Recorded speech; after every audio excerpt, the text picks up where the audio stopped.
Yo, what up? Congratulations, Stitching No Fap. You are first. There was a thingy dingy I wanted to look up. Can't remember now.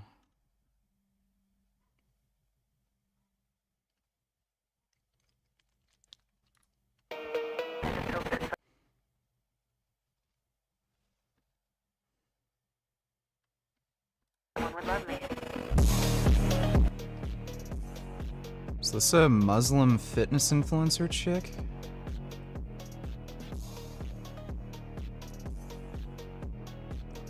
It's fucking retarded.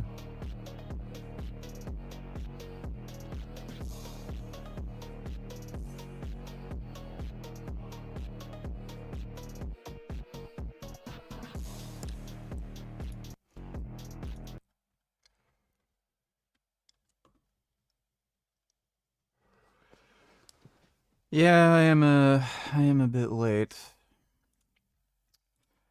Just had some poopy and doopy going on today, and I had to end up streaming later.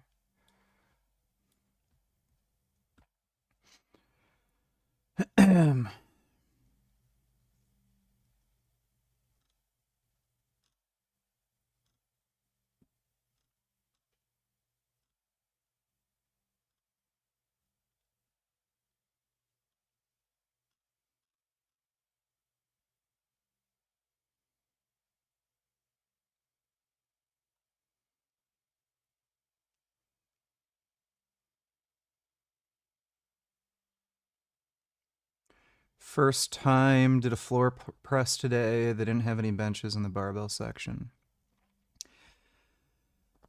I think floor presses are fucking stupid. It's literally just a bench press.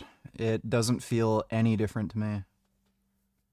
Who is a stronger puncher, a strong bencher, or a strong overhead presser? I can almost guarantee you with 100% certainty it's going to be the bench presser. You don't punch overhead.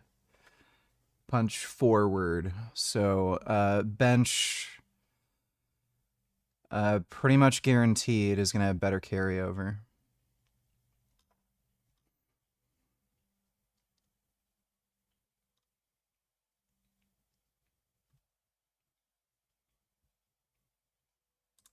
Most people see aging as wrinkles, sore joints, back pain, and gray hair. But yeah, I know Frank uploaded a new vid. We're going to react to that. Scientists are constantly discovering the underlying mechanisms that drive the aging process. In 2013, Lopez Otin and colleagues proposed 9 hallmarks of aging, things like genomic instability, telomere shortening, mitochondrial dysfunction, and cell senescence. In 2023, they added 3 more to the list, such as chronic inflammation, loss of autophagy, and gut dysbiosis. In this video, I'm going to talk about a potential 13th hallmark of aging that I predict will be added to the list in the next few years. What I'm talking You won't be able to choose a difficulty for Black Ops 7 campaign.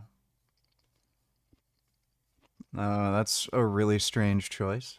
about is circadian clock dysfunction. There have been several interesting papers over the last few years pointing out that there's a strong link between the circadian rhythms and aging. What are these circadian rhythms? Circadian rhythms are your body's natural day and night cycles that repeat roughly every 24 hours. It's basically your body's internal clock that regulates your hormones, body temperature, energy levels, strength, and even blood pressure. For example, natural testosterone production peaks in the morning around 9 AM, whereas your body temperature is the highest in the evening at around 6 to 7 PM. The way aging comes into play is by blunting the fluctuation in these hormones. Younger people maintain robustness. Breaking news: Vigiana from the Young Turds has spread anti-Semitism and now is finally facing the consequences for it. Too bad she's not in Gaza.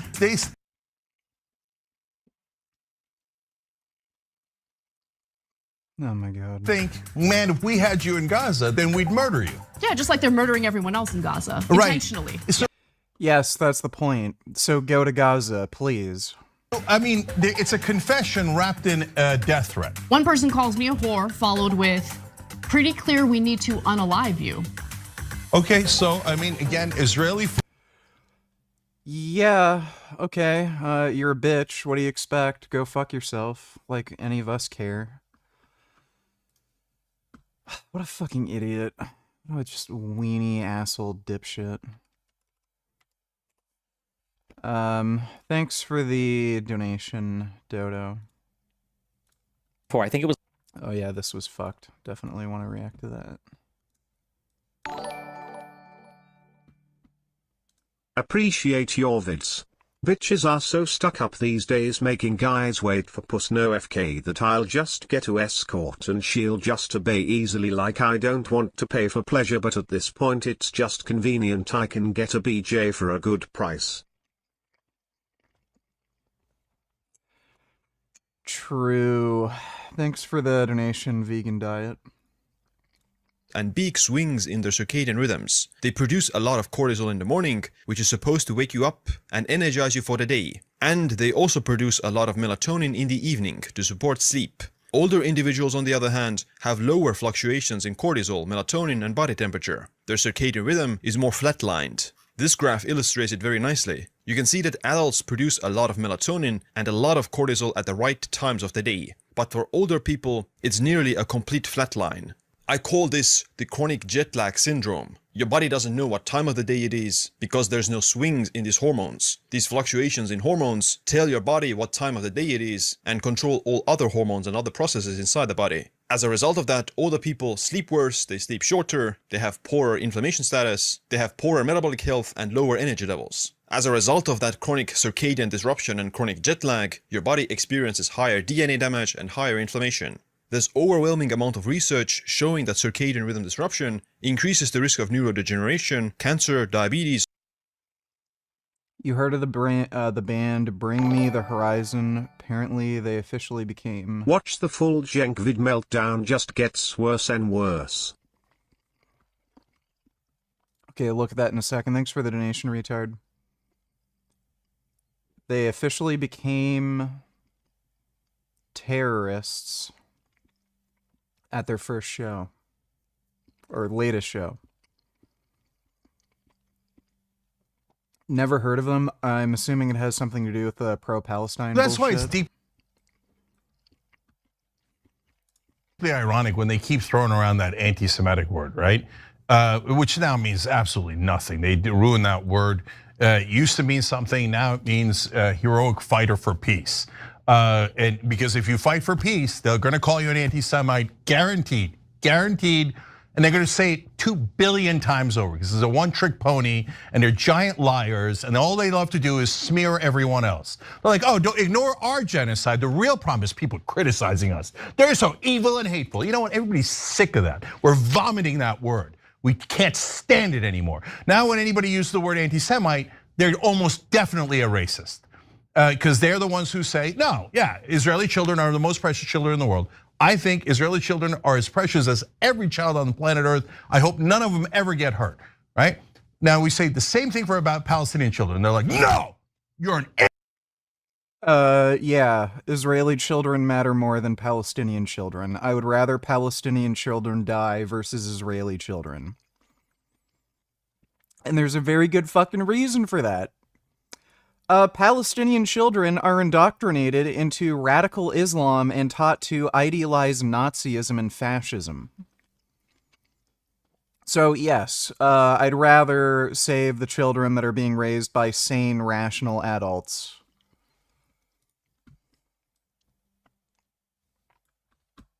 Me to come to China. It's a very important relationship.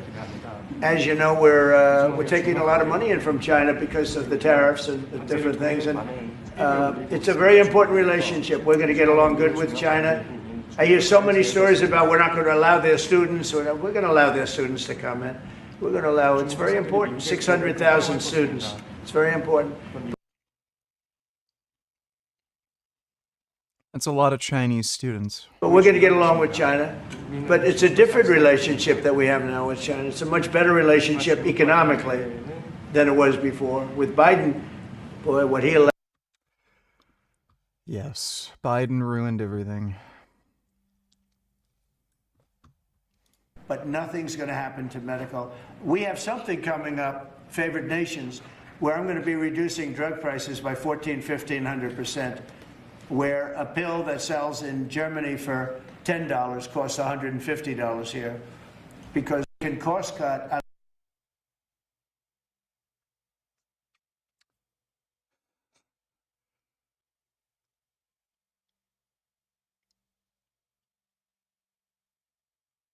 Dude, he can't possibly have a healthy brain. I like it. I gotta but listen to that nothing's going to again. happen to medical. We have something coming up, favored nations, where I'm going to be reducing drug prices by 1,500%. There's something wrong with him. We all know he's stupid. Like, there's something actually wrong with this guy. I think he's not going to live much longer. Like, he's got a few more months left to live, and then he's going to die. That is such a weird fucking thing for him to say. I know he's stupid, but, like, I mean, that is such basic math. Reduce drug prices by 1,400 to 1,500%?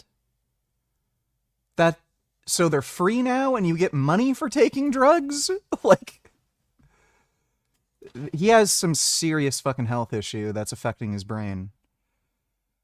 Over an hour of questions today, none about the, the hand. Yeah, he has congestive heart failure. Thanks for the donation, retard.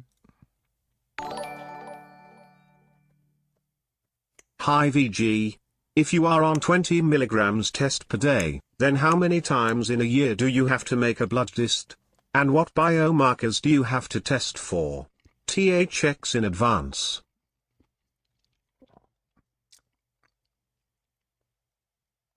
I'd recommend getting a blood test maybe 3 times a year. Like, again, after your first test, if you've been on testosterone after a couple months, you're gonna kind of know what your biomarkers are gonna be. So testosterone's just very predictable, doesn't have too many side effects, and at a lower dose like that,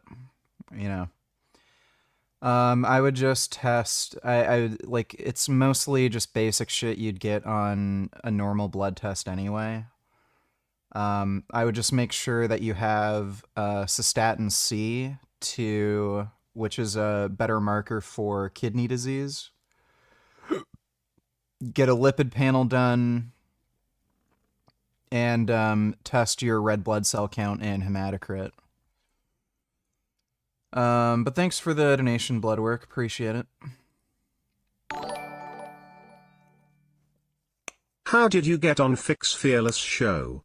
I want to go on to ask some questions. He does a live stream. You click the link to talk to him when he does the live stream, and then he might invite you on. Thanks for the donation, Keith. Why do so many people like the Young Turks defend Nazism these days, VG?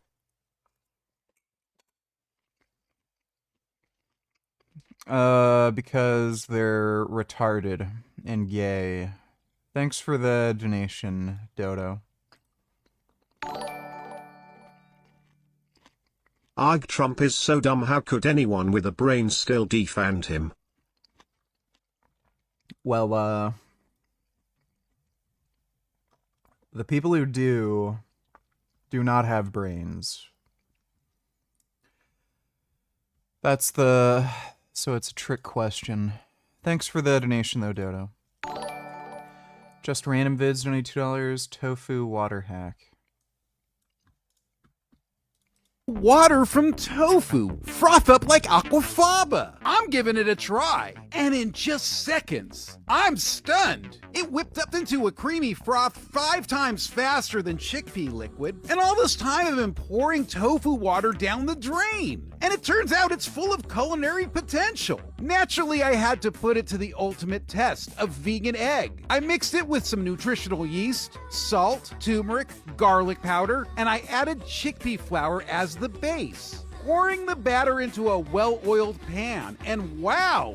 The fluff factor is real! After flipping it, it flattened out a bit. Next time I'll try steaming it for extra volume. But it still came out delicious. Built a vegan egg and avocado toast. Now I'm dreaming of tofu mayo, tofu desserts with whipped tofu cream. The possibilities are endless. That's interesting. I fucking hate how Instagram is way too fucking loud all the time, though. Deporting all the illegal aliens, we should give them a mission. Capture 5 child predators, dead or alive, and in exchange, they can get their papers. Yeah, it's fucking stupid. Code Pink's new all-time low. Oh my god. Are you fucking kidding me? Said never again, and they lied! So we are outside the Holocaust Museum today, right after a report came out that showed that Gaza is in a state of starvation. And so we are here, some of us in these... Well, they're getting paid by the Chinese Communist Party, so I guess whatever they're getting paid is worth doing that horse shit. That is fucking crazy. Like, even for them. That's pretty bad. Thanks for the donation, Just Random Vids. Obesity, hypertension, and heart disease. Every function, every process, every metabolic pathway, every hormone is regulated by the circadian rhythms. I'm watching you with a friend while building Lego. He's not vegan, but he feels guilty about it. Give him a piece of your mind.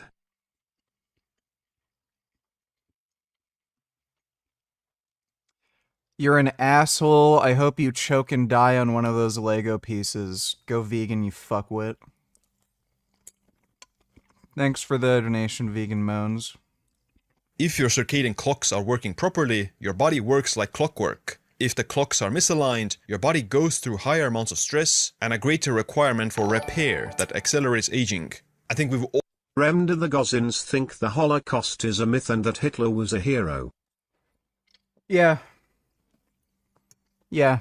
And the United Nations helped distribute Holocaust denial textbooks in Gaza and the West Bank. Just living in fucking crazy world. Thanks for the donation, Dodo. all experience jet lag at least once in our life. Imagine experiencing it 24/7. That's what I would imagine being 80 years old feels like. Now that we know the problem, how do you fix it? Circadian rhythms have three major hallmarks that degrade during aging. They are, number one, oscillation or fluctuation in different hormones like cortisol and melatonin. High cortisol in the morning, low cortisol in the evening. High melatonin at night, low melatonin in the morning. Number two, free running. That the circadian rhythm persists under constant conditions. It means that if you were to live in a dark cave for 24 hours, your circadian rhythms would continue to operate normally. High cortisol in the morning and high melatonin at night. Number three, entrainment or receiving the cues from the environment that regulate circadian rhythms, such as light, movement, food, and electromagnetic fields. All of these factors influence other hallmarks of aging and also the hallmarks of cancer, which means that as the hallmarks of circadian rhythms deteriorate, the hallmarks of aging and the hallmarks of cancer proliferate. You increase the risk of cancer and accelerate aging. I want to take a quick break to tell you about the Bond Charge infrared sauna blankets, my go-to way of getting 20-minute sauna sessions on the go without... That is fucking stupid. Saunas don't do fucking anything, just stupid. Wow. He's promoting that stupid fucking horse shit that Rhonda Patrick and Huberman were promoting. Saunas do not reduce risk of heart disease, sudden cardiac death, hypertension. They were basing that off a fucking paper that was, I think, it was either a cross-sectional, yeah, I think it was a cross-sectional survey. People who are healthier use a sauna more often because saunas are extremely stressful on your body. If you're exposed to extremely high temperatures, the increase in heart rate and shit, that is extremely stressful for somebody who's like overweight, diabetic, has heart disease. So they tend to use the sauna less or not at all. So it's basically like survivor bias, where people who use the sauna more often are just healthier. So they can tolerate the sauna better than less healthy people. But the sauna does not do anything. There's no randomized trials showing a sauna reduces risk of any of this shit. He's promoting absolute fucking garbage. Wonder how much they're paying him to promote this, like, stupid fucking dumb fuck. Yeah, a blanket that makes you warm. Fucking idiot. Alright, back to the video. Trump fired one of the Federal Reserve Chair governors this evening and claimed it was 'cause she lied on some application and committed mortgage fraud. As if Trump hasn't committed a little mortgage fraud. Anyways, I hope interest rates get cut by 500%.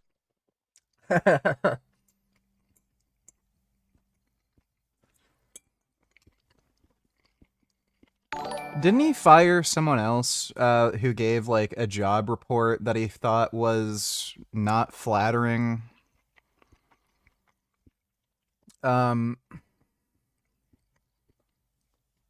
His administration is just entirely incompetent, and they're just firing off the most competent people and replacing them with loyalists. That's all he's really doing. Thanks for the donation, though, retard. How much further can things unravel? Feels like we're at the event horizon. I'm determined to enjoy it regardless. I don't know, but I'm enjoying my tofu. That's all that really matters. Thanks for the donation, Allah, best of scammers. Let's start with fixing oscillation, but we also have to talk about entrainment, because to fix oscillation, you need to entrain your circadian rhythms properly. This means bright light exposure upon waking for at least 10 to 15 minutes. This bright light signals the brain that it's the morning, and it increases cortisol production, which anchors your circadian rhythm to the morning. Light is the #1 regulator of circadian rhythms. Ideally, it should be from the sun, because you're getting unique wavelengths of light from the sun that you don't get from the seasonal affective disorder lamps. But the bright lamps are better than nothing at all. For older people, bright light exposure might not be enough to produce enough cortisol, because they've already aged substantially. That's why I think that higher caffeine intake might be useful, because caffeine raises cortisol. Your natural cortisol is low, so you need some extra kick. Just consume the caffeine in the morning. This might also be the reason why coffee consumption is associated with lower rates of heart disease, lower rates of Alzheimer's, and lower rates of cancer. The caffeine partly contributes to circadian regulation. You can also exercise in the morning, because exercise is another cue. If you exercise earlier in the day, you shift your entire circadian rhythm earlier into the day. If you exercise later in the day, you shift your circadian rhythm later into the day. Nighttime exercise will also disrupt the circadian rhythm, but people with a late chronotype will still shift their circadian rhythm earlier if they exercise in the evening, whereas early chronotype people shift their circadian rhythm later. Next, block artificial blue light at night. This disrupts your melatonin production, reducing your sleep quality and You know, I heard about some of this shit. You know, the blue light crap from the phone. The amount of blue light that's gonna be emitted from your phone is like non-existent. It's so fucking negligible. I'm pretty sure this whole thing is a complete myth. Like, it's just a tiny little Dodo. bit. Reminder, Netanyahu has constantly takes quotes from Hitler about Zios being God's chosen people and to ethnically cleanse the indigenous homeland to expand Greater Israel no matter the war crimes. And also, Israel is a pedo haven. Fuck Israel. That's great. You're a gay retard. Chances are the reason why phone use before bed is particularly bad for sleep is just because of how people use their phones. So you're just going to end up getting interested in a bunch of shit on social media. Your brain is gonna start getting amped up and charged.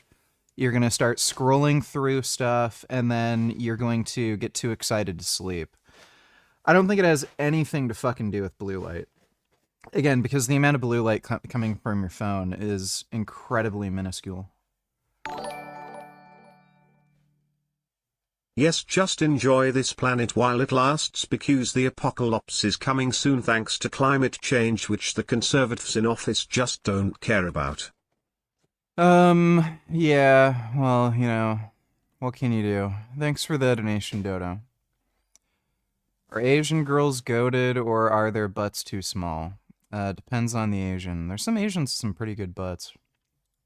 Disrupting your circadian rhythms. You can dim down the lights, wear blue blocking glasses, use screen filters, etc. Older people also suffer here because their bodies aren't making that much melatonin, which contributes to their reduced sleep quality and duration. That's just part of aging, but it's not healthy and you want to avoid that. So as you get older, you should consider melatonin supplementation to force higher melatonin levels and maintain circadian oscillation. You can also take melatonin whenever you've changed time zones or have jet lag, to quickly realign your circadian rhythms. Next, maintaining a consistent sleep schedule appears to be as important as total sleep duration when it comes to health, and going to bed around the same time also maintains circadian oscillations. Having a very irregular sleep schedule causes circadian disruption and keeps your body guessing. Having regular meal times also fits here. If you eat your food around the same time every day, your body develops a circadian rhythm around that, which strengthens oscillations. You definitely want to avoid eating at night and too close to bedtime. The reason you see lower oscillation with age is partly because of damage to the circadian clock system and the brain that hosts the master circadian clock called the SCN. The brain shrinks during age and it accumulates different waste material. This also results in lower circadian.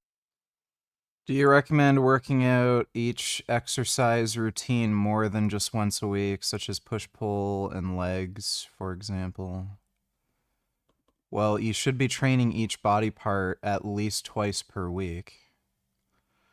I don't know if that's what you're asking. Circadian free running. Fortunately, there's research that you can reverse the degradation of the circadian clocks. The key metabolite for this reversal is NAD, which is a major coenzyme involved in energy metabolism and every other process in the body. NAD maintains the robustness of your circadian clock system and circadian rhythms. Ways to increase NAD include calorie restriction, time-restricted eating, exercise, dietary polyphenols, and circadian rhythm alignment itself. Supplementing NAD boosters is also another potential way to increase NAD during aging, because older people tend to have lower NAD. The interesting thing here is that the chronic jet lag syndrome that's the result of aging coincides with the NAD reduction that happens during aging as well. That's because NAD is involved with the circadian rhythms, and circadian rhythm alignment is linked to NAD production and NAD recycling. So it's a vicious cycle. Circadian disruption causes low NAD, and low NAD causes circadian disruption. Looking at the sunset, I do push-pull legs and shoulders once every week. Yeah, so you should train each body part at least twice per week. Oh my god, what in the fuck is Gummy doing?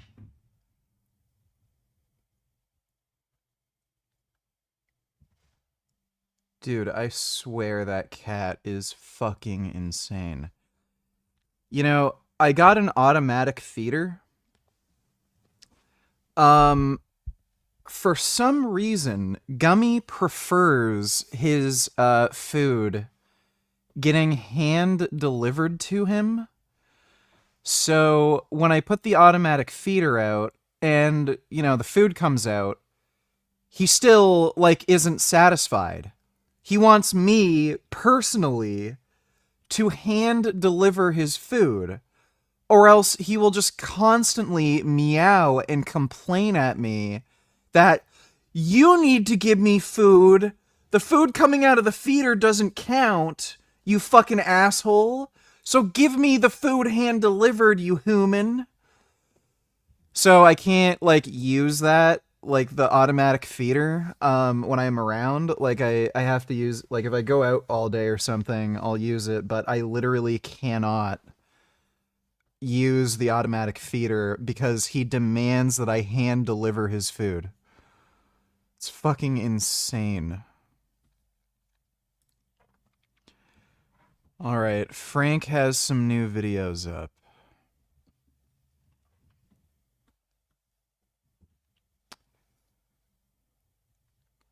He has one new short and one new video.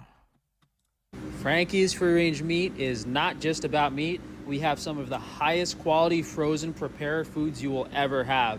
This is an Sourdough pizza. That sounds horrific, and it doesn't look great. organic sourdough pizza made with a 3-day fermented organic flour.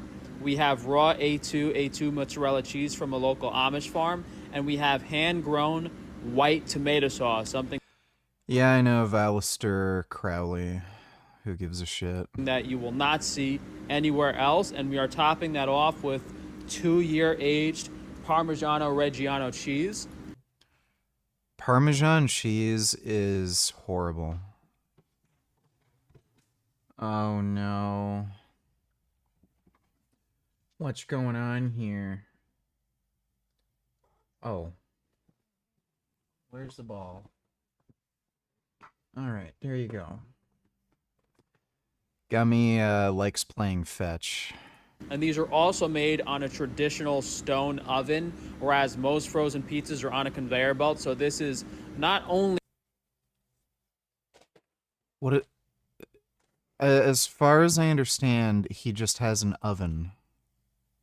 the highest quality pizza from an ingredient perspective, it's also going to taste a lot better than any other frozen pizza on the market. These are Buddy, it's sourdough, so no. available, guys, on frankiesfreerangemeat.com. We have just the plain cheese now, but we might do a few more flavors in the future. Frankie's Free Range Meat. What's up, guys? We're down here at Frankie's Free Range Meat.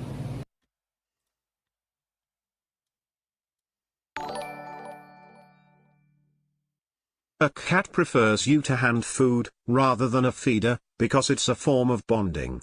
You underestimate the cat's emotional needs because you're a prick on steroids. Where's your ball? Oh, fuck. Alright, well, I guess I will hand deliver his food. Where's your ball? Oh, son of a bitch. Oh. Where did it go? Oh, it's stuck. There you go.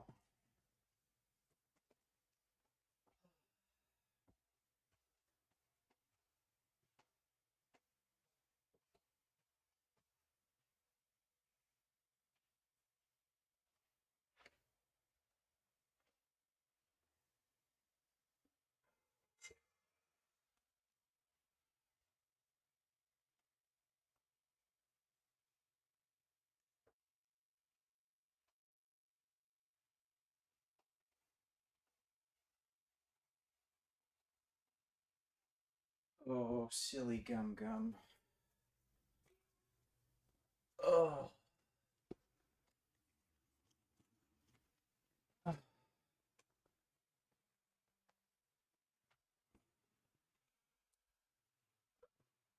Oh.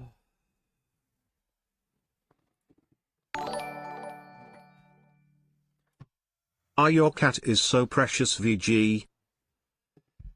Yes, I know. He's your very special sweetie. You're so big.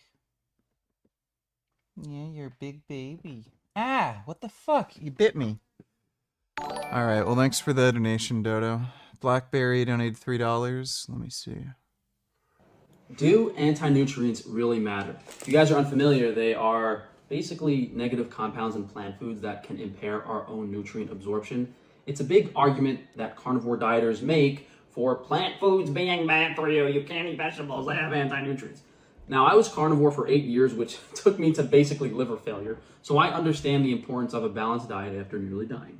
A plant food is only bad if it does not offer caloric nutrition, specifically things like kale, broccoli, dark green vegetables. These do not contain any nutrients our bodies need, just excessive amounts of flavonoids, carotenoids, and many minerals we can't digest and absorb from them. From a natural perspective, it wouldn't make sense to eat a food so low in calories, these high water volume leafy greens especially. Grains, on the other hand, here we have some oats, offer massive caloric nutrition, and the anti-nutrients, phytic acid for instance, oxalates, are mostly neutralized in the traditional preparation and cooking of. I don't know why you sent me that. Most bodybuilders train 6 days a week or even every day, but what if you didn't have to? What if you don't care about ever getting on a bodybuilding stage? What if you just want to be strong and jacked for everyday life? In this, I don't care. Thanks for the donation, Blackberry. My Indian parents are insisting that I marry my second cousin. I have no interest in doing so, but my parents say they won't me give any inheritance if I refuse. What should I tell them?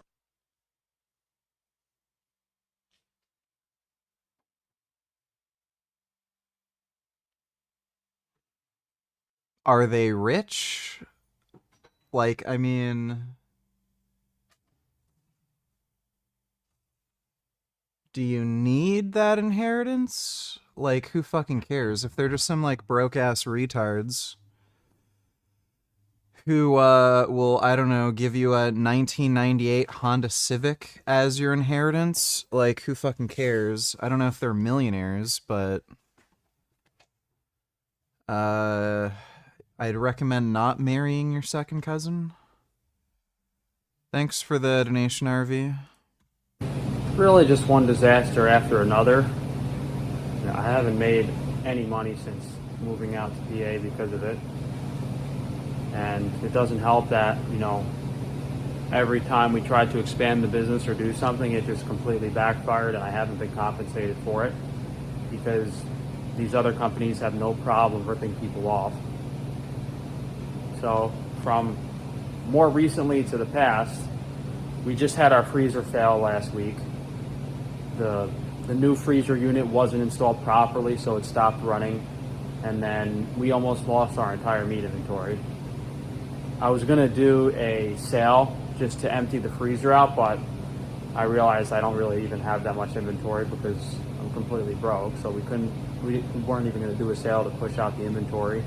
And then before the freezer failed, the new refrigerator unit failed. So despite renting a reefer and preventing the product from spoiling in the fridge, you know, we had the reefer, we got the new units in, we moved all the refrigerated product over to the fridge, and then the new refrigerator wasn't programmed properly, got warm, and we had to throw out like $40,000 worth of food of eggs and dairy. So I'm still waiting for the insurance to pay me for that. And then what I just said, then we almost lost the freezer stuff just last week. So it's one thing after another with this equipment. And then before that, just the week before that, we lost the $20,000 plus worth of Wagyu. U.S. Customs and that company always forwarding just let it rot. We filed a lawsuit. And these scumbags are probably just ripping off other small businesses. They don't do what they're supposed to do. They literally let $20,000 worth of my product rot in the port. And then when we leave Google reviews for how they treat their clients, they just call up Google and have the reviews erased. That's what these people do. These people are evil. They don't care about you. They think you're worthless. So why would you want to buy anything from those people? Why would you want to go into a supermarket owned by people who think you're worthless and buy food products from them? If all they care about is getting money from you, like that's why this doctor that butchered my face isn't actually a skilled surgeon, because the product they're offering you doesn't matter. What happens if you get bad meat from the supermarket? They'll just delete the reviews. You know, it doesn't matter. They'll just get the reviews deleted. And then before that, we had the... Like, does he not... You can look up on Google. There are places that have bad reviews.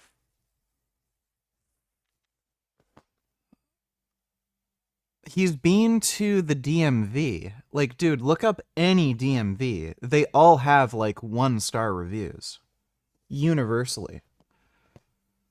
So, yeah, I don't know how he figures this. Will you ever play Battletoads and Double Dragon on SNES? No. Yeah, I don't know why I'd do that. Potato chip manufacturing equipment failed, and then the company never reimbursed me. It's really just no one caring about the quality of their work. And that's the only reason I'm even in business, is because I offer products that no one else has and a higher quality than no one else has. You know, it's funny. Sean Baker ordered food from Frank, and when he got it, it was like fucked up and mangled and kind of looked rotted, and he didn't want to eat it, so he fed it to his dog. It's kind of funny. Yet everyone else that I do business with just rips me off. Yeah, I'm tired of this shit. I honestly don't even want to film. Dude, every fucking video he makes, it's just complaining. That's all he does is complain. This vlog anymore. This doctor should have just compensated me for ruining my face for the rest of my life, and I shouldn't have to work anymore. I spent the whole day lying in pain in bed till like 1 o'clock, finally got out of bed to drive down to work, only to be reminded of this nonsense. At the end of the day, that's really it. You know, all these other people I do business with, for the most part, only care about their paycheck. That's all they care about. They don't care about the quality of the product, and then it always bites me in the back. So I think I did a short showing you guys the correct label for the new pool sanitizing powder. I don't really think we're going to make any money or sell much of this, especially because we launched it so late in the summer, but it's available. We'll see how it goes, I guess, throughout the rest of this year into next year. This is on organsupplements.com. It's basically an alternative to chlorine. This is a new product. I'm just waiting on the labels. It's a high protein apple cinnamon instant oatmeal, so hopefully next vlog we'll show you guys that. We have all of the health and nutrition bars. I don't know what the best SNES game is. I was a Sega Genesis person. Don't know much about the SNES. What was / is for dinner? I had tofu with broccoli and Brussels sprouts. In stock. Just made some. How much money do I need to donate for you to do a choreographed TikTok dance and you have to act sexy and cool? I don't know, man. That sounds like it would require effort. Fresh pemmican as well as plain pemmican. We have chocolate chip granola bars, both the plain dried crispy beef and the meat granola. We do have the collagen crisp bars in stock, the dark chocolate hazelnut, the maple pecan. Big bastard donated $3.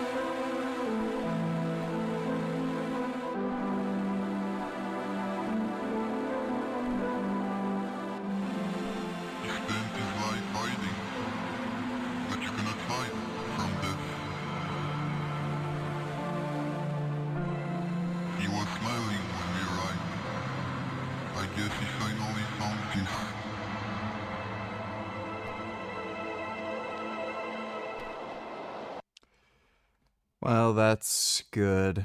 Thanks for the donation, big bastard. I'm not sure if we have the white chocolate macadamia nut somewhere here, but we do have the quinoa crisp. Up there is some of the best bars. We got some breadcrumbs. So all the animal fats are over here. The marrow oil was restocked more recently. Vanilla honey, this is available on frankiestrangefoods.com. Just a natural vanilla extract replacement using honey as a carrier instead of alcohol. Yeah, this is what we ran out of, but have the marrowbone oil available. And in addition to the 2-pound big jar of beef tallow, we also have 5-gallon buckets. Dude, like, the people who buy this shit are genuine, like, fucking retards. So we have large amounts of beef tallow available in the big buckets. We got the meat room refrigerated now. Costs a ton of money, and it's iced up, not working properly, but go figure. So the fridge is pretty full here. We have way too many eggs. Basically, our egg farmer is pressuring us to sell more eggs, but I'll get into that in a second. Oh, that was the important thing for me to say at the beginning of the video. So we are looking for wholesale buyers for eggs. So if there's any restaurant suppliers or any companies out there that need really high quality corn and soy free eggs, we are looking for some wholesale clients. I'm gonna have a website up separately for that we're selling wholesale eggs now, because what happened was when all the egg craziness was going on and the prices were shooting through the roof, I told my egg supplier to switch, just give me all the eggs, I'll pay you more than everyone else. And he didn't do that. He basically waited until the madness was over, and then he cut all his other suppliers short and gave me all the eggs, which didn't make much sense. Like, basically for 3 months I was begging him, look, give me all the eggs, I can sell them all. If you give me all the eggs now, I will be able to sell them all moving forward. I told him that for like 2 or 3 months straight. He didn't listen to me. And then literally right as the egg sales were dying down, he started ramping up and trying to give more eggs to me. But his supply isn't consistent throughout the year anyway. But the point is, we're trying to find new egg wholesalers to distribute to restaurants or whatever, or if any restaurants have a high volume of eggs, we're looking for wholesale clients.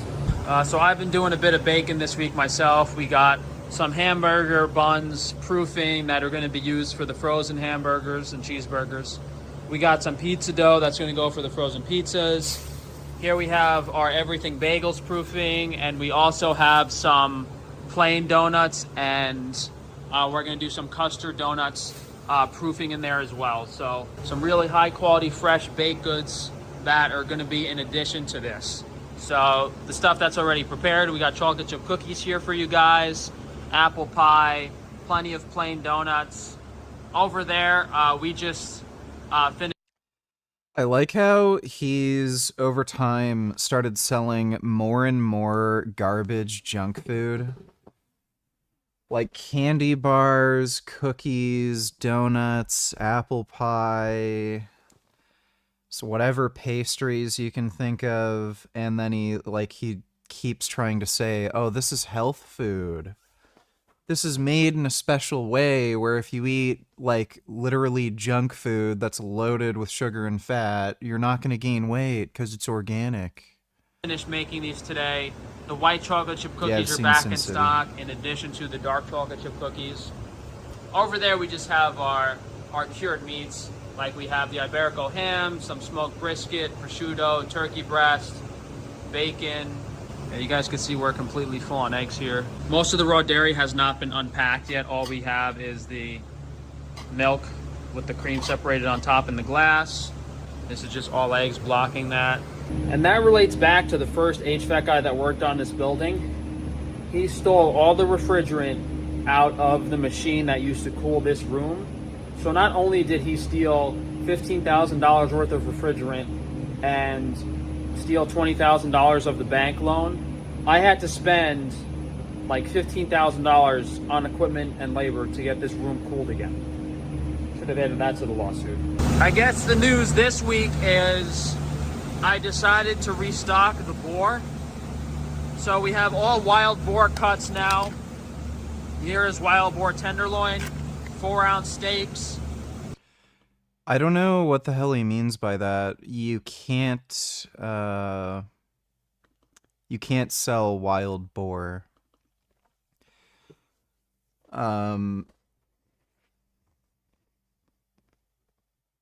You can only kill and sell domesticated animals. If you go out and hunt a wild animal, you can't sell it. It's considered animal trafficking. So I don't know what he means by wild boar. It's just pig. We have some wild boar shoulder roasts. These are St. Louis ribs. These are boneless leg roasts. We have wild boar shanks. Those are pretty cool. These would be nice for your dog or something, a high quality snack. Wild boar neck. This is turkey restocked over here.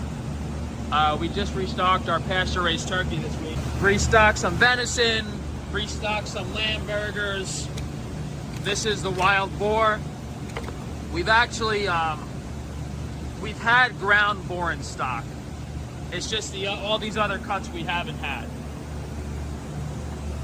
These are all wild boar bone and ribeye steaks. So we have all different sized boar ribeye steaks. Some of them are really small. Veal brains are finally back in stock. Pork bacon back in stock. Fresh batch of hot dog rolls in the freezer. And we also have freshly frozen our sourdough bread. That's actually a new product here. The turkey feet we haven't sold before. We also restocked. Who in the fuck would buy turkey feet? Dude, people eat the nastiest shit. Are Chinese people ordering from him? The lemon sorbet. So we have a lot of lemon sorbet back available, and we restocked the cookie dough ice cream, and we put a lot of cookie dough in it. There's like 80 pounds of raw cookie dough and like 100 pounds of ice cream. So there should be like a ton of cookie dough in there. That's, you know, the highest quality, made with all organic ingredients, raw grass-fed butter, pasture-raised eggs, all that stuff. I don't think we've done a vlog in like 2 or 3 weeks, so there's a lot of new restocks and a lot of new stuff. I feel like I missed it all, but most of it is probably just restocks. So, you know, on the website, if you go under the sourdough baked goods, everything is now available. It's made fresh every week. We're trying to keep everything available all the time. We just restocked the meat pot pies as well. Had issues with the goat farmer, so basically we made all the goat milk products ourselves. The fresh goat milk is available in half gallon and quart, and I made my own goat yogurt, so we were able to keep the price down and keep it affordable. Restocked the goat yogurt this week. I mean, I'm just over it, guys. I don't really want to read the reviews or anything. It's just, yeah, at what point do I just call it quits? And you guys are going to have to buy Freemason feedlot slop to feed your family, because I'm tired of this. All these other businesses taking advantage of me. I'm losing $1,000 in chargebacks every week. And the worst part about it is I'm not being compensated for anything. You know, I filed these lawsuits. The judge laughs because it's his buddies scamming me, and they ignore the lawsuit. That's really how it goes. And then my videos are censored and shadow banned, because if everyone knew the truth about how people were treating me and everything, then they wouldn't buy meat from anywhere else. I'd be the only person in business, to say the least. And they're really trying hard now. Basically, every single one of my videos is shadow banned, and they send in dozens and dozens of gang stalkers to leave fake comments and slander me and make fun of me. It's actually kind of crazy, because, and what's seen as acceptable on my YouTube channel is, you know, I'm talking about a doctor like ruining my face, or my Wagyu beef getting rotten and destroyed in the port, and the small business being taken advantage of. And these people are posting comments making fun of me and shadow banning me. But if it was their secret society owned business, what they would do is they'd have a GoFundMe with $300,000 raised to give it to the small business. That's what they would do. And when I made a GoFundMe for my eyes to help me, GoFundMe just took it down. Said it was against community guidelines. He was asking for $500,000 for a cosmetic procedure that presumably cost between $15,000 to $30,000. So yeah, no shit. They took your thing down because it seemed like fraud. This guy is such a fucking retard. Like, he just fails at everything, and he's an idiot. Oh, that is great. That's nice seeing Frank unhappy and miserable. Yeah, you guys can go to frank-tufano.com and see all the businesses, the few I didn't mention. the organ supplements, Frankie's Naturals, and Wi-Fi shielding. And What an idiot. Raja Obama. This is Raja Jackson, son of legendary fighter Quentin Rampage Jackson, and if you haven't seen the video yet, he got into some pretty bad shit last night. So to give some backstory to this whole thing, Raja was invited by his friend AJ Mana, someone who's wrestling on the card that night for Knox Wrestling. Raja even states later that he does not care about wrestling, that he's only here to support his friend AJ. Yeah, AJ's Mana's on the fight card. That's the only reason why I'm here. AJ takes Raja to the back. Draw naked emaciated Gig naked on the sidewalk as people walk by, and Gig saying I used to be VG's mod. Also Gig is coming from his giggly wiggly. Okay, I can do that. Thanks for the donation, Gig. Oh my god. Wow. I literally signed in like a day ago? I'm sorry? Like, what do you want from me? Why do I need to do this so often? Fuck you. Fuck Adobe shit. Fucking actual cocksucker. What an asshole.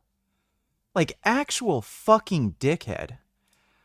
Like, imagine if you're renting a car or something, or you're, like, financing a car, and there's monthly payments, and then when you want to drive, it's like, sorry, you have to verify that you're the one paying for the fucking car before you can drive. Sign in with your phone so you can turn the fucking car on. Like, who the fuck else does that? Like, you're getting my fucking credit card payments. Like, fuck you. So horseshit. Like, I mean, it's not enough that they're charging my fucking credit card? Like, what the fuck do I need to sign in for? Fuck you. You got my money. That is so annoying.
There you go.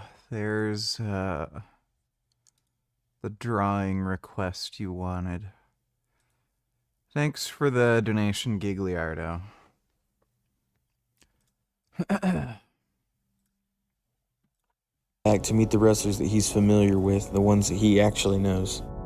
As Presidente, I fucking hate you. I hate this dude. Worst. And that's when Psycho Stu decides to come up behind Raja, stick his belly out, hands at the hips to get some camera time. Raja, unfazed, not caring, just decides to keep talking to the dudes until Psycho Stu decides to take matters into his own hands. Where's the real McKill at? Where's he at? You don't need to worry about him. You need to be worried about Psycho Stu. Psycho Stu? What, you don't know me? Hell no. Yeah. Hey, I think that's a little... Oh, you don't sell it?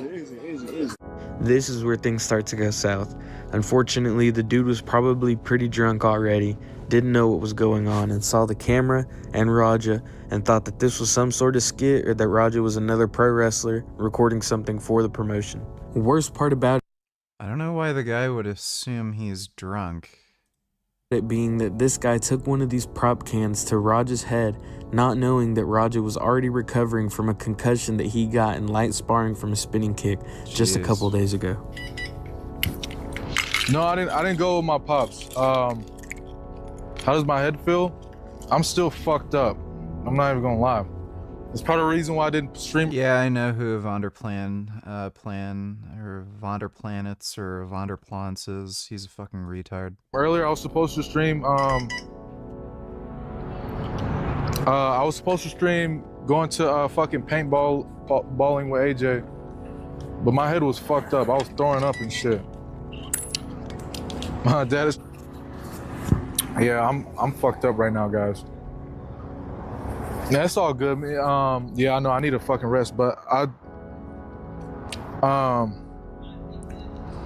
yeah, so I'm gonna take a break from it for a while, but you know, my coach, my lifting coach and shit, one of my teammates, Andre, who was on the stream the last time, is having a pro wrestling show, and I told him I will come and support, and then I wanted to bring you guys with me, you know what I'm saying?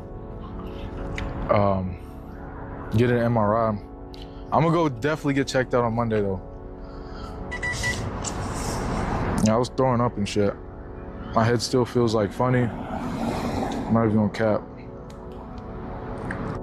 You can then hear Stu ask Raja if he's gonna sell it when he has to get reminded by his fellow wrestlers that he is not one of them and is not one of the workers. He's not a fucking worker, bro. Calm down. Yeah, what the fuck was that? You're good. What the fuck was that?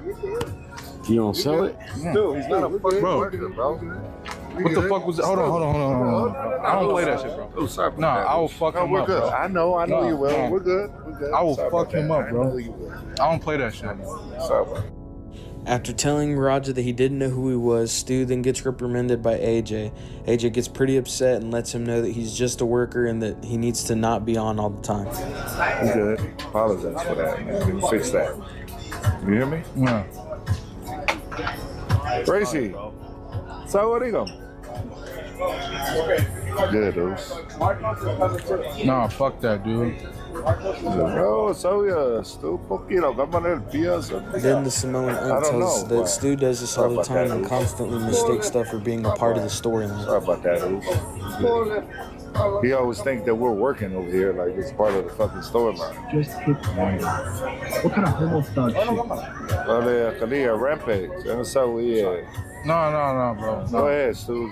This is all. After getting rejected twice, Stu realizes that Raja was having no parts of his apology until Alright, you're gonna do cardio? Well, have fun doing cardio.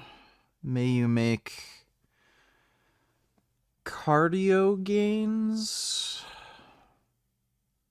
I suppose. Oh, gum. Oh my goodness. Is that nice and cozy over there? I love kitties. Kitties are so good. somebody suggests that Raja can interrupt his match and give him his receipt then. Then Raja accepts the apology. I appreciate it. I don't know what you mean by cool with Vegetable Police. Like, he's an idiot. Like, I've never wanted to go after him and kill him or anything, but, like, he's just stupid. I didn't know. I just thought you were camera. I get it. We're working out. Well, he's gonna come out on your mat, Juice. I know you keep thinking we're working. We're always working. I get it. Yeah. I get it now. Now you know what I'm saying? Yeah. We're always working. So we'll set it up. I'll have him come out during your mat so we could fucking seal the whole thing and we'll make something out of it. You know what I'm saying? All right. Well, now you just involved fucking. So this makes it seem like this guy is just a malicious asshole. Like, it just further solidifies the idea that he was just waiting for the perfect opportunity to, like, fucking murder this guy. Rampage himself, because that's his boy. No, he can handle it. Hey, yeah, I can handle myself. Yeah, I can handle myself. Rampage's gonna come whoop your ass. You don't need his dad. He handle his own shit. Yeah, I got my own shit. After setting up the interruption for Raja on Stu's match, AJ comes over and lets him know the game plan and tries to explain what went on with Stu. Part of it, I was in the swing. No. What he thought was he was a pro. I just said. Yeah. Another thing is, even when we are working like that, you don't fucking, you know that's what I'm saying. But he doesn't know him like that. He don't. He's a fucking idiot. Hey. So when you run in on his shit, you fucking give him his receipt. Remember what a receipt is? Give him that fucking receipt. Go tag his shit. If you got a fucking problem with it, I'll fucking run out there. Tag his shit, bro. After being given the go-ahead. Okay, that does change things a little bit. So his buddy was telling him to get revenge and, like, fuck him up a little bit, but that still seems so fucking over the top. Like, smashing a fake prop can over somebody's head versus, like, slamming somebody on the fucking ground, knocking their lights out, and then beating them while they're still unconscious. Yeah, still. Had to give this guy his receipt. Roger's on go mode for the rest of the night. I'll get it there. Hey, as long as I get my lick back, I'm straight. I'm straight. This is kind of the turning point in the night as Roger gets time to chill out and kind of think about everything and gets rage baited by all the comments in the stream. This nigga got knocked out. I didn't even get knocked out. Why didn't you fuck that guy up? Cause nigga, if I would have done something, then they would have kicked me out of this shit. Then there would be no more stream today. Oh, so he's stupid, and his viewers were rage baiting him to even... Okay. So this guy's just an idiot. That shit pissed me off, bro. It didn't even hurt. It just pissed me off.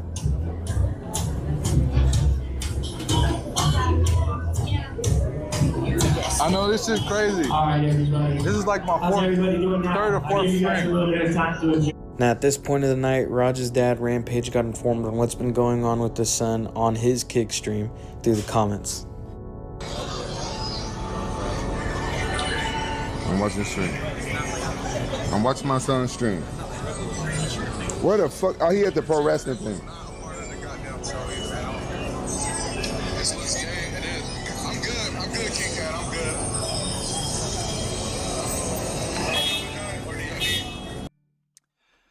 Dodo donates $2, the best people on earth according to Jank.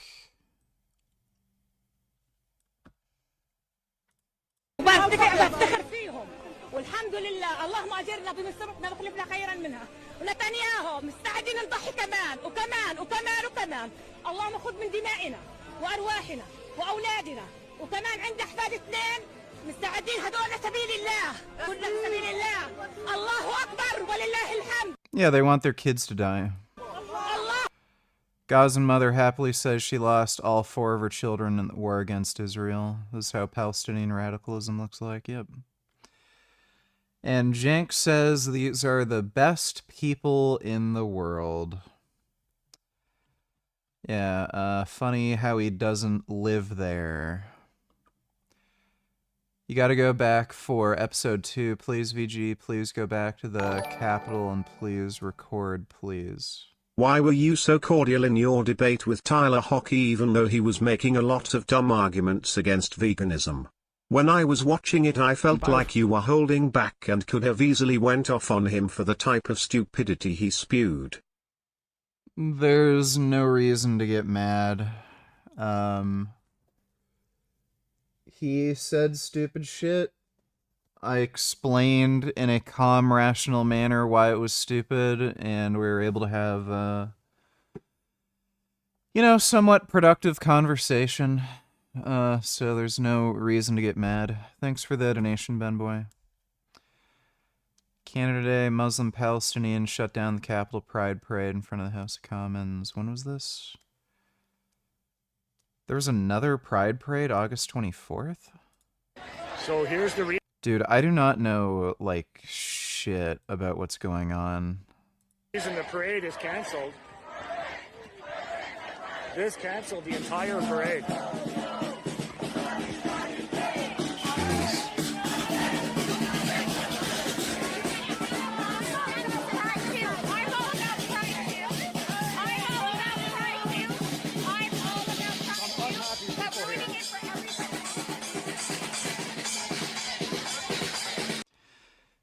It'll be great when I have another year on steroids and I just get absolutely fucking huge. And then I can bring out the Death to Hamas, muscle shirt I have, and then do the interviews and shit with people. That'd be fucking funny. I'd like to see them, say shit.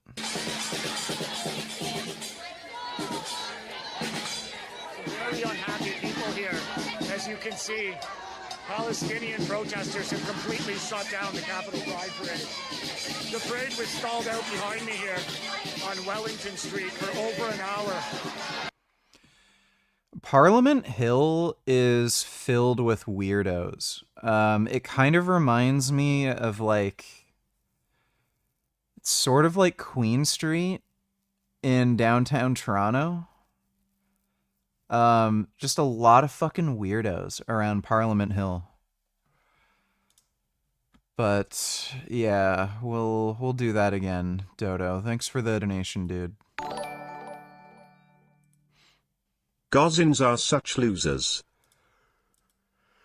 They are. They absolutely are. Thanks for the donation, Dodo.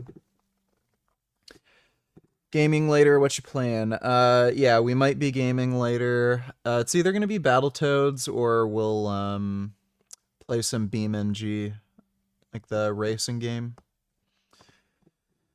One of those.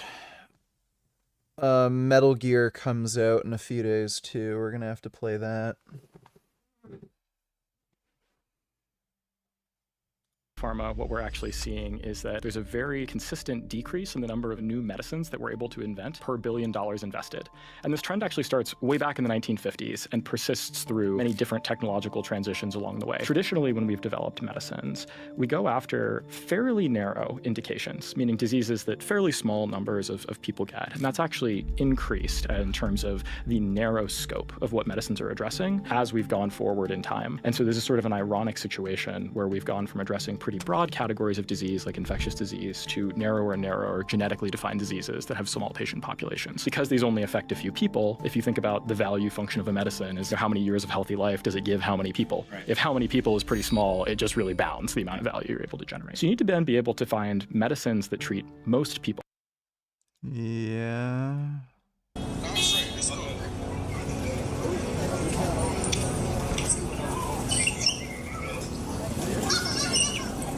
Yeah, Metal Gear Solid Delta remake of Metal Gear Solid 3. I think that's on the 28th. Yeah. Oh, and if you pre-purchase, they let you play it 2 days ahead of release. That's fucking stupid. Yeah, they're charging you like an extra $13 to play it 2 days ahead of release. No thanks. Fucking dipshit.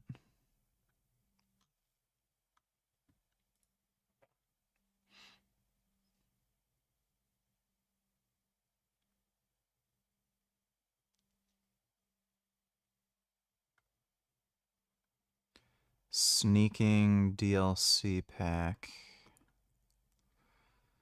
Actually, I might want to do the pre-order.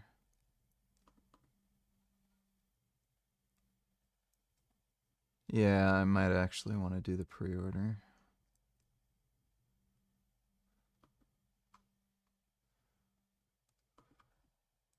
Alright.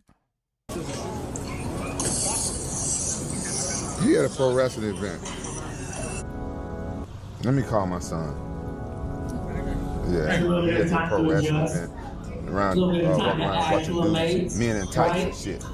I'm also. I looked at his stream. Sorry. No, it's too I got to loud. apologize, right? Hey, yo. Because when I mentioned. Did you get jumped by a bunch of dudes in tights, nigga? You said what?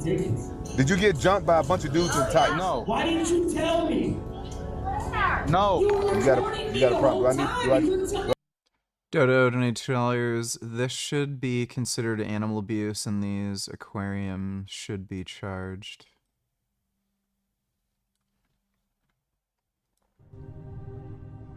That's a really big turtle.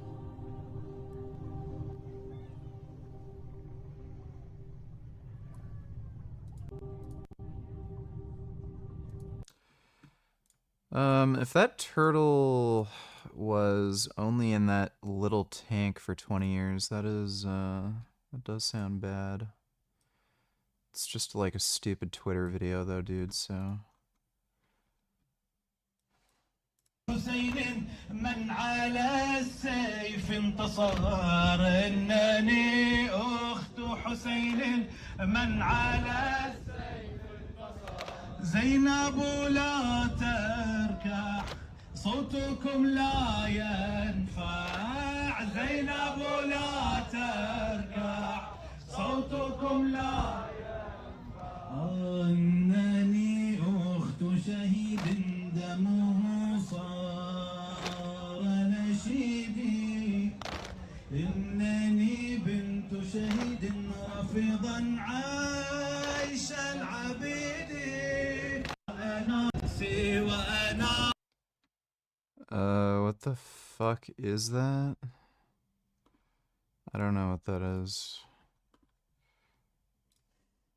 Come with me to the best Malaysian restaurant in KL, and obviously they're fully vegan, but their uniqueness really comes from their plant-based version of traditional Malaysian dishes like Sarawak laksa, satay with peanut sauce, and nasi lemak. The satay was thick, fat, and juicy as it should be, and paired so well with the nutty peanut sauce. Then we tried their limited edition merdaka lemak, which is a special version of the classic nasi lemak. It came with blue pea brown rice with a delicious sambal, alongside with fried lion's mane mushroom, vegetables, and their signature satay with peanut sauce. My favorite was definitely their Sarawak laksa. The broth was packed with so much flavor from the aromatics, and the noodles really absorbed all the goodness from the broth. I actually got this the last time I was here as well. For dessert, we had their version of hot fried goreng pisang with coconut ice cream. It was so comforting. Follow for more plant-based recommendations. Come with me to...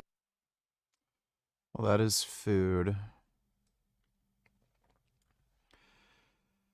Israel quietly arming for the next round with Iran. Advanced defense systems landed in Israel in recent hours. Direct deliveries from US, UK bases. UAE shipments expected in coming days. Israel is stockpiling for what's next.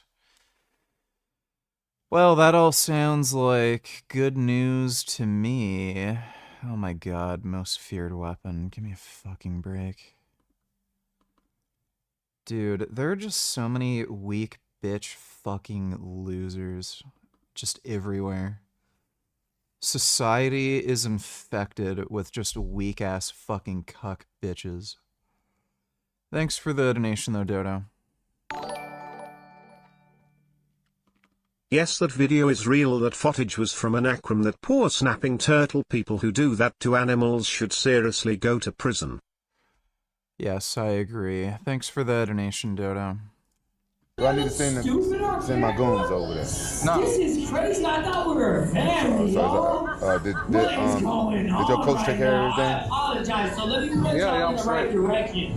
I looked at your stream because my chat was going crazy, and then by the time I popped in your stream, you was hugging on a dude in some damn tights. Man, you shut the fuck up. I looked at your stream, nigga. You was hugging on some dude in some booty shorts. I wasn't fucking hugging on nobody. I saw you, nigga. I saw you hugging on.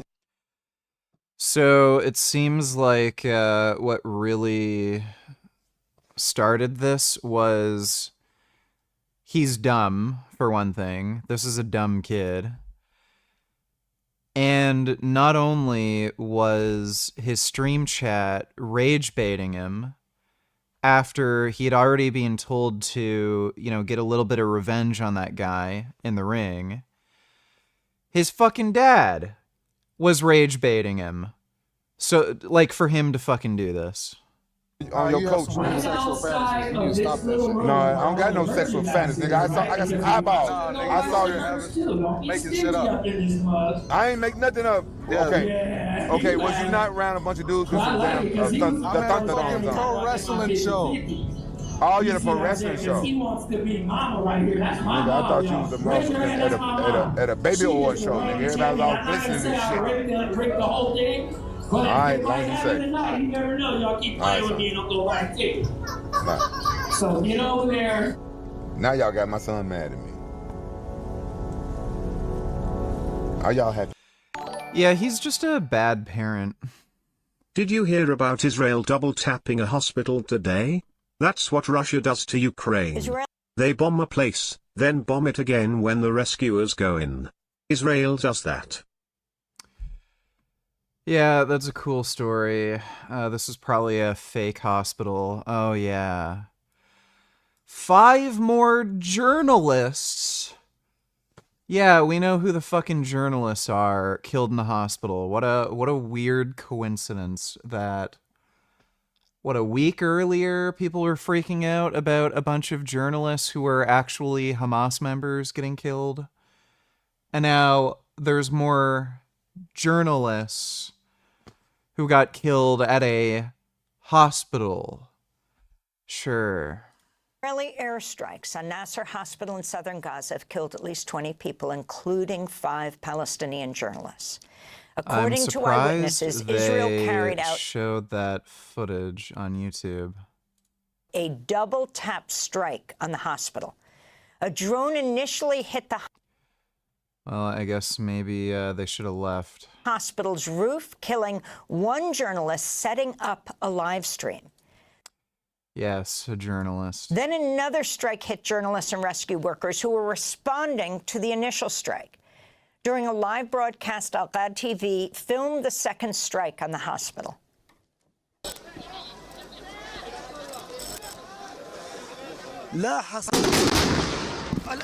Just now, the civil service is lost. Oh God, they've killed. So was that a drone? I just don't know where the explosion came from. Yeah, where the fuck did the explosion come from?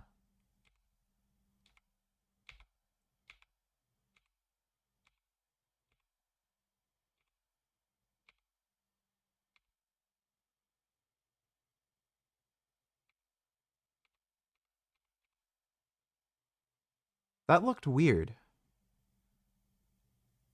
So where did the explosion come from?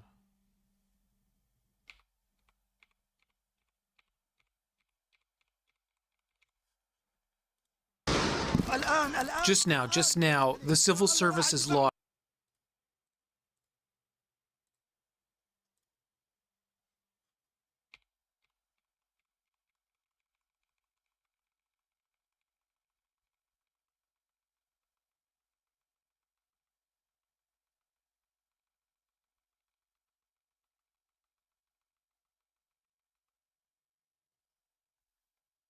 That was okay, this was staged. I'm pretty sure this was staged. So, look here. There's just some random shit dangling here.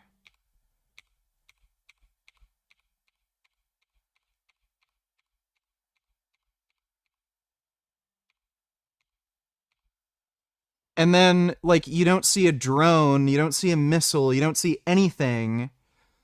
You literally see an explosion pop off on the inside of this dangling shit. And it's like a smoke bomb or something, and they're completely obscured And you don't see what fucking happened to these people.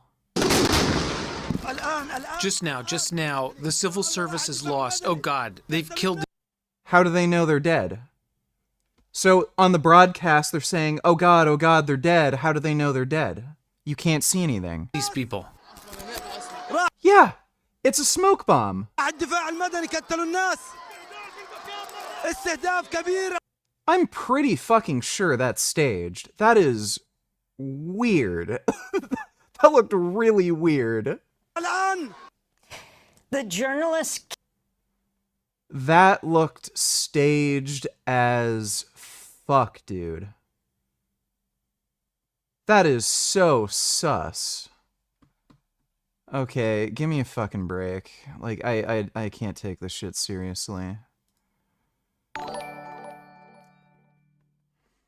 It's getting weirder. Let me take a look. Oh, you know, I love black people. And I did great with the vote with the black people. But they say he's a racist, he's a racist. I said, really? For 35 years, a war raged between Rwanda and the Republic of the Congo. And it was a vicious war. 9 million people were killed with machetes, largely. Hatchets, machetes. That went on for more than 30 years, but 34, 35 years. Okay. A very awkward Trump quote.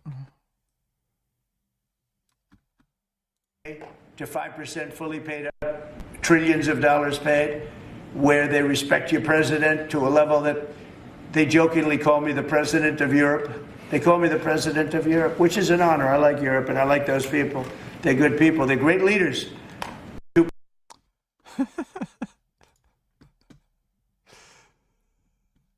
I love how he says the, like, silliest, stupidest shit fucking constantly. We have a very strong relationship, Howard, I would say, economically with China now, getting much better. They have to give us magnets. If they don't give us magnets, then we have to charge them 200% tariff or something, you know. But we're not going to have a problem, I don't think, with that. I think that's perhaps behind us. You know, China intelligently went and they sort of took a monopoly of the world's magnets.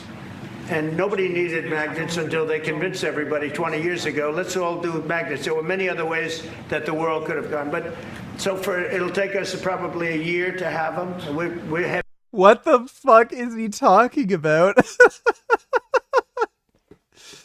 You know, China, they took over the magnet market and they convinced everybody that they need magnets when they really didn't need them. But, you know, we'll find our own magnets. What the fuck? heavy into the world of magnets now, only from a national security standpoint. Oh my God.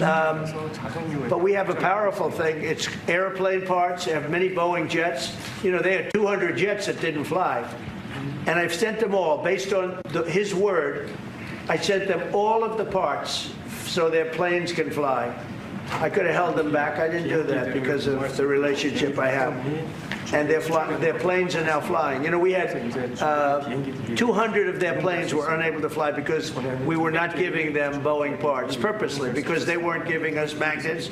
Therefore, we weren't giving them. But we have a much more powerful thing that's tariffs. If we wanted to put 100%, 200% tariffs on, we wouldn't do any business with China.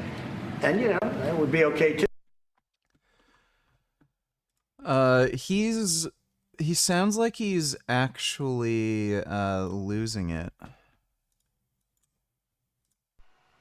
Mr. Secretary, with all due respect, how is allowing 600,000 students from the communist country of China putting America first? Well, the president's point of view is that what would happen if you didn't have those 600,000... The universities would lose money. They make most of their money off of foreign students. So if they didn't allow in a ton of foreign students, the universities would basically go bankrupt. So that's what that's all about. It's all it's all a scam. 1,000 students is that you'd empty them from the top. All the students would go up to better schools, and the bottom 15% of universities and colleges would go out of business in America.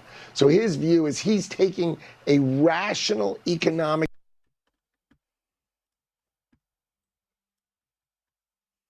body after body after body after body. Body after body after body after body. Okay, well, thanks for the donation, retard. I can't wait till Hamas is fully dead. Yeah, same. Thanks for the donation, Dodo. Let's see. Retard donate $2 IDF statement on the hospital thing. Well, that footage that came out after was pretty fucking clearly faked. Like, pretty badly faked. Earlier today, IDF troops carried out a strike in... I'd be really fucking surprised if Israel actually struck that hospital twice, because that looked like it was just staged. They just set off some kind of smoke bomb thing. In the area of Nasser Hospital in Khan Yunis. We are aware of reports that harm was caused to civilians, including journalists. I would like to be clear from the start. The IDF does not intentionally target civilians. The IDF makes every effort to mitigate harm to civilians while ensuring the safety of our troops. Any incident that raises concern in this regard is addressed by the relevant mechanisms in the IDF. We are operating in an extremely complex reality. Hamas terrorists deliberately use civilian infrastructure, including hospitals, as shields. They have even operated from the Nasser hospital itself. Hamas began this war, created impossible fighting conditions, and is preventing its end by still holding 50 of our hostages. Having said that, as a professional military committed to international law, we are obligated to investigate our operations thoroughly and professionally. The Chief of the General Staff has instructed that an inquiry be conducted immediately to understand the circumstances of what happened and how it happened. Reporting from an active war zone carries immense risk, especially in a war with a terrorist organization such as Hamas, who cynically hides behind the civilian population. As always, we will present our findings as transparently as possible. We regret any harm to uninvolved individuals and are committed to continue fighting Hamas. Well, Hamas builds what are basically fake hospitals. I think there's at least twice as many hospitals than there should be within the Gaza Strip. And they're strategically placed around, like, military areas. So, like, you know, terror tunnels and shit. So that Israel has a harder time engaging Hamas. But yeah, that video footage that gay news thing showed, that looked entirely staged and faked. Again, we went frame by frame in the footage. We couldn't see any drone or missile, you know, traveling and impacting that area. It looked like somebody planted a bomb there because they were staging, you know, some footage. And then it was like this big smoke bomb. And then the camera person zoomed way out and said, "Oh my God, they're all dead," when he couldn't even see anything that happened. So that looked fucking staged. Thanks for the donation, though, retard. How long do you think Michelle will stay with Jurian? Will he keep her? Why did that skip?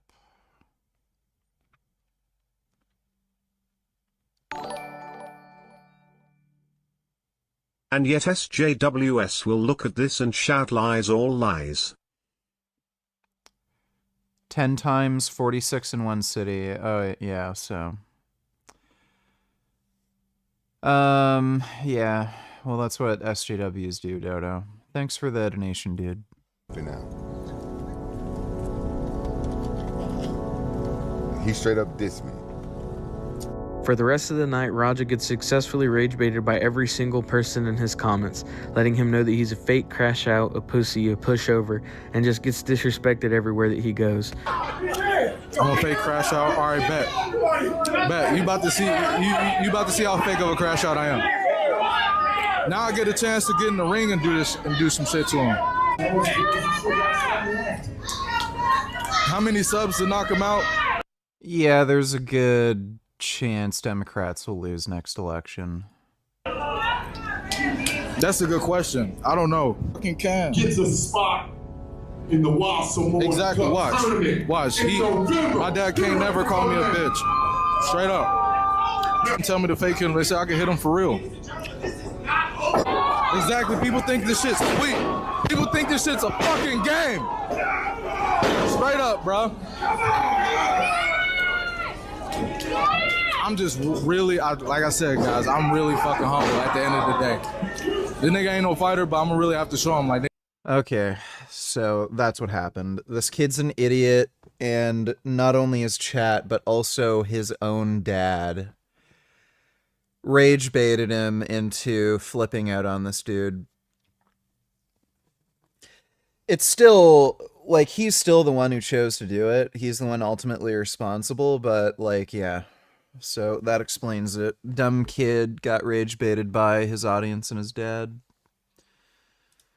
You can't just hit Hey, a can't be touched. Can you stop asking me, like, stupid fucking questions? There's a reason I'm not answering you. I don't have an interest in answering dumb questions.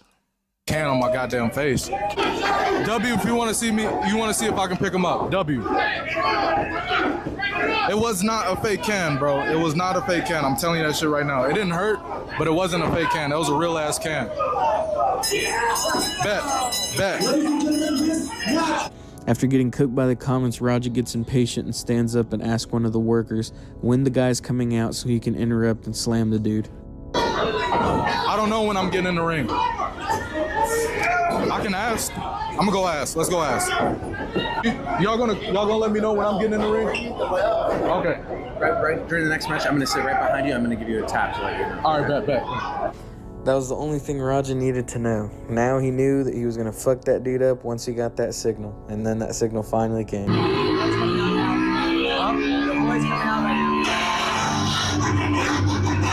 Raja then starts to pull. Thoughts on China growing weed with illegal pesticides in the US? I have no fucking idea, dude. I don't know anything about that. How is China growing weed in the US?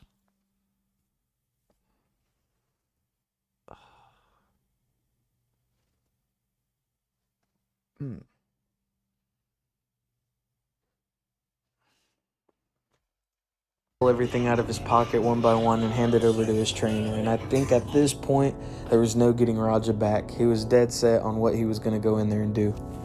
While Raja gets ready to interrupt the match, the cameraman's getting different angles and even getting a little bit excited for the fight himself.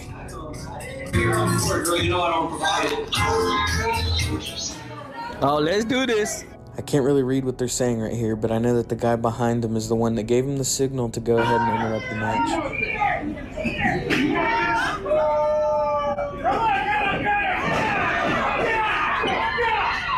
I'm so sorry. No, stop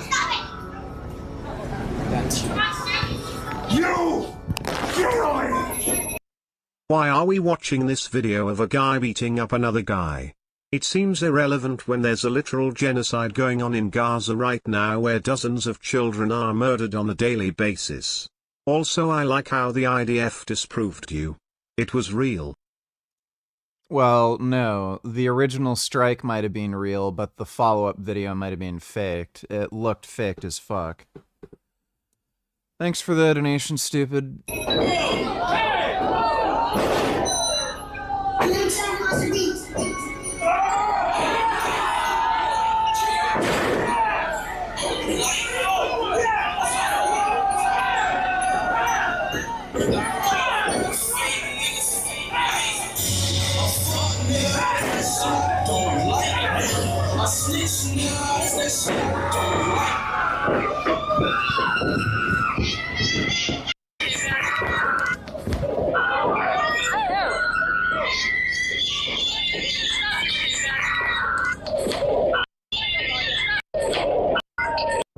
For the rest of the video, you can't really hear anything. The audio is pretty messed up. I don't know what happened to the camera, but it happened to stay that way. Basically, the point of it is he basically gets jumped right here. He got bit a couple times. He gets walked out of the place, and Raja makes it outside of the venue, and as you can see kind of behind him, I want you to pay attention to this dude in the blue. He follows him, he makes some threats to him. He's basically trying to get him to come back. I think what he was trying to do is distract him long enough for the police to come, because I know that they had called the police immediately after that he attacked him. So I'm guessing he was going to try and fight him or stall him long enough. You call him an idiot for standing on business? The wrestler literally slammed a beer can on his head. That's the difference between a fake wrestler and an MMA fighter. Fuck around, you find out. That's great. Thanks to for keep that him there. I don't know. Point of it is he was trying to rage bait Raja into fighting somebody else. Tired of motherfuckers playing with me, bro. Real shit. One of them a bitch and fucking bit me. I'm tired of everybody fucking playing with me and shit. Think I'm always playing and shit. Call me bitch and shit. Not no fucking bitch, bro. At the end of the day, I'ma stand up for my fucking self because I'm tired of everybody fucking playing with me, bro. Real shit. Come on, man. We're leaving, man. We're walking away, bro. Let's not take it serious. Let's go. Come on, Roger. Let's go. Let's go, Roger. Let's go. Yeah, you know, Rampage Jackson is an abusive bully. I remember on The Ultimate Fighter, he would just pick on random people. He was picking on some dude who was like a little overweight, and he'd call him like titties over and over and over again. Let me see if I can find the clip.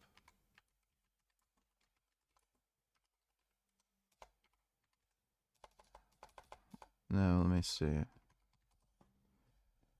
Yeah, him. He got titties. I got titties. He got titties. We've got titties. We noticed that one of the fighters, he was kind of a, fat, pudgy guy, like a heavyweight, and he had some titties. You know I'm gonna win it though, right? He ain't gonna win nothing, titties. Titties. It's not a whiskey drink. Oh, you gonna win a wet t-shirt contest. Watch everything. I'll cut weight and I'll kick your ass at 205 too. Who, me? Oh, yeah. Oh. Titties. You'll make my day you come to 205. That'd be an easy payday for me. 205, man. Yeah, Titties kind of talking smack, talking about you want to drop down to 205 and take me out. And then he go try to turn around and say, I got the big mouth, I'm talking. Like, hold on, Titties. You know what I'm saying, that you want to drop down my way because I have to take me out? See, that's the worst thing that people can do to me, say stuff like that. We choose Schoonover Titties versus Zach. So this guy's a bully. And apparently he does this to his son, too.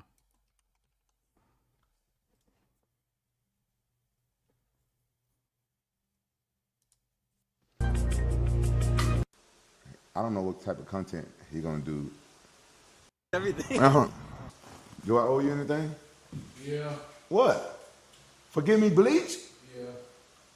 You owe me $80. $80 for bleach? Yeah. Nigga, what about all that shit I get you out your whole... When it look like you getting your ass pulled on and shit. You know what?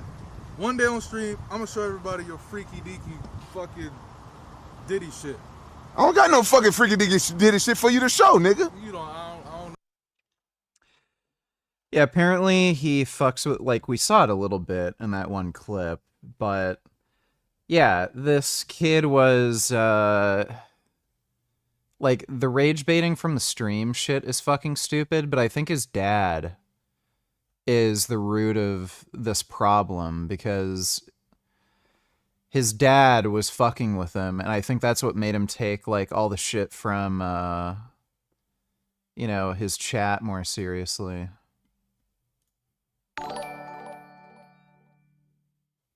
VG, I can't tell you how bad this is in one Donaton. If a war ever breaks out with China, it what help astronomically to have Indian on our side, they what have the large continental army we what need. Trump is an IDOT. Yes, Trump is an idiot. Now, India and China have agreed to step up trade flows and resume direct flights in what's being called a diplomatic breakthrough. The world's two most populous nations have been working to rebuild ties damaged by a deadly border clash 5 years ago. Escalating trade tensions with the US have also played a role. Now, in a sign of thawing relations, India's Prime Minister Narendra Modi will travel to China for the Shanghai Cooperation Organization Summit at the invitation of China's President Xi. Yeah, Trump's just a fucking dumbass. You know. He does what dumbasses do. Thanks for the donation, Dodo. Roger, let's go. Roger, I'm telling you, let's go. You listen to me. Listen to me, Roger. You need to listen to me right now, Roger. Let's go. I don't give a fuck. You guys trying to jump me and shit? Let's go. You ain't gonna do shit to me, bro. Let's go, you can't do shit to me. You can't fuck with me, bro. Let's go. You can't fuck with me. Come on, let's go. Let's go. Let's go. Yeah, you topple.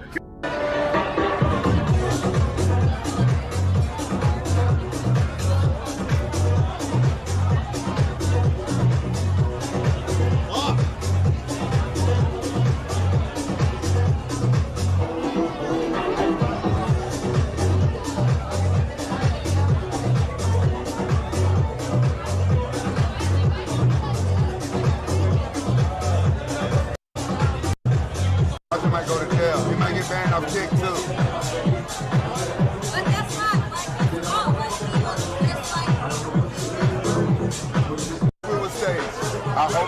I hope it staged because sometimes people do hardcore. Some people do hardcore pro wrestling. Hello?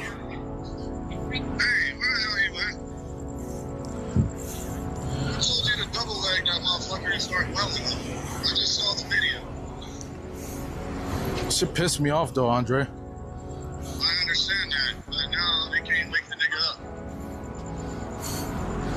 He's fucking in the ring, fucking flatline, bro. My bad. You didn't have to do all that shit. I understand y'all had heat. You didn't have to fucking take it there. Alright, I'll call you back later. Let's go. Ready? Get in the car. Let's go. Awake and flatlined, probably thinking that he killed him and facing a lot more jail time than what he's decisions, which led to this, which fucked up. I'm not even gonna lie. It's part of the reason why I didn't stream earlier. I was supposed to stream going to fucking paintballing with AJ. I'm telling y'all something. My son. Yeah, well, you know, chimps be doing chimp shit. That does add some context to the whole situation, though. Why he, So, like, my assumption was he just held on to this grudge like a fucking retard or something, but what was actually going on is it seems like he had cooled off. He accepted the guy's apology, but his dad and his live stream chat fucking rage baited him and egged him on like fucking crazy and made him feel so fucking insecure about himself that he felt like he had to just beat the ever-living fuck out of that guy.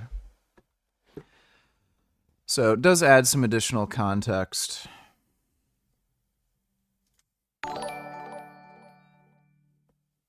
I know you think neither could beat you in a fight because you're a retard, but who would you think has better odds of beating you? Joey Carbstrong, former gang member, or Dower Wise, taller than you, better looking and stronger than you, Stephania's ex? They're both kind of weak and small, and I don't think either of them would have any better of a chance. Thanks for the donation, stupid. Your skin looks amazing. What are you doing? Serostim. Lots of growth hormone. All the growth hormone. And I get a lot of vitamin D. Go get that sunlight. Growth hormone. lots and lots of growth hormone. I just spent like the last 2 months. What was it? It was like 6 weeks maybe. Yeah, I think it was 6 weeks. I was doing 18 IUs a day of genotropin. Then I took 10 days off when I went to Vegas and Dubai. And then now I'm back on doing 18 IUs of Serostim a night. So I'm going to say it's the growth hormone, like hands down. That's a lot of growth hormone. I'm only doing 5 IUs per day. Down. I don't know if I can say that I notice a difference in my skin quality. Like I already have good skin. Can jump rope cause CT since you're jumping up and down? I doubt it. I haven't seen anything. Because if that would cause CTE, I would imagine like marathon runners would have CTE. So I doubt it. I don't think it's enough of an impact. I don't know why. I do know why. Willie Mack decides to run and make a video like 2 hours after DMing me. Now I understand. I get it. Okay. We have to do the Destiny bad because it's too much heat from other people, which, listen, I get it's a lot of heat online. Okay. That's fine. I get it. I understand it. And Ethan, obviously with this whole, I noticed all the comments on the video where people were like, wow, I noticed that the crew was like very giddy and excited and happy this episode when it seems like they're usually very sullen and they don't say anything because anytime Ethan is criticizing his son, all of them are in the sunken place behind their desks. But when it was me, oh, they're so excited to repost or retweet or retread whatever stuff pops up online. So the thing is, so you know what, actually, this guy said it best. Hold on. Answer here. I'm trying to meet your request of giving nonstop defense because your baby ass can't defend yourself. Keemstar will make insane accusations, groundless accusations, and then he expects you to defend yourself. In fact, he likes it if you'll come on his show and defend himself. That's how his operation works. And so he goes, oh, well, he didn't say anything in his defense, so he must be guilty. Have you ever... Kid Boo donated $2. Let me see. America has around 7 million slaves today. That is far more slaves than what the US brought over during the transatlantic slave trade. Cuba, Jamaica, and especially Brazil brought in way more slaves than the US did. But do you... Yeah, that doesn't mean there weren't more slaves. They bred slaves. So that's missing an important detail. You hear constant calls for reparations in those countries? Of course not, but that's because we live in the United States of America, which is the greatest country on the face of the planet.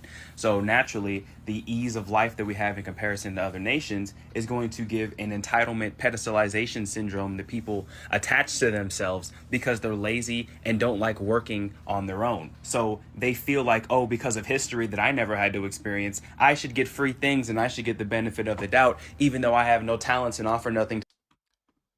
Okay, great. Thanks, Kid Boo, for that pointless video. Ever lied to anyone on YouTube? What do you think? An FBI? Don't they? I'm not gonna play this game of every single time some insane person releases some random screenshot or piece of paper or whatever.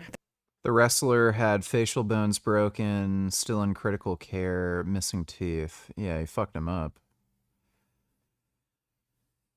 Yeah, Raja better hope that guy doesn't end up dying, because he literally could still die from like a concussion and brain bleed and shit.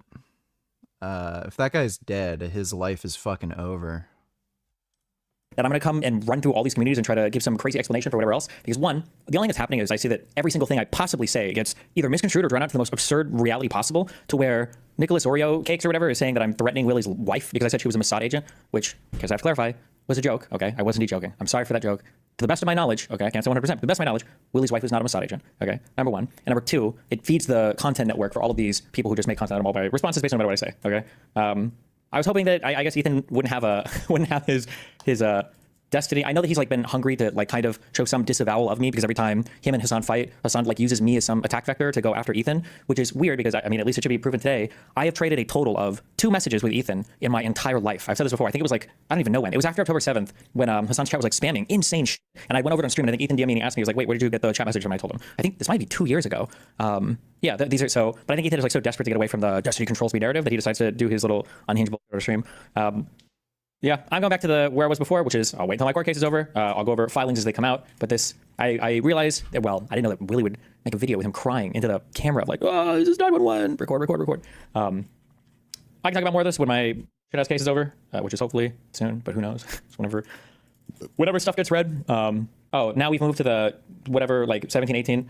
Here's the thing, okay? When it comes to ages for hooking up with people in general, I feel like you can play this game like regardless of how far you want to go. 18 and older is an adult in the United States. If people are like, oh, you should wait till they're 21, then I feel like it would just move to 21 and older. Like, oh, why are you hooking with a 21-year-old or why are you hooking with a 23-year-old? Like, listen, if you're an adult, you're an adult. I don't know what the point is of moving the bar on this. If you think that like 18 years old is like a horrible age of people to hook up, then maybe we can make like tax brackets for hookup consent. But I don't know. Like, it's just funny to see the bar moving on this. I don't care. Whatever. Listen. I'll say what I said before, okay? Whatever you've read about me online, whatever you post about me, it's true and worse, okay? All of it is true and worse, okay? The feds are coming. The cases are mounting. The Mossad and the KGB are tracking, okay? They will be here one day. I've been streaming for 16 years, but this is the last one, okay? The walls are closing in this time. For real, for real, for real, okay? They're closing in. I swear to God they are, all right? I've never been more on edge and afraid of the walls closing in as I am right now, okay? Seems like you have an actual case of defamation from Ethan, no? Maybe, maybe not. The thing is, lawsuits suck. They're expensive. It's annoying. I don't even know if it's worth it. And I just don't care that much because you know what? We just keep on rolling, okay? Bro, I can't believe how quick these two are to believe anything they read on Kiwi Farms and been harassing them for the last few months. You know what? That's how it goes, okay?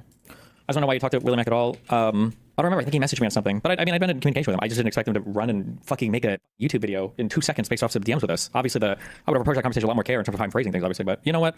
Whatever. Listen, whatever you want to believe what you want. Okay? Yeah, that's... The feds, they're on their way, all right?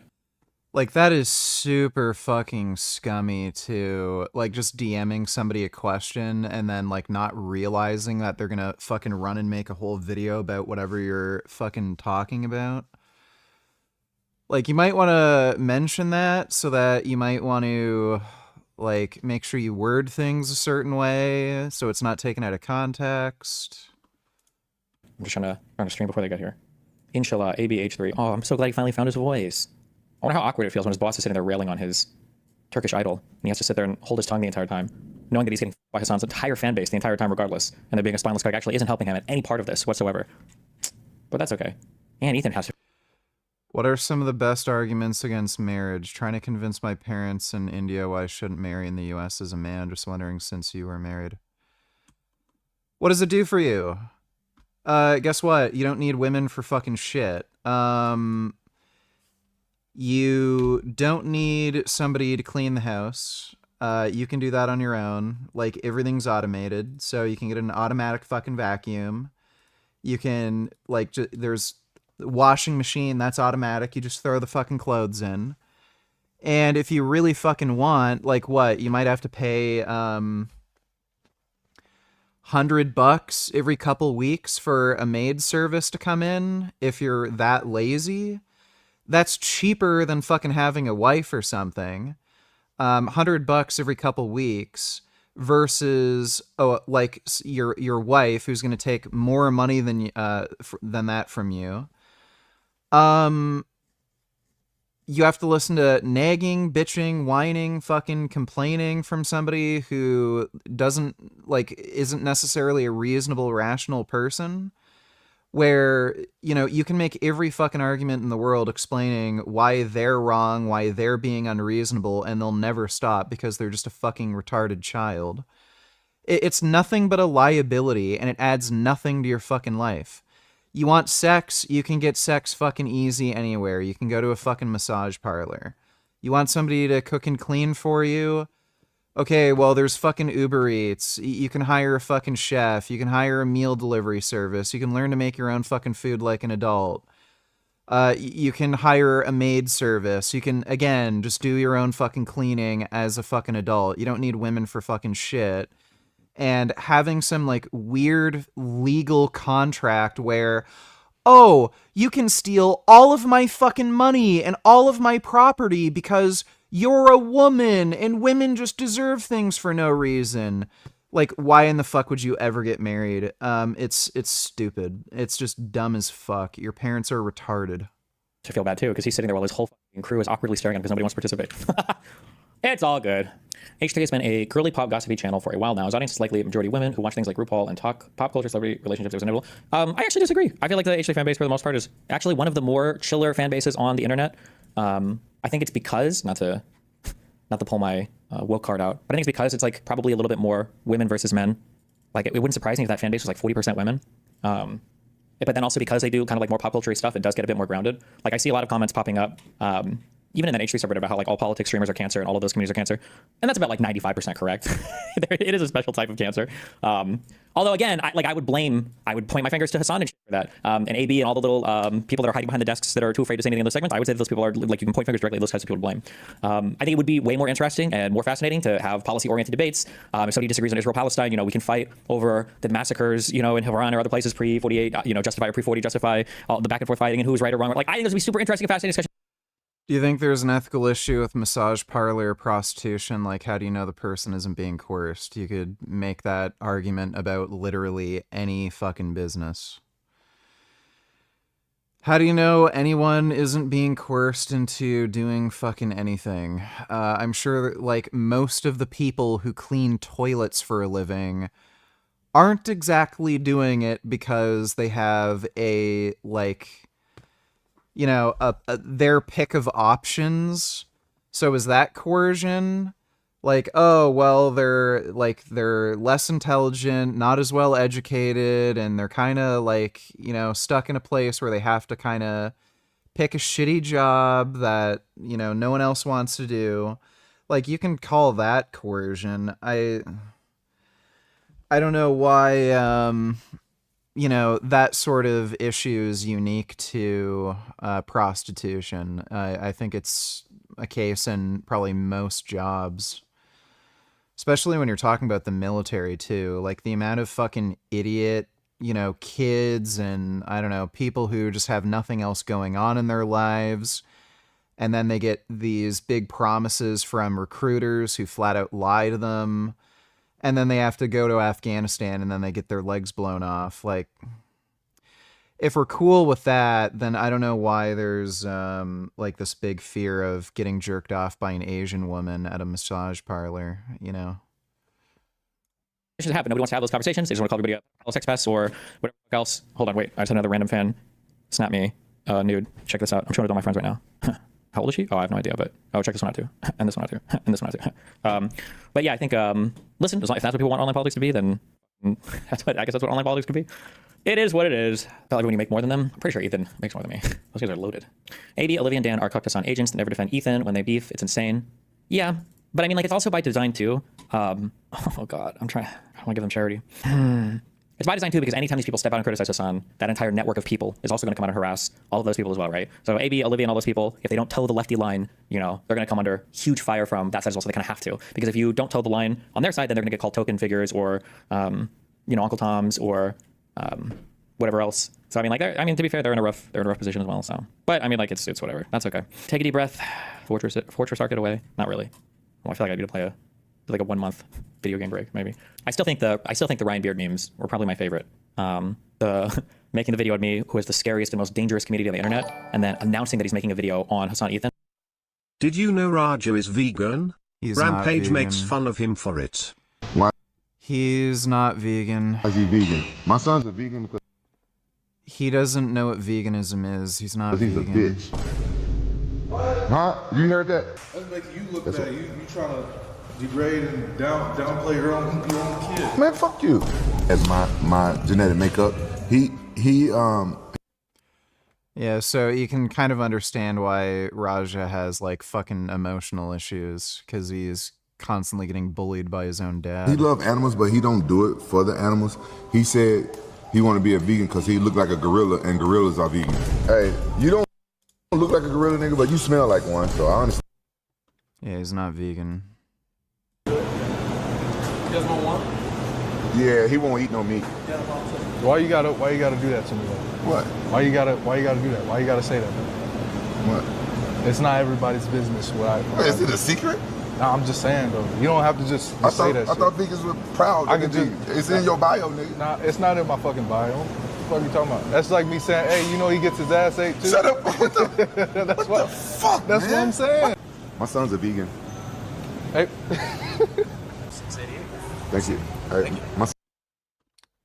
Thanks for the donation, Yoshi City. Just because your marriage failed doesn't make marriage as a concept untenable. Me and my wife of 4 years laughed about your little rant. You really need to touch grass and learn to respect women too. Women aren't just washing machines and sex robots. Yeah, they are. So, why else would you get married? So, please explain to me what you get as a man from a marriage. So, she gets to steal all of your fucking money and property. What do you get? Right? So, I'm very confused. she gets financial security where if the marriage fails, she gets to just steal money on the basis of, well, I'm a woman. I'm a useless fucking retard. I can't do anything on my own. I'm dumb. So, like, how am I supposed to, like, live my own life? Women can't live their own lives. They have to, like, sink their claws into you and leech off your life. So, what do men get in return from marriage? Absolutely fucking nothing. It's nothing but a liability. So, that's some of the stupidest fucking shit I've ever fucking heard in my goddamn life. And if you're gonna fucking tell me, oh, but you get love and romance and da-da-da, you get that from a girlfriend. So what's fucking unique about that? Nothing. You're an idiot. Thanks for the donation, fucking moron. Be cucked. Yeah, let's see what happens in another 4 years with you. We're happily fucking married. You're an idiot. You just don't respect women. Yeah, great. Let's see what happens in another 4 years or another 4 years after that. Most marriages fucking fail, and guess what? If you make more money than her, you're gonna have a rude awakening, buddy. And that he's gonna be fair, and the lefties bully him so hard he has to stop. He can't even finish his research for the video. I think that was funny. How is it that after every drama/scandal involving you is over and settled down, you seem to somehow get right back into it? Because like 95% of it is bullshit. And I don't know, it is what it is.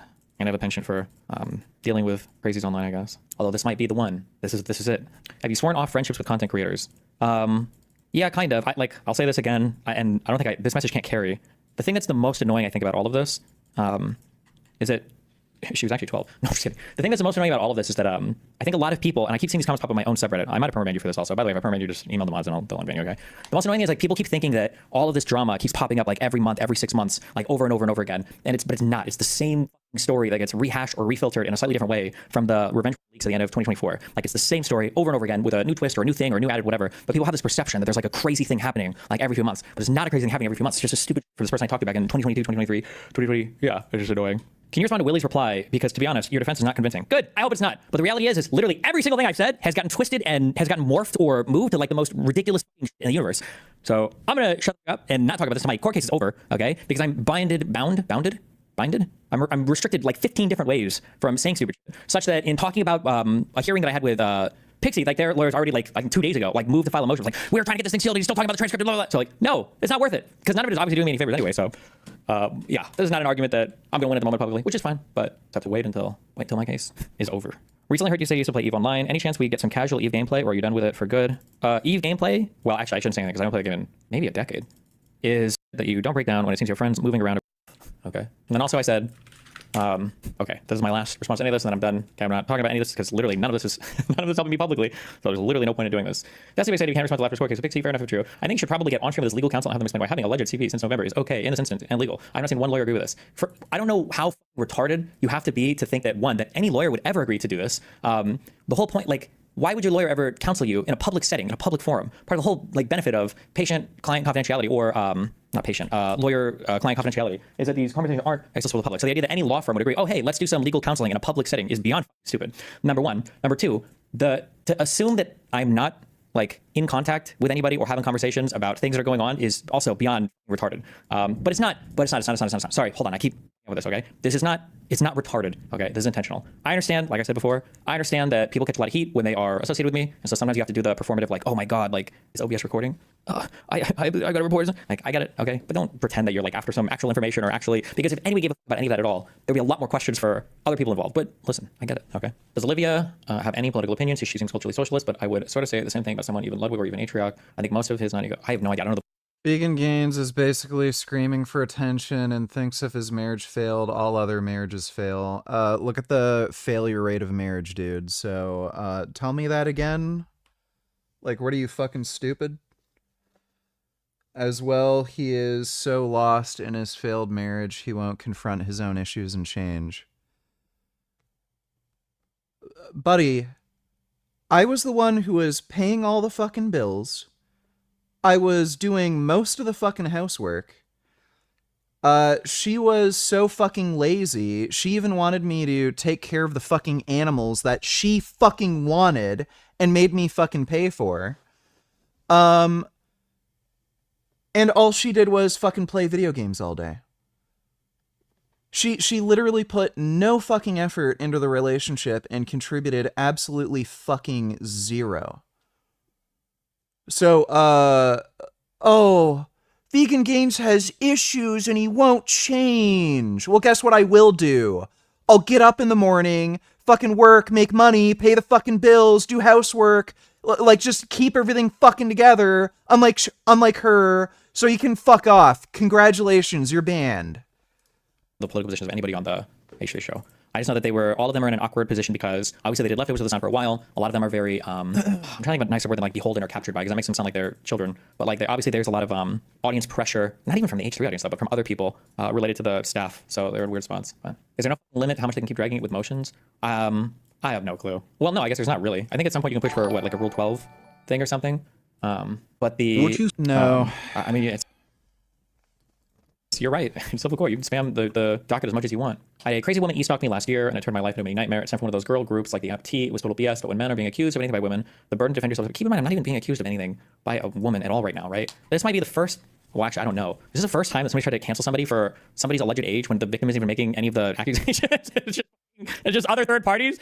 Jesus. I don't know. I don't agree with all your BS, but you're not some beacon of morality for me or anything. These people judging starting nonstop are looking to deliver where they find the person they're desperately missing. Maybe, I don't know. I wouldn't even care. Listen, you want to judge me for whatever, that's fine. But it's just like the idea that like I'm some like seeker of, like the whole Anna drama was probably some of the most infamous woman drama on my stream, and she's like my age. So what are you gonna do? One must imagine destiny happy. True. I love pushing the boulder up the hill. What the fuck?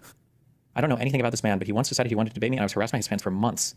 Well, I said, who is that? What is happening? Who is this? Did we harass this person for months? Did I miss the email on that, guys? On the brigade list? Wow, thanks for 20 subs. He's like, cops actually really like, listen, bro, I'm on a first name basis, okay? With multiple field officers here. They come to my house all the Dude, people just make up fucking retarded shit about Destiny.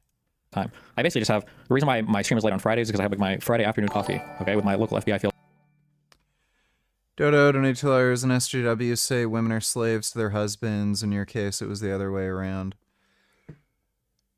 That is the most retarded fucking nonsense I've ever heard in my fucking life.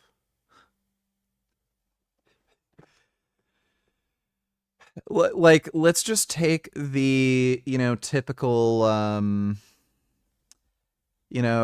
traditional housewife thing. Oh, she has to stay home, take care of the kids, do the dishes, make food. Is that harder than working 8 hours a day? So you'd rather go to fucking work, sit in a fucking office cubicle, and then drive home in heavy traffic for like 30 to 45 minutes every day, then stay at home, watch TV, play with your kids, just do like basic housework when you can like listen to music, do whatever the fuck you want. Like it's just a joke, dude. Women complain about things that are not a fucking problem. That's just what they do. You can look at the rates of like divorce between gay couples, heterosexual couples, lesbian couples, and you'll see a pattern emerge where women are clearly to fucking blame with relationships,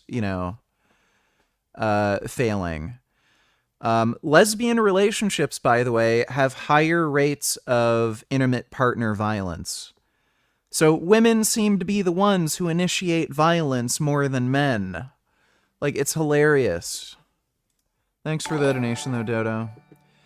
Rick donated $2. Did I do something wrong with my last question? My apologies if I did. Yeah, you mentioned he who shall not be named. Thanks for the donation. where they go through the weekly reports on me. I'm like, did you really want to kill this guy? It's like, no, that wasn't me. It's like, okay. Why is Dan backing off? Because people are spam calling his wife's workplace and harassing his family. Yeah. But hey, listen, good times. But that's okay. We take a deep breath. Ew. Oh no. Do you think audiences like H3s are more toxic? Do female-heavy audiences have more of a propensity to be retarded? No, like I said a million times, I think the H3's audience is like significantly more normal than any audience over here in the political streaming world. Just at least based on a little bit that I've said. I think I'm really far outside of my comfort zone, okay? Because I don't dabble in these communities too much. But from like, I don't even want to associate them with like femcelly stuff. But like, if you go to like femcel heavy audiences, and that doesn't mean just female heavy audiences. So like H3s might be majority female, but that doesn't just mean like women heavy audiences, but like women that do like a lot of gossip or whatever. There's a certain like attitude where it's so weird and hard to explain, but it'll be like a bunch of like relatively modern feminist like adjacent women, but they have the most sexist attacks towards women that they don't like. Like that's usually how I can tell like the femcelly audiences. So it would be like, imagine going into some place and every woman is like, oh, like, this is why like her last 2 boyfriends ditched her and why she probably got cheated on. And this girl is, 35. Obviously she's not married. You can tell that she feels real bad. Blah, blah. Like, or like it'll be stuff where I'm reading. It's like, okay, this is like a women femcel audience. I've never seen that from H3's audience. I don't know if they have the proclivity of that. I never have any like idea of that. But from my impression, it seems like the H3 audience is significantly more normal, and I mean that in a good way, than all of the politics audiences. But again, like I stress, the annoying thing is that politics already draws like a more toxic audience. But the way that like people like Nal Hassan have just amplified it up to 100 in terms of the. Rick donated $2. Why do you hate him? Won't say his name again because he's a rapist. Thanks for the donation. Weird, gross, like personal attacks and digging, because it has made it, I think, significantly worse. Yeah. Or I shouldn't even say worse, maybe. It's made it significantly different, basically, yeah. At Destiny, Ethan's crew is literally just soy. It's fine, but they are the softest soy group of people. It literally spills through the screen. Like, I don't think, saying that Ethan's crew is soy is like being a bodybuilder and then going to watch a movie and saying, like, God, these actors all seem so weak. Like, I bet these guys couldn't even bench a plate. I bet this guy couldn't do 10 pull-ups. I bet this guy, like, it's just not the way to evaluate them or judge them. Like, Ethan's crew is not supposed to be there, or none of the people involved in the podcast are supposed to be like, hardcore, like, debater, I'm the debater archetype, I'm gonna crush everybody. Like, they're there to. This seemed fucking stupid. This was another sort of embarrassing one for Mike. Was at a college party once. And there's tons of people in the party, guys, girls, everyone, just college. There was a poster on the wall. It wasn't very big. But it said, "No fat chicks." I remember turning my head at one point during the party, and I saw 2 girls standing there, well away from the picture. And they were chatting, having fun. And they were both like, Mike, they were fat. I'm not gonna walk around it. I wondered at the time, and I've wondered many times since, what it would feel like to read that mid-conversation with someone at the party.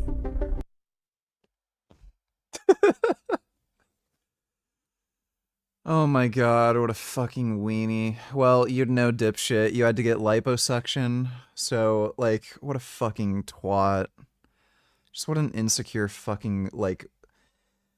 Buddy, you can just kind of look at something and laugh. Like, if there's a poster on the wall that says "No fat chicks," and you're a fat chick, it's funny. Like, as if anybody else takes it that deep. I remember 20 years ago, I was at a party in college, and I saw fat girls at a party, and they didn't notice, but there was a poster on the wall that said "No fat chicks." And for the last 20 years, I've been wondering, what if they saw that poster? How would they feel about it? Oh my god. Like, Mike has lost his fucking mind. Like, this and the fucking AI, like, best friend. Like, Jesus Christ. Like... Is he trying to convince people he's fucking gay? It can't feel good. By a certain age, if you are not conventionally attractive, or at least like decent, you start to learn, subconsciously or consciously, that all of these things that people live in their lives, romance, interaction, things like that, they're just not for you. That is a giant, unmitigated tragedy. The aesthetic revolution, using biology and technology and all of our best efforts, whatever the hell you brought with your biology, however you look, we're going to make it a little bit better, and then better, and then better, until you look like what you want. And then those people will have a psychological healing that is unprecedented. That means there's some kind of pre-assumption that those who are unattractive are broken. Mm-hmm. You believe that? Interesting choice of words by you. Not wrong. Hurt, and thus requiring healing. On this. Or maybe they're just like, I'm not that good looking. You know? Like, there are people who aren't that tall. Are they broken? Are they hurt? Because they're not a 7-foot tall basketball player? Like, no, there are people who are like short and they're like, yeah, I'm not tall. I'm like 5'6", I'm below average, you know, whatever. Like, there are people who are like, you know, not that good looking. They're kind of ugly and they're like, yeah, I'm kind of ugly, you know, it is what it is. Mike Israetel, they're hurting inside. They're like broken. What a fucking, like, he's fucking gay. What the fuck? That means there's some kind of pre-assumption that those who are unattractive are broken. Mm-hmm. You believe that? Interesting choice of. Do you intentionally ignore Stefania? Do you give her the attention she needs and not the attention she wants? You said that before regarding giving women attention. Does she get enough attention to not want to go crawling back to Dow for his big dick? Sure. Thanks for the donation, dude. Words by you. Not wrong. Hurt. Psychologically hurt. And thus requiring healing. So, and how are you landing there? Yeah. I mean, so if you look at the literature on how the degree of. I'll just throw a random non-related example of where my mind's going. Sure. There is this presumption that if you're not as wealthy as someone else, you're sadder, not as happy. But then when we look at basic needs being met, you have security, you have a home, whatever that magic number is. One documentary, one study will tell you some specific number, $70,000 or the year. Happiness doesn't really change. Is this the same principle where like your looks really don't matter? Even in a situation where people say, oh, if I lose a limb, I'm going to be so much less happy. But then you have the same interviews with people who have lost a limb or are paraplegic or quadriplegic, and they say, man, my happiness level is the same. Mm-hmm. Is this the same wrong assumption that we could make as humans in those examples? Mm-hmm. That's a great point. The amount of psychological healing that can result from you radically upgrading your appearance so that you look like what you want is not boundless. And it also requires. Has the jazz man said anything to you lately? Is she salty about you dating Stefania? Are you still dating Stefania or has she... I don't care, dude. Thanks for the donation. A certain bit of work on at least two other fronts. One is really kind of doing the inner work of accepting and loving yourself. Nobody can do that for you. Therapists can help a ton, but you can look flawless, and there are many Instagram girls that look like, oh my God, this is a real person, and their brains are all sorts of gnarly because they hate themselves. So that's definitely a thing. And also, once you become much more attractive, you have to let it sink in. And the way I've been thinking about it is this. Let's say that between the age of 5, when you first found out that people thought you were ugly generally, and some people were nice enough not to say it, but many people were not nice enough to say it, and up until you're 35 and you finally get, let's just pretend it's just all one radical procedure together and you come out as a Barbie, you have the area under the curve of 30 years of trauma, basically. And you may need 30 years of really imbibing with your true deep self, this new reality.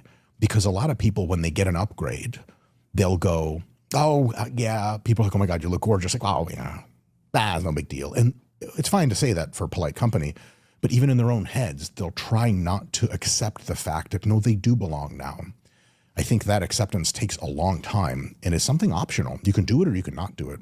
Some people have made radical transformations in a variety of things and have never really let them sink in. And then they're making, I think, a gigantic mistake, because all of that stuff that happened to you in your childhood, that people said hateful things, you thought such hateful things about yourself, that's neural wiring. And you don't really, in most cases, I mean, unless you smash a ton of psychedelics or something. Wow, lol, we all know what that means. Stefania stopped giving you attention and you're salty about. I don't want to hear anything about my fucking relationships anymore tonight. Like, I've had enough, okay? I have my own fucking life. Who fucking cares? I don't fucking care what you think about fucking Jasmine or other women. I don't fucking care. I'm not defined by my relationships, past or present. I don't fucking care. Shut up. Even that doesn't work all that well. You don't just rewire everything right up. Like, your brain doesn't work like a CPU where just, oh, just delete this part of the drive and install a new program. It takes a long time to upgrade. And so the benefits of looking substantially more attractive than you used to are not infinite. And you can absolutely collect very few of them, even if you look super attractive, if you resist really like floating in that wonderful sea of compliments and of looking yourself in the mirror and going, yeah, hell yeah, this is working. It's like, I know people in bodybuilding that look like machines, like androids, like flawless. Like, you look at them, you're like, how the hell do you look like this? And they like point to like one part, like, yeah, I don't really love how my chest is shaped. That shit's on their mind 24/7. Sure. And if someone compliments them, like, yeah, I don't know, I kind of have small arms. You're like, what the hell is wrong with you? Don't you ever want to feel like you actually did the thing? And most people around you won't help you feel that. It's something you have to feel yourself. So it is definitely not a thing, just like the wealth example. You can't really say like, oh, as soon as you get wealthy, you'll be happy forever. Is this solve all your problems? Absolutely not. But I will say the opposite is also an interesting thought experiment. If you're like, well, people who lose limbs are statistically roughly as happy after, say, years of agony of trying to accept the fact that they don't have a limb anymore, by the way, that as the rest of us, that's totally true. If I give you a saw, how likely are you to chop your leg off? I say profoundly unlikely, for good reason. At least the acute trauma of having to I didn't ask Don't if care. Thanks for deal the with the fact that your limb is gone is substantially different. Now, what would be really wonderful is people who've lost limbs to, get to a place where. So wait, love. Son Goku, donate $2. Are you still super strict with your diet? Do you eat junk food every once in a while? Yep, still super strict. And I do not eat junk food once in a while. Thanks for the donation, Son Goku. At first sight. Let's move off police body cams because that's going to take us in a direction. Yeah, that's right. So love at first sight is a thing that is fundamentally reserved mostly for attractive people.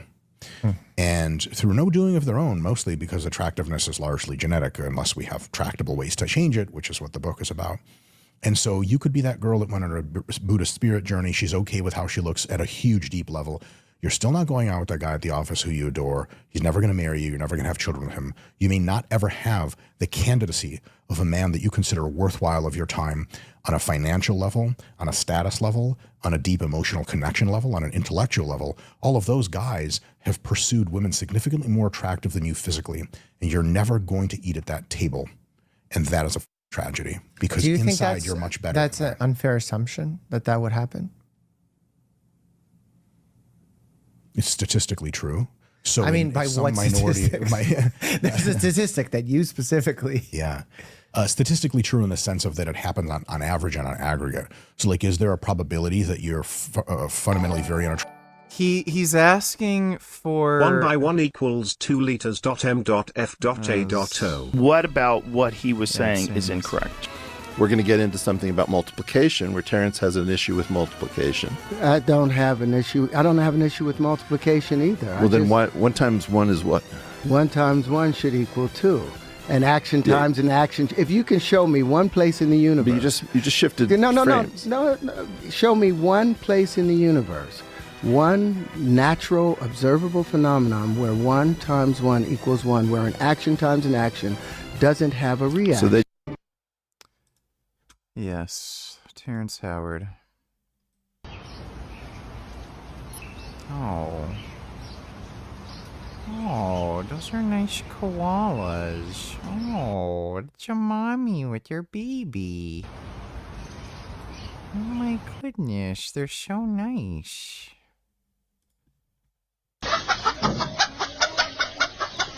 Oh, chickens. I hate the fucking music they add to these videos. Chickens! Oh my god. Those are good chickens. I love chickens.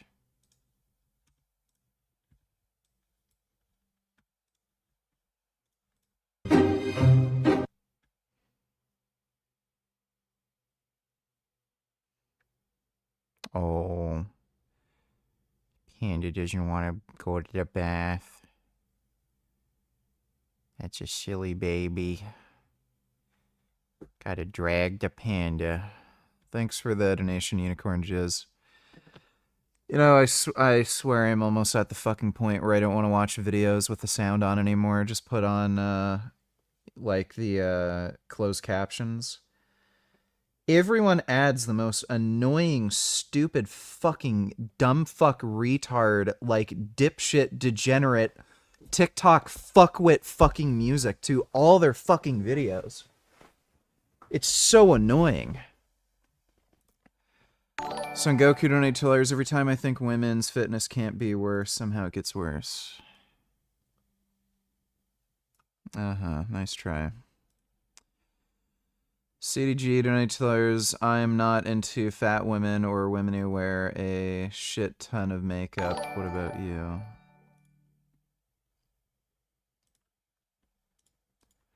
That's great. Attractive, and you meet a guy who's way super attractive in all of the ways that matter and the physical ways, and he says, yes, you're that girl. Yes. Is it so unlikely that there are rom-coms about it? Yes. Yeah, like on a vocabulary. So Dr. Mike, you know, D.O. Dr. Mike, asked him, what actual statistics are you referring to? Like, what data set? And then all Mike Israetel can say is, well, there's like a lot of romantic comedies where there's like an ugly dude who like got a pretty girl. Like, okay. Sounds like a lot of this is like projection and some of his own personal insecurities. English level of the words you're saying, I could say it makes sense. The same way that I can say, oh man, putting chemicals in children is bad. Also, I think after everything, Sonic the Hedgehog is the best philosopher of our time. You just gotta go fast. Not give a fuck. He's just living by his own feeling. It doesn't matter who is wrong or who is right. Ride the tiger. Oh. Did Sonic ever say that? Alright, well thanks for the donation, a la Best of Scammers. I gotta watch that Sonic movie. Still haven't seen that, like the I second wanna one. get more into vegan activism, however I need to get more well versed in the literature. Do you have any recommend online resources to vet valid research? There is so much BS online at times it's hard to distinguish between good and bad studies. I would say take a look at Ask Yourself's Discord server and check out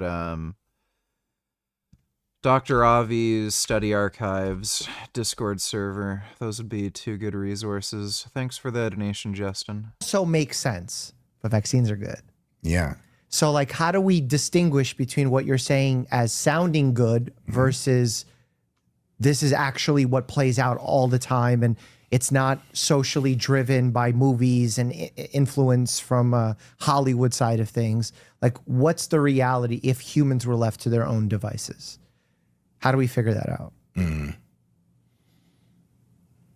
If you dig a level deeper on the chemicals claim, you realize that it actually doesn't make any sense. Because if you've ever paid attention for several days in high school chemistry, you know that everything is a chemical pretty much, except for like the neutron star or something. And then you realize that actually is a meaningless statement. And if you dig down deep enough on the claim that physical attractiveness matters a great deal for outcomes in the world, attractive, it's just really a thing. And so like, you know, the whole Lizzo situation? What's the whole Lizzo situation? So like there's a real fun kind of inside joke that, you know, your hot girlfriends are like, oh my God, Lizzo's so gorgeous. And then you're like, you look like Lizzo. And they're like, what the fuck do you mean I look like Lizzo? They don't take it well. And like, I thought you said she was gorgeous. Like, I meant like, you know what I mean? Hey, just shut up. And they don't want the conversation because even Lizzo wants to look like Scarlett Johansson, fundamentally. So I digress. We all want to be in that one quadrant. There are people that look good, to your point, and they don't feel so good inside. They feel ugly. Number one candidate, therapy, immersion, That's a path you have to walk yourself. Totally. There are people that look terrible, again, on statistical aggregate, not in some moralistic way, but how most people perceive them and how they perceive themselves. And they feel amazing. They feel beautiful. Lizzo, I don't know how she feels on the inside. She got more swag than half of Manhattan all put together, so I feel like she's probably feeling pretty goddamn good about herself. And so that is nothing short of wonderful. And if that's where you want to stop, God bless you. Then there are people who feel ugly and look ugly. And almost every interaction they ever have that's not neutral reinforces both of those things. So if you tell someone, hey, you're not attractive conventionally, you know this, they're like, yeah, no shit, all right. But like through a personal journey, you can just shrug all that off and feel your best. They're like, dope. That's very easy to say, profoundly difficult to do. Because every sign you get around you, especially as a younger person, and really as a person of age, especially as a woman, is the opposite. The amount of inner work and the amount of strength you have to hold, keep your self-esteem and self-image up at all times is really tough to do in the face of everything. It's similar to telling someone who's profoundly, desperately poor, be like, well, like everyone in 1700 was poor and they pulled themselves up by their bootstraps. They did great. Like you just have to have more resilience. You know what the thing is, to your point, that is true. Every single poor person could have more resilience and just deal with it. Then they get themselves out. People do it all the time. Immigrants do it all the time. But it hits different when it's coming from someone who has money and telling a poor person like, just, you don't need all this money. You just got to get, it's all up here. Like, all right. It would sure shit help if I had some money though, wouldn't it? And we know it would. And so I say both. And I say that there are definitely people that are gorgeous on the outside, but struggle deeply mentally. But who we're forgetting are the people that have the exact same genetic proclivity for poor self-image, but they are existing in bodies that are statistically unattractive. That's extra double misery. That sucks in a way that at least the attractive person's like, oh, I feel like shit. And Kevin's like, you're so beautiful, Stacy. And she's like, oh, stop, I don't believe it. At least she's got Kevin over here telling her some shit, and every other guy she'll ever meet, be like, oh my God. Like, when you're hot enough, it gets annoying because there's guys just ogle you all the time. Hey, what a great problem to have. What if you want people to ogle you and they never do? And the people that you like and you want to reach out to romantically, almost never do they say yes. And at some point What if you're like a gay retard and all of this is gay dumb shit? Oh my God. Dating apps. genetics, we can change some of that stuff. What about the fact that I don't know what great studies have been done on this. I haven't studied the subject enough. In fact, this is my No, I've never heard of the organization referred to as Shark. first time discussing the subject with you. That people who, let's say, if you get 1,000 people, a diverse enough sample size, rank someone a 5, or they rank themselves a 5 on a scale of 1 to 10, they then select a partner that's in a similar range. And given the fact that there are perhaps people who, based on these aesthetic principles, will be a 1, they will find someone else who's a 1 and they will deem each other beautiful. You disagree with that as a compensatory natural mechanism that nature designed? I wish it were so, man. Some people really do function like that. And I think like that's such a huge unlock. What an incredibly, massively beneficial adaptation to kind of detect where you are in the social, physical hierarchy and be like, that's who my candidacy group is. Dude, like so much of this is actually genuinely fucktarded. Attractiveness doesn't work like this. So like, especially when you're talking about women, you don't have a situation where it's like,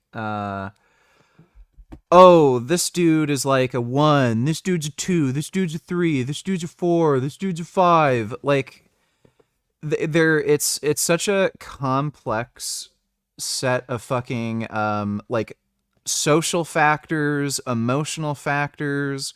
With women, familiarity really helps with attractiveness.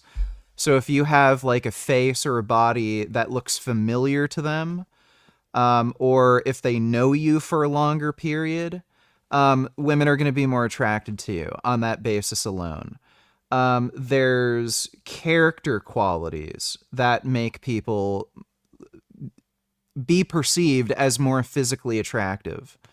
And it doesn't change the way they actually look, but if you know someone's personality is better, they end up appearing more physically attractive to you.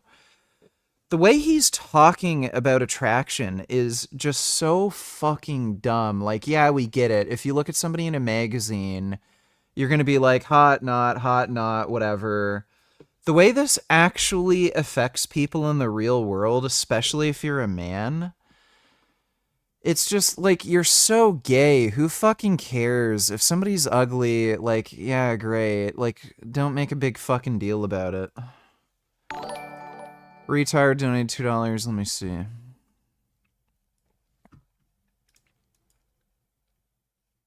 If they haven't hit puberty.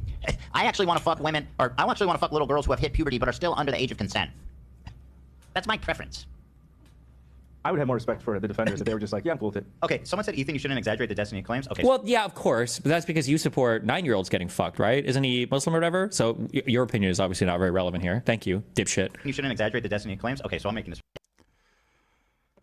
Yeah, I mean, this whole thing is so fucked, dude. I thought I had it bad with the lies and bullshit. Like, Jesus Christ, Destiny has it bad. Thanks for the donation, though, retard. Soy Boy donated $2. There's some shit from Harvard, I think, that shows soy causes a big decrease in sperm count. It doesn't, and I think there's a few studies that are bad about soy. There aren't. Maybe your test was low because you ate soy. No. Thanks for the donation, stupid. I squint really hard. I'm going to find that person attractive. Maybe. I think that does happen for some people. What I would surmise is that reality is mostly much grimmer than that. We know this from lots of dating app studies, which, by the way, if you ever looked into it, there are studies. Sengoku donated $2. The other donor was a troll, but I'd say if every dude was between 10 to 15% body fat, added muscle to their frame, they'd be no lower than a 7. I don't know if I'd go that far, but, like, yeah, I mean, honestly, the majority of people would at least be, like, fuckable if they were just healthy and fit. The majority of people. So, yeah, a lot of people are ugly because they're just fat and they don't take good care of themselves. Thanks for the donation, though, Son Goku. Studies now with millions of people in the sample groups. Like, that's crazy. You don't even need stats for that. You're like, which bar is higher? Like statistical significance is 8 zeros and shit. And what we get from that is that tall, handsome, wealthy men that have some ability to be social, they eat, bro. They eat. I'm talking about they're getting almost all the hot women. Don't you smirk at me. You look like you have a real full belly. You know what I'm saying? The fact that you're saying they eat it. Yes. Come on. Am I street yet? Was that cool? Am I cool? So I hang around with pieces of shit that talk like that all the time. My friends and my wife. So, and women that are super, super attractive, they just get carte blanche, pick of the litter. And if you look at the bottom 10% of attractiveness for both sexes, you get 2 things. One is probability that you're very successful with the other sex is, or with whichever sex you like, is low, much lower. Not 0, of course. To your point, they find each other. The thing is that the general software for determining attractiveness is really varied at the edges, but at its core, it's universal. And so most A conversation about weight? No. But that seems to be like the prime example here. Because if we... Weight's a big deal. Let's remove the weight as an example and talk about height in men, right? Because that's a factor that's been studied. Yeah. I like in a child who, let's say, is lacking growth hormone, we worry like, oh, we should supplement growth hormone in this child because they have a deficiency. Yeah. And we worry about them developing a very short stature, which could be intervened with and helped with by giving them growth hormone.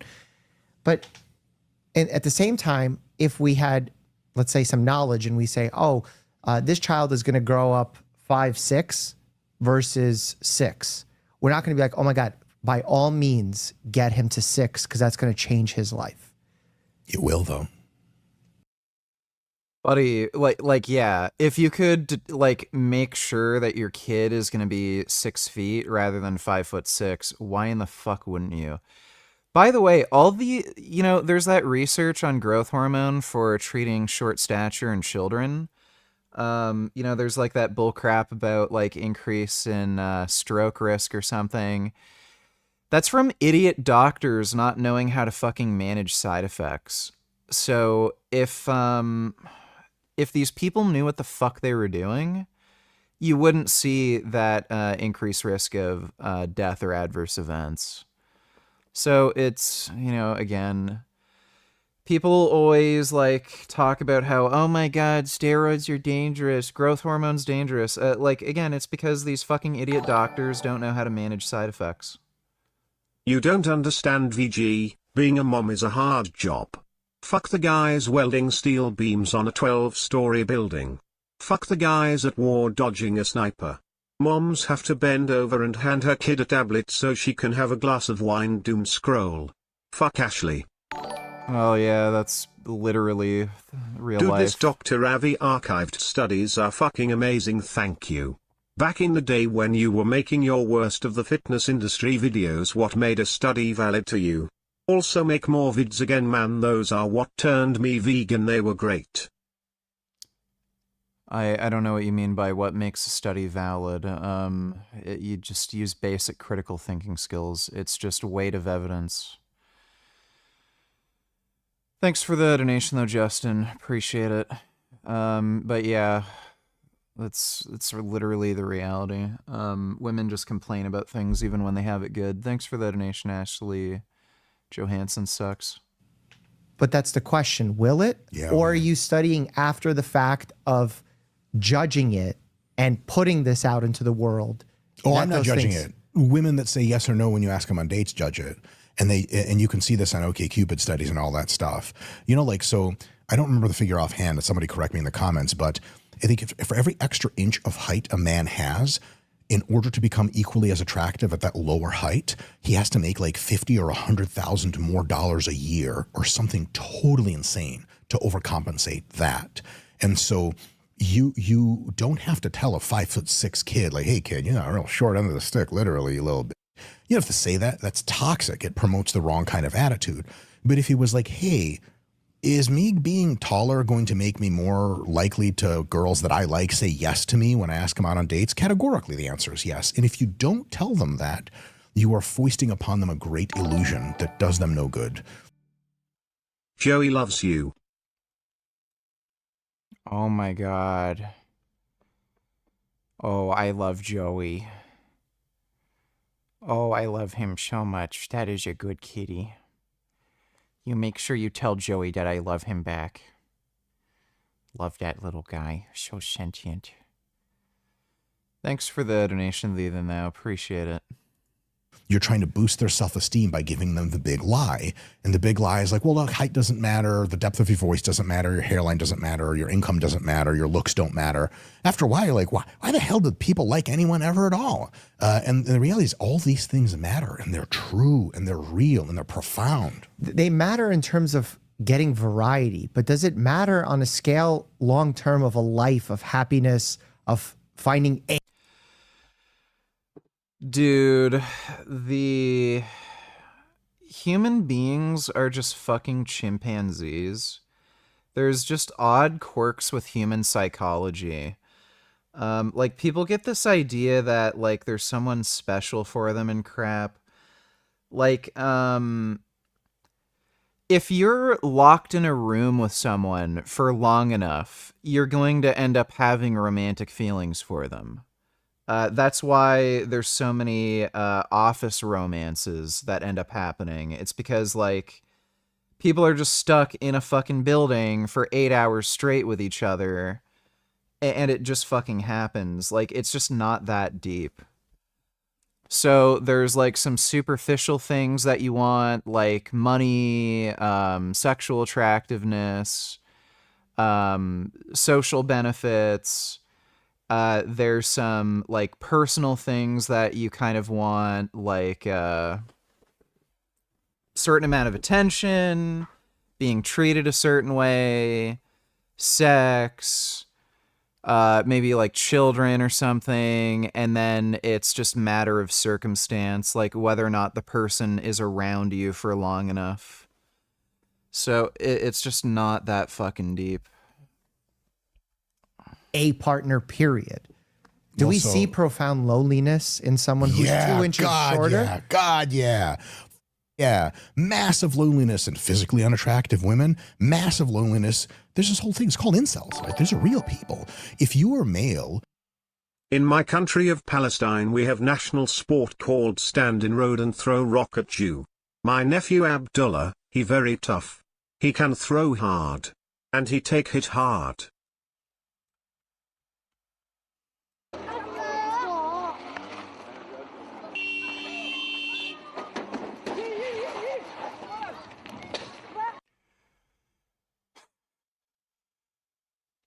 So, yeah, whenever they talk about the IDF, yeah, this is what's going on. Yeah. They literally throw rocks at Jews.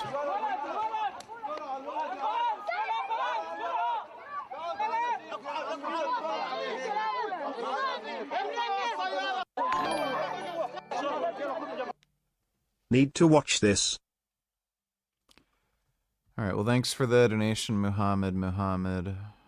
Bugman0. In the West, because we're very immature, we think that the purpose of a marriage is the happiness of the people who are involved in the marriage, the husband and the wife. And that's just not the purpose of marriage at all. The purpose is long-term facilitation of their psychological and spiritual development and the establishment of an environment that's beneficial to children. That's a responsible. You know, Jordan Peterson is a fucking moron. Like, genuine fucking retard. Way of thinking about it. And so we need to have a serious conversation about what that means. Yes. You see, the point of masturbating isn't just the mere physical, sexual pleasure of the individual. It's about jelqing and stretching the penis to a length in which you are attempting to make the penis longer to above average, and also engage in edging so that when one does end up consummating a relationship or a marriage, you can last longer than 15 minutes. Like, it's just so fucking stupid. Like, everything he says is just so fucking dumb. Thanks for the donation, Bugman. So Mike Israetel saying more dumb shit. He's saying, oh, like, incel community is an example of this, how unattractive people end up becoming lonely. You can look at incel communities. They're not any less attractive on average than your average fucking person. There are plenty of fucking incels that look normal and even above average. And then they're still part of these fucking incel communities. Like, Mike Israetel's a fucking idiot. You'll also notice incels are overly represented by men. So if this was all about just physical attractiveness, why is it overly represented by men? And why? I'd love to see research on this if he's going to argue against it. You can look at, like, these incel documentaries and shit. The dudes who are incels are not profoundly unattractive. Like, to where you're like, oh, well, no wonder they can't get a girlfriend. They just look fucking normal and average. Like, some of them are below average, some of them are just average, some of them are even above average. Like, look at that Wheat Waffles cocksucker. So they have their own set of weird personal problems that are preventing them from getting a girlfriend. It has nothing to do with the way they look. And you are like... But then Mike is using this as an example of, oh, if you're ugly, you're going to be lonely. Oh, 5'3", the probability that you get any 5+ to go on a date with you is teeny tiny. As if you were 6'3", it would be like way, way, way, way, way, way bigger. I don't personally give a about height at all. I think I was in my late 20s when I learned that height is statistically attraction factor for women. I literally just didn't know that my whole life. It couldn't care less. But So didn't that help you, not knowing? Because now you're telling everyone. Yeah. I love how he said that. Yeah. So what if, like, when you were 12, dude, look at his face. He's like fucking retarded.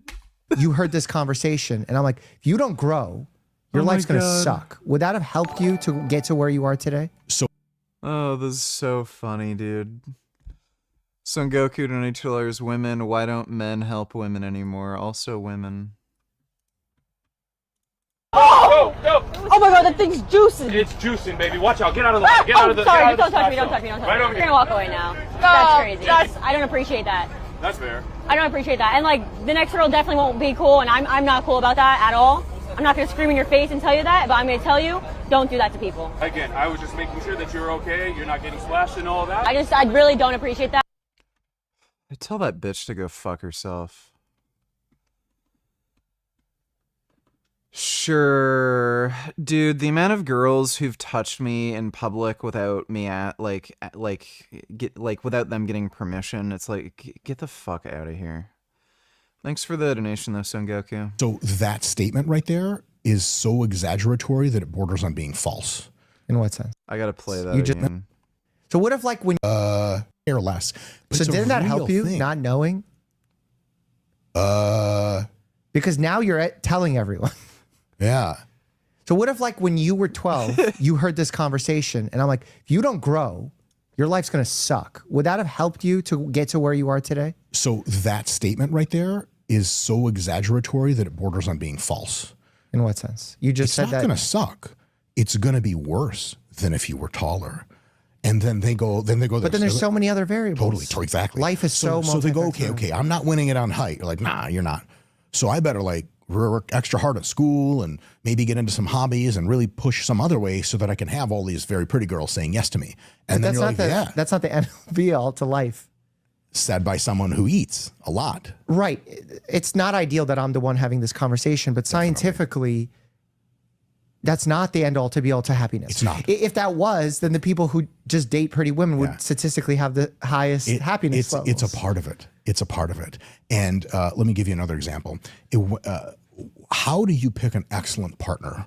There's actually one true thing about this is you get to know lots of people, and only through getting to know and dating lots of people can you ever possibly tell what you like in a person, because it's all pretend until you're like sitting on the couch with them and you're 6 months into dating him and you're like, okay, they look great. There's a huge mismatch on hobbies and interests. Next girlfriend, I'm gonna make sure there's not that mismatch. You gotta sample. You gotta sample. And if your sample size is one person ever said yes to on your date, the probability that you settle and end up with them is higher. And the probability that that person is much closer to your ideal match is way, way lower. And thus the probability that you have a not so ideal relationship is also way, way lower. I don't know if that's true, because if you look at grocery store shelves and you see 10 options for ketchup, you have more options than 2. But if you had 2, statistically, you're probably happier with your choice because you're like, oh, well, I know I don't like that one. I like this one. But when there's 10, you're like, oh, well, do I want this one or do I want that one? Oh, yeah. It's like the mantra of some options are better than none. More options aren't better than some. That's true in an acute sense. If you're just standing there and you're overwhelmed with options. But if you try a bunch of different ketchups all the WTF donate $2. Joey Carbstrong's legal dog eating video says free Palestine, F Israel 3 times. Yeah, somebody told me about that.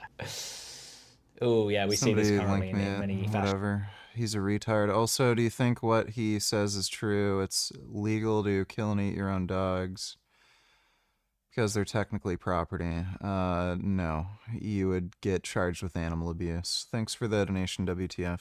time, eventually you're going to be like, this is amazing. Where did this come from? You're like, oh, they make it in Denmark. Do you want a box so you can have a lot of it? Yep. Now, every time you go to another restaurant, they don't have that ketchup. They're like, you're not eating ketchup. You're like, I don't fuck with any ketchup. That's not my shit. And you're like, how did you find that out? Well, I tried a lot of ketchups. If ketchup is really meaningful to you, and I think long-term committed relationships are probably really meaningful, you're going to want a bigger sample size. Just mathematically enhances the probability that you will get the outcome that you're looking for. Two ways. One, the chance that you'll randomly find a person that's your person goes up, literally scaled linearly to how many people you date. And two, how you know yourself as a person in a relationship is a big deal. Who you are in a relationship is a little bit different than who you are just casually. And you might not know who you are as a relationship. You might not even know what you want. If you've never tried many relationships, you're going to have a really shit sample size and you're not going to be able to pick a person. When you say biological, what are you looking at? It's, do you remember the first time you were attracted to female breasts? First time, no. Okay, sweet, I do. It's not a thing. So you're going to start telling me a breastfeeding story, right? You think it was feeding related? How dare you? I don't know. Well, it was. How did you know that? Because you said you like to eat. Pause the interview. Oh, literally. I see. Well, it's drinking, really. Okay. It comes out as a solid. You're like, Sustenance. I think you need to go to the doctor. I don't think it's supposed to be solid. It's okay. When I was, I was probably 10. One of my acquaintances at a Jewish community center camp in the locker room for the pool was like, hey, Mike, do you like girls yet? And I was like, oh, gee whiz, I sure do, mister. And in exactly that voice, 1950s kid voice. And he was like, oh, like, tell me about like what kind of girls you like. And I was like, well, they have Red Panda, yeah, dinner with my mom was fine. Have to be real special, And he was like, you don't like girls yet. In a few years, you're going to like every girl. And I was like, no, I won't, because I'm special. And he's like, okay, kid. And then like when I turned like 12 or 13, whatever the hell, when I like saw it for the first time, I was like, oh shit, I do like most girls at this point in that way. It was not something that seemingly came from the societal ether. We actually know it doesn't come from the societal ether. If you give your dog a toy, he has no other dogs to look at. He's going to grab it and he's going to do this with it. Completely genetically programmed behavior. It's to disassemble the spinal do cord the of motion prey. again? It actually hurts my head a little bit to do that, but for you, I did it twice. So I have other motions I do with my head, which you might find in private even better. Forward and back ones, Mike, in case you were filling the blanks, but also side to side. I've stopped, I swear. Okay. So there are many, many things about our human nature which are biologically driven and biologically expressed. They do not require consent, and they take some modification for culture, but only at the margins. And so in the same way that nobody tells you, like, you're going to like breasts, it's not like you were reading a magazine and you were like, oh, current literary criticism says I should like spherical objects. Well, here we go. It's guttural, it's deep, it's automatic. That's how most people's assessment of attractiveness writ large is. And it's something you program into people, which is how cultural universals are discovered. Like, why in God's name is a girl that is considered highly attractive in India also very likely to be considered very highly attractive literally anywhere else? I mean, Indian girls are gorgeous. That's not here nor there. But goddamn, how these cultures, like, this is also true in pre-industrial times. There's no communication between cultures. And so what is considered attractive mostly for very well understood biological reasons, detection of fertility, health, youth, etc. And it is one of these things that if you have it, it's not even really true. It was extremely fashionable in a lot of cultures to be overweight, and that was seen as attractive. And if those same like women who are like seen as sexy because they're like fat, if they were here today, they'd be like considered ugly and gross and fat. Like, it's not even really true. There's a lot of weird social factors involved. Dope. Like, you can look at trends in fashion over time too. Like, look at how girls' like butts have been emphasized now.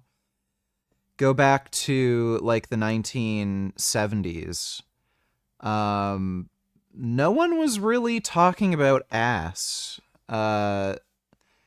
Even like 80s, 90s, like butts weren't really big until like the 2000s, where like yoga pants were becoming a big thing.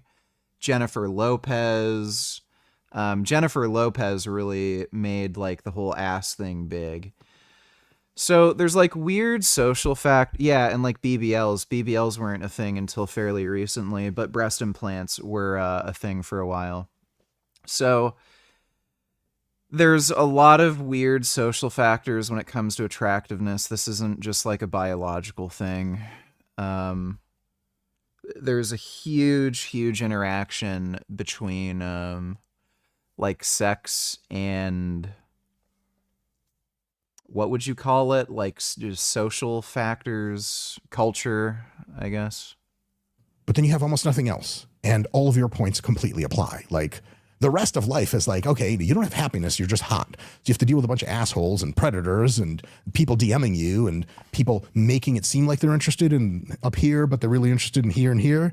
100%. But if you are the opposite of hot, if you are very undesirable looking, the stack is so against you in so many ways that fixing that problem just fixes the problem and allows you to enter into the conversation for the kinds of problems everyone else has to deal with. Problems you also deal with, but you also deal with this extra problem. I don't want people to have to deal with this extra problem. It's a solved problem. Let me give you an example. Dental work. You know, everyone used to have up teeth back in the day. Mm-hmm. So we fix people teeth. Why do we do that? I mean, you could say like, look, like society tells you people have perfect teeth. That's not true. Snaggletooth, you're totally great. Like it's dope. Or you could just take your 8-year-old who has messed up teeth and to the year 2025 and be like, we're just going to get these fixed. We're just going to fix them. Well, there's health benefits to getting them fixed. There are so many health benefits to losing a substantial amount of adiposity. And Well, if you were telling me the reason that you want people aesthetically to change is because it's good for their metabolic health, that's one conversation. Yeah. You telling me that they have the stack against them otherwise is a different conversation. Sure. But most people don't get kids' teeth fixed due to the health benefits. They get them fixed for the aesthetic benefits because the kids don't want to grow up getting people make fun of them for their nasty teeth. Most of the way braces are constructed is from aesthetic. Well, at the same time, the reason there is that kind of social standard is because like fucked up teeth are not good for you in all likelihood.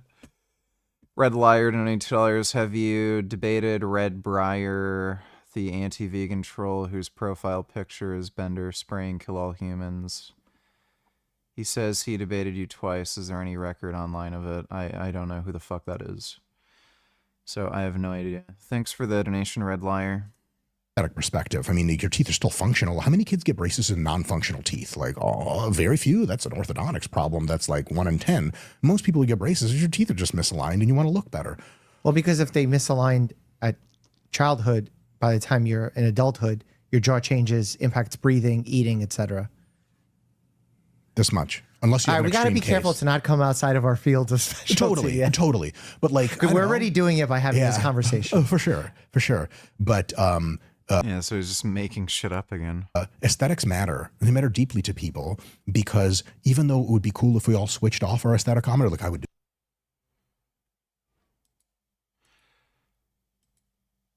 A lot of completely honest. I don't know why people still take Mike Israetel seriously, like, or is this just clout? Like, oh, like he's still a big name, so let's have him on. But like, Mike is just kind of a clown. Why did you get plastic surgery? Yeah. So in my quest to get as strong, absolutely strong as possible, I was under the illusion that the bigger you get, the stronger you get, which is not so much an illusion, it's true. But I just didn't know that when you get really fat and muscular at the same time, that some of the skin doesn't resorb. And so now that I'm into bodybuilding and I have an aesthetic vision for my physique, a huge limiting factor of mine was that like I just had love handles. And when they weren't filled with fat anymore, they were filled with water. Yeah, that's right. He's still claiming that the reason he wasn't in shape on stage was because of water. His love handles would disappear, or the fat in his love handles would disappear, and they'd magically be replaced with water. Like, why talk to this guy? He's a fucking idiot. And then they just look like shit all the time. And I was like, this, I can just get them cut out. So I did. How'd It that really go? just goes about that deep. How did that go? So like alpha male plastic surgery, Dr. Douglas Steinbreck, Chicago, New York, Beverly Hills. Amazing. Recommendation. You went to Beverly Hills to get your plastic surgery. No, I'm not beautiful enough. I went to Chicago where ugly people go. Chicagoans, it's a joke. Stay calm. They're like, how could you? You know, typical Chicagoan. So mind you, I grew up around Detroit, so all the jokes apply. I did meet a gentleman, Crystal and I met a gentleman yesterday who was from Cleveland, and we were like, oh, and he was like, I know. Yeah, probably going to do some more vlogs. Why? What soon. happens in Cleveland? Nothing. Oh. It's a terrible place. Do you know that Cleveland has had a nickname called the Mistake by the Lake for a long time? No. Yeah. I grew up in the city, Staten Island, that it was called the Forgotten Borough. Yeah, I didn't even know it was a borough for a long time. Look at that. People are like, I'm from Staten Island. I'm like, where's that? They're like, New York. Like, nah, I've never heard of that. Like, Some people call it a dump, which is unfair. Because there used to be a Staten Island dump. That's true. So I like the shit that was true in the 40s, like follows into the 2000s. Come on. Well, we put a park over it, so that means That's it's good. nice. Yeah, it's fine. You're I like, think. I got to fact check that. this park smells weird. Okay, so I got the procedure, and a lot of it is expectation setting, because not all plastic surgeons.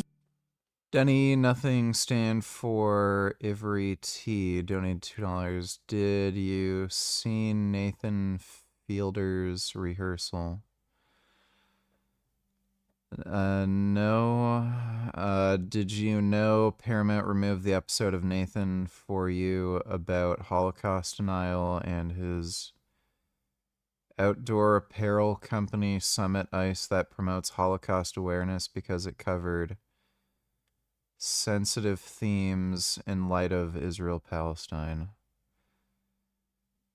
I don't know what any of that crap is. I don't know who Nathan Fielder is or what his rehearsal is or his company. Thanks for the donation, dude. We'll be like, this is what you want. This is what we can give you. And there's a lot of ways it can go wrong in between because they do not want you to have expectations are the mother of all like lawsuits and plastic surgery. Yeah, and also just bad vibes, because if you think it's going to make you flawless overnight, you're a big mistake. Also, the surgery takes 1 full year to completely recover from, including all water retention in the area. So if you think you're going to walk out of surgery and look amazing that next day, you have something completely else coming. So I did all that stuff, got the procedure. I've had several other surgical procedures before. I've been put under anesthesia before. I generally think it's awesome. And I wake up like, I don't know, like you're all up, but it's fun. There is this thing that when you... Were the other surgeries aesthetic as well? This is my first aesthetic surgery. The other umbilical hernia repair and... Very low likelihood if I were to become an IFBB pro, I would make any fucking money at all from sponsorship deals. But yeah, I am gonna try to pursue bodybuilding and compete in classic physique. I think like it's still kind of early. I just want to see how I respond to the steroids I'm on, but if I can grow a substantial amount, then yeah, I'll compete. Once I had some, yeah, so totally, yeah. And so basically, I woke up and my body was screaming at me subconsciously that I had taken a lot of damage. You know, like if you, this is super fucked up, but if you injure an animal, they start making the yelping sound and they crawl away. That's how I felt. I didn't even know I was supposed to feel like that. Because usually I come out of the procedure and you're on like fentanyl and whatever the hell you guys give people there. Like, hell yeah. The doc gave me some extra to take home. I'm kidding. That's a joke. Doc, he's great. And so I woke up and I was just like, oh, what the hell happened to me? And I mean, there was like, so blood just keeps coming out of the area and all kinds of crazy drainage for like days. We had a hospital bed, a hotel room bed that was covered in just in like World War III. Your movement restrictions are profound because if I lean forward, Dr. Douglas Steinbreck said that he used this term, this hideous a cheese wire effect. When he said that, I was like, ugh, ugh. And so like you can barely move. pooping is really difficult because you're neither allowed to bend over. So you have to sit down on a toilet completely vertically, which is cool. And also if you, in the first like several days after. Is vegan gains Iron Man donators how respond claim non-heme iron has lower absorption rate and need intake more non-heme iron or have with vitamin C in our diet to absorb more? Can impossible plant-based heme cause it to have same iron absorption? You can absorb iron from plants just fine. That's all you need to know. Okay. You can get iron just fine from plants. And yeah, Impossible Burgers have heme iron, so... I've been talking about this for like 10 years on my YouTube channel, dude. I'm kind of exhausted from people asking me the same like stupid fucking question of how do you respond to people who say you can't get a vitamin on a vegan diet? Like I don't like I'm kind of done. So yeah, you can get iron just fine on a fucking vegan diet, dude. For surgery overstrain, you can get a hematoma. And so what they did was he cut a 270-degree incision from my hips all the way back around my back, and then did 2 roughly 6-inch vertical incisions kind of in the love handle area, side/back, and then pulled a crap load of skin out of that, did a bunch of liposuction, and then sucked it all back in, etc. And so side-to-side movements, no-go. Front-to-back's no-go. You're just really kind of a zombie. You have to wear the compression garment for like 6 weeks. I wore it in total for altogether 12 of various compression garments. They had the drains, you call like the grenade drains or whatever. Showering is weird. I'll say my first shower was like 5 days after the procedure. Miraculous. Like, you ever gone 5 days without showering other than as a child or whatever? It's a trip. Probably. Right, yeah, camping or some shit like that. And so I thought I would miss training. I wasn't allowed to train for 6 weeks. After 6 weeks, I had another 6 weeks of pretty restricted but full body training. And then after that, they're just like, everything's healed as much as it will on structural grounds. You could just do all. So I'm well into that phase now. But I thought, okay, 6 weeks of no training. By about week 2, I was going to go psychotic because other than taking a few weeks off here and there for healing reasons, for 25 years, I have never taken off more than 2 weeks of training, ever. And for 2 weeks, I didn't want to train because my body felt so screwed up that my brain was like, I don't do anything. And so that was not fun. 2 weeks after that, I felt like, I don't know, I feel a little better, but I don't know how training would work because everything is all fucked up. The last 2 weeks, I was like, if I don't train, man, I don't know what the hell's going to happen. So that was really tough. The amount of pain was really intense. I will say that I ended up taking a new drug that is a non-opioid pain modulator. And it was revelatory. It was unbelievable because like you can only take Vikes and perks for so long until you're like, am I a drug addict? And this drug just had like 0 side effects as far as I could tell, except on clinical trials. And in my experience, like got the pain down to as much as Vicodin did. It was phenomenal. So the recovery was a real pain in the ass. Way, way harder, way more uncomfortable than any diet I've ever done, than any training. Because like I've had leg workouts where I barely you remember you and I trained legs, you're limping around for like a week. You think like, oh, that's a lot of damage. That's not shit, man. You cut your body up and your body's like, you're done. You know how like in movies when the good guy gets like real hurt and eventually he saves the day, but he's like lying there with a sword and he's like his girl. I've noticed Mike talks a lot. Like, holy fuck, the super long, just endless rambles.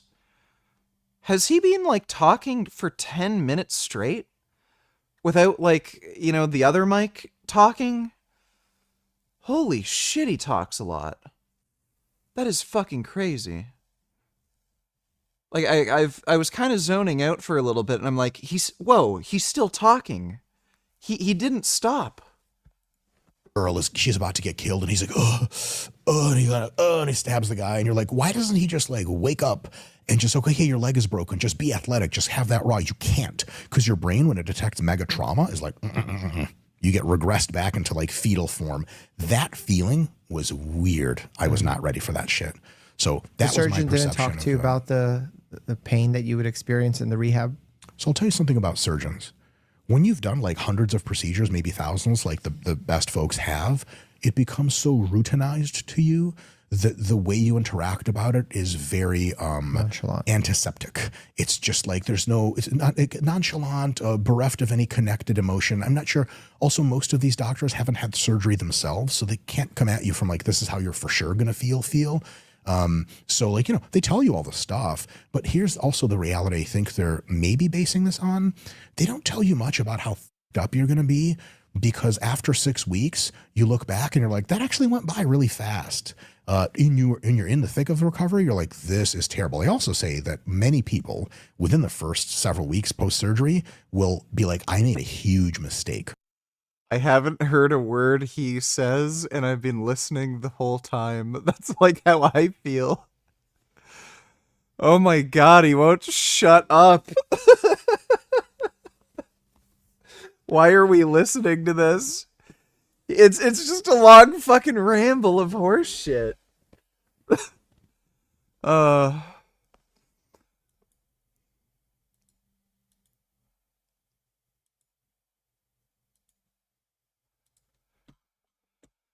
Yeah, I think we're done with that one.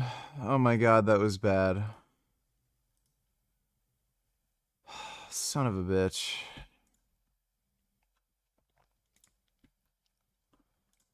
It started.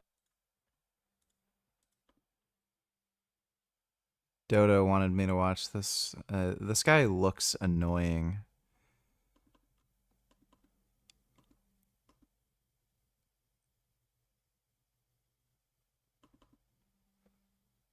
So apparently this guy is some sort of like geneticist or something who's working on reversing aging. Why do all of these age reversal jackasses look like weak little fucking pansies? Like, I don't know. This guy's just like a fucking turbo nerd. I don't know. He just looks annoying to me. And all these age reversal people are just fucking jackasses.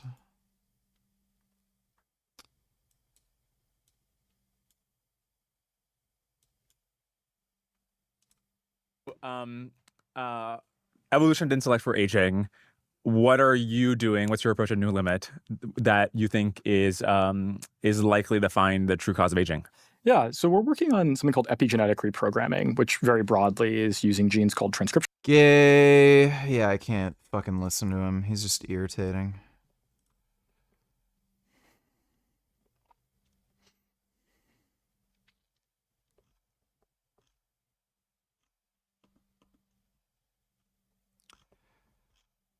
Dude, I've had a long day. I just want to fucking sleep. Kind of like done at this point.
Moron, donators, do you want to debunk this moron from the same channel Dodo sent? Let me see.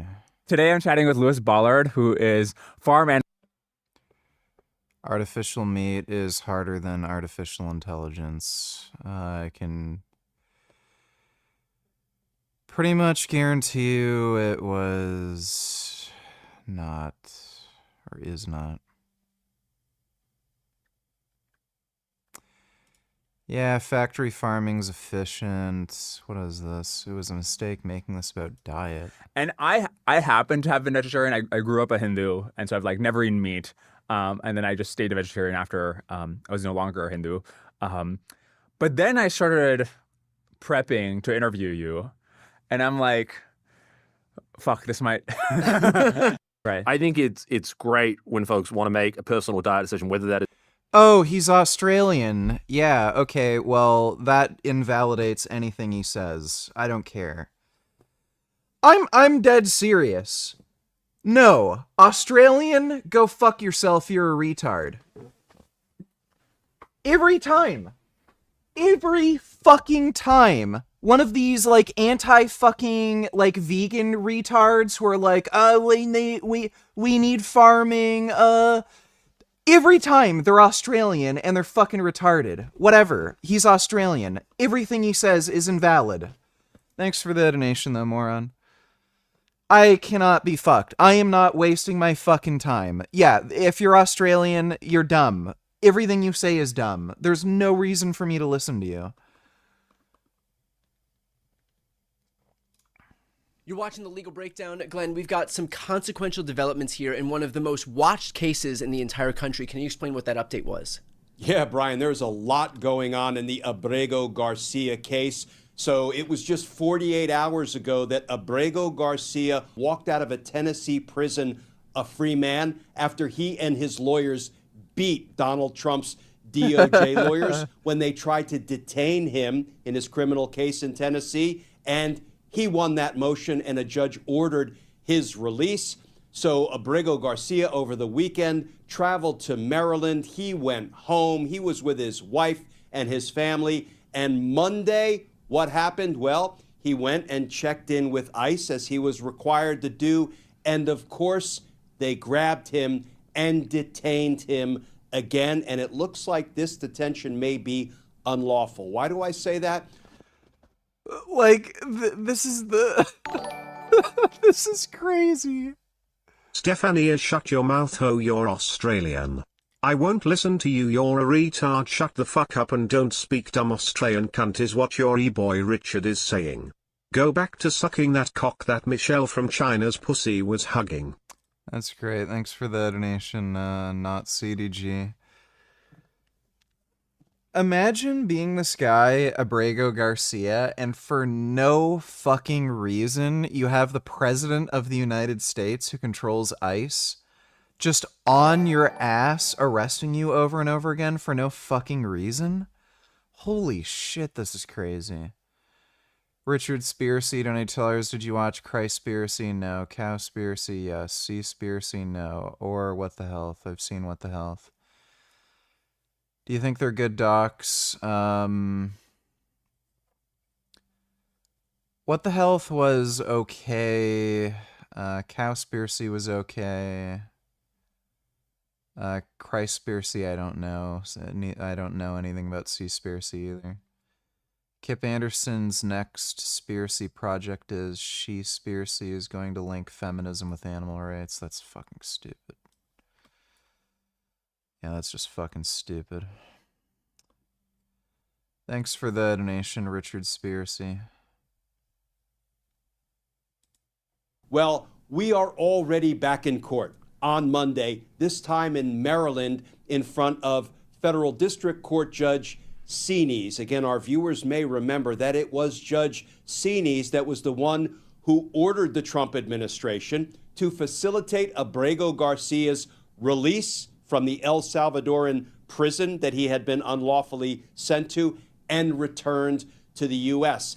And Judge Seeney's order was affirmed by the Circuit Court of Appeals and affirmed by the Supreme Court. And that is eventually part of what brought Abrego Garcia back to the United States.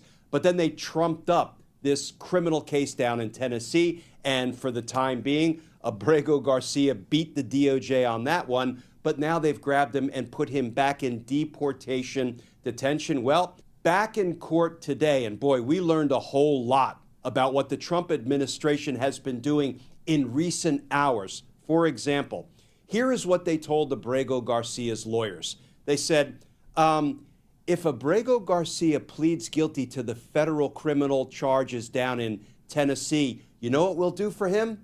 We'll still deport him, and he'll be eligible, subject to deportation. We'll let him go to Costa Rica, and we'll let him be a free man in Costa Rica. However, if he doesn't plead guilty to the trumped-up charges in Tennessee, which... That sounds illegal. Like you can't do that. Brian, he maintains his innocence of those charges, and when I read the indictment down there, it looks like some trumped-up bullshit. It does not look like they have the goods to I fucking can't stand black people, I swear. Smelly little fuckers who just commit crime. Can't stand women. If they didn't have wombs, we would hunt them for sport. Chinese people can't see with their slanty eyes and can't drive straight. I want to hunt blacks. Well, that's nice. Thanks for the donation, literal racist. No troll. Convict Abrego Garcia, but they said, listen, you defy us, you refuse to plead guilty, you demand your constitutional right to a jury trial in your case in Tennessee, well then, we are going to stuff you on a plane and send you to Uganda. Basically, they are threatening to send him to a more dangerous place. We'll talk about that in a minute if he exercises his constitutional right to a trial. You know, they just can't stop violating Abrego Garcia's constitutional rights, due process, and otherwise. The good news, Brian, is Judge Sines would have none of it. And here is just a very little bit of what she said in that Maryland courtroom today. Judge Sines says she has serious concerns about the claim that DOJ pressured Abrego into a guilty plea by offering him deportation to Costa Rica and threatening deportation to Uganda if he refused. Yeah, that is And here crazy. is what Judge Sines said, and this is good news for Abrego Garcia and for the rule of law. Yeah, that sounds so fucking illegal. She told the DOJ lawyer, a flunky named Drew Ensign, quote, your clients, meaning the Department of Justice and the Trump administration, your clients are absolutely forbidden at this juncture to remove Mr. Abrego Garcia from the continental United States. And the DOJ lawyer said, Your Honor, yes, we certainly understand that. So as of right now, he is again protected by Judge Sines' court order, and I believe they're going to be heading back to court on Wednesday to begin to have a hearing and hash some of this out. Just a quick note for everybody watching. If you want to stay on top of legal news like this, please subscribe to both of our channels. The links are in this country can't be disappeared to a foreign country, and the administration has opted to do it anyway, despite members of the DOJ in the courtroom saying, yes, we understand this was an administrative error that somebody was sent. In this case, you have a prosecutor saying we completely understand. And so we've been here before. What happens in the event that Trump decides to say, fuck it, we're sending him away anyway, and I'd rather apologize than ask permission? Yeah, and I wish I could say I would be surprised if they did it, given the direct, language and the concession by the DOJ lawyer today, but nothing surprises me regarding Donald Trump and Pam Bondi's willingness to violate the constitutional rights of pretty much anybody. So what would happen is, again, we would be back in criminal contempt territory, hearings would be held, and DOJ or ICE or Homeland Security officials would run the risk of being held in contempt and potentially prisoned. But, as you say, we've seen this movie before, and it seems like we never make much progress on the contempt front.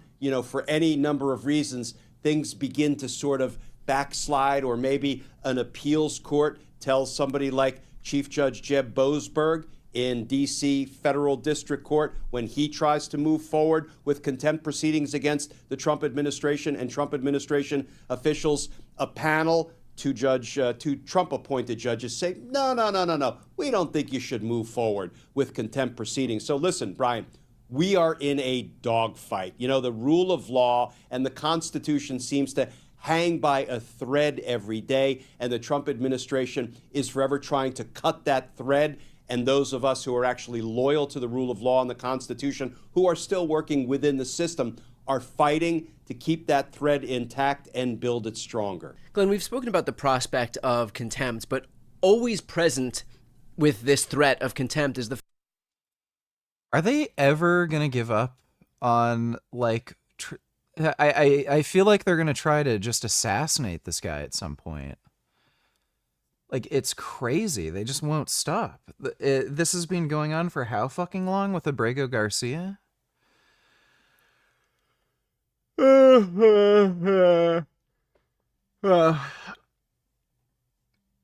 bodybuilder is closest to the type of physique you want or going for? I have no fucking idea. I'm just trying to look the best that I can look. I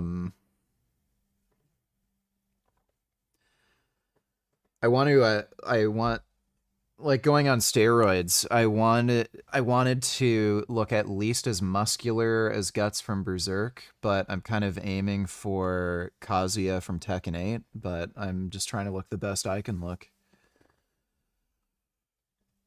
You can't look like anybody else. How the fuck am I going to look like Sean Ray when I'm not Sean Ray?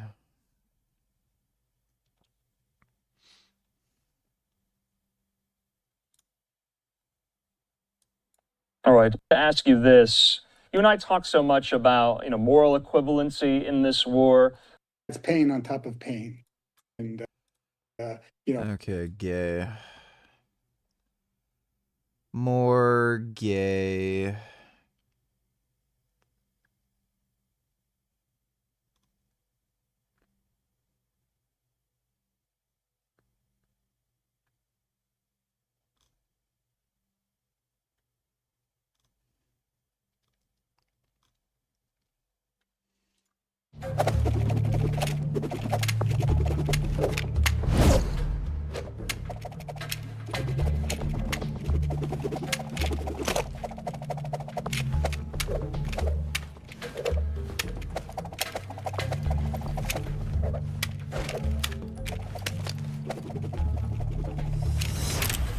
Shots.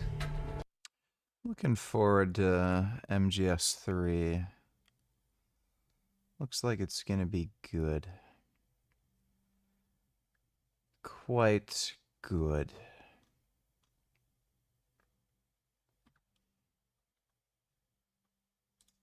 Here are 5 suboptimal exercises that so-called science-based lifters are always...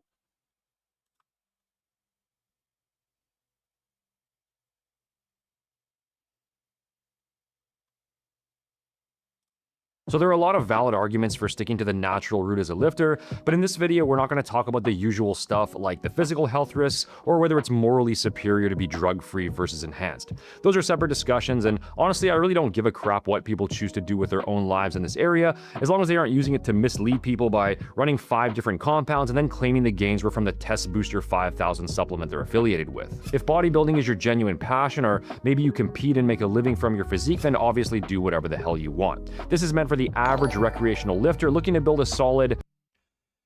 Go Vegan Rangers, Donatillers, do you like all of the Constitution? Do you agree with every amendment? Which ones would you change or introduce? One for non-human animals, outlawing animal exploitation by humans, anything else?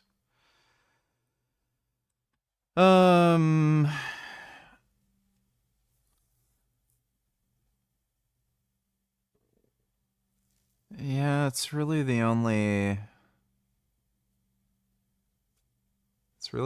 thing I can really think of. Yeah, just add animals to the human rights code. Thanks for the donation, Go Vegan Rangers. top 1 to 2% physique, get stronger, be healthier, more confident, but who isn't necessarily trying to do this at some kind of super elite level, which describes the vast majority of people watching this, and it describes myself as well. And I feel like this is more important to talk about now than ever in this age of social media steroid normalization we're going through. PEDs used to be a bit more underground, a bit more taboo to discuss openly, whereas now it's flipped in the complete opposite direction, where it seems like testosterone is just barely one step above creatine. We've got 19-year-olds talking about blasting cycles in their first year of lifting, TikToks glamorizing gear transformations, and it creates this totally warped perception that taking steroids is just a normal part of lifting if you want to get into impressive shape. Now, a lot of people think about PEDs only in terms of the more obvious side effects: acne, hair loss, blood pressure, facial aging, testicular shrinkage. We've all seen those dudes running gear at 27 years old who look more like they're pushing 40. But while steroids can obviously impact your physical state, what most people don't think about before hopping on is how it's going to affect their mental state. The stupid fucking thing here is, like, you realize there's how many fucking different types of steroids, and you can take them in whatever fucking doses you want? Like, saying, oh, well, this will happen if you take steroids. It's like saying, oh, well, you're going to get your head decapitated and your fucking children are going to die if you drive a car, because I saw somebody get into a car accident. They forgot to change to their winter tires, and then they veered off a cliff, and then they got decapitated and their children died. Do you want to have that happen? Don't ever drive a car. It's like, it's literally what they're fucking claiming. Skip to 50 seconds in and watch until 122. Scott is based as fuck. And remember to watch out for Scott. He's a dick.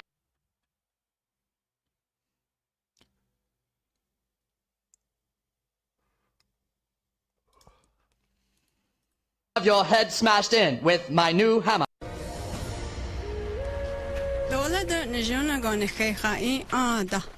This is stupid. I'm telling you, you're making a mistake, kid. Leave the kid alone, Scott. Well, what are we doing following this ice beaner? We've been walking around for hours.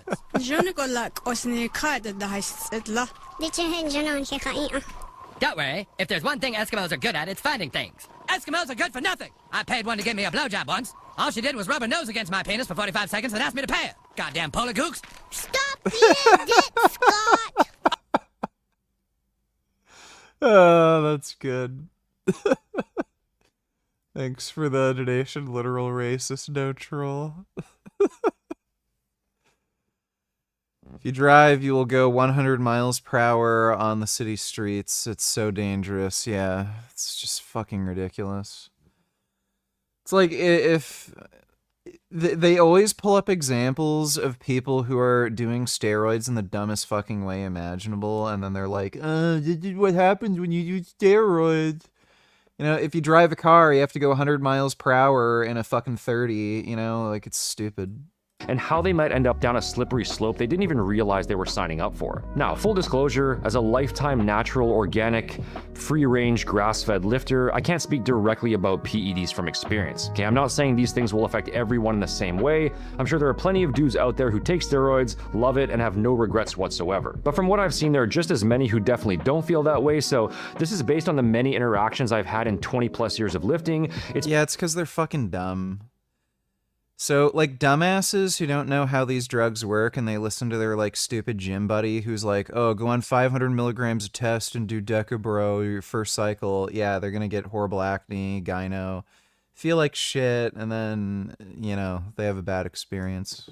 It's based on my own experience with past bodybuilding obsession and the experiences of other naturals that can be extrapolated to the enhanced side as well, and it's just based on underlying psychological principles that can be applied to any area of life. So let's start with something a lot of people don't even really consider, and this might apply to you if you've ever found yourself on the fence, which is the very real possibility that steroids aren't even gonna do for you what you think they're gonna do for you. And I'm not talking about physical muscle growth. Yes, if you train and eat and then add PEDs into the mix, you're gonna gain significantly more muscle than you would without them. Don't let any of these enhanced guys fool you when they try to downplay it by saying that steroids just help you train harder or recover faster or whatever else.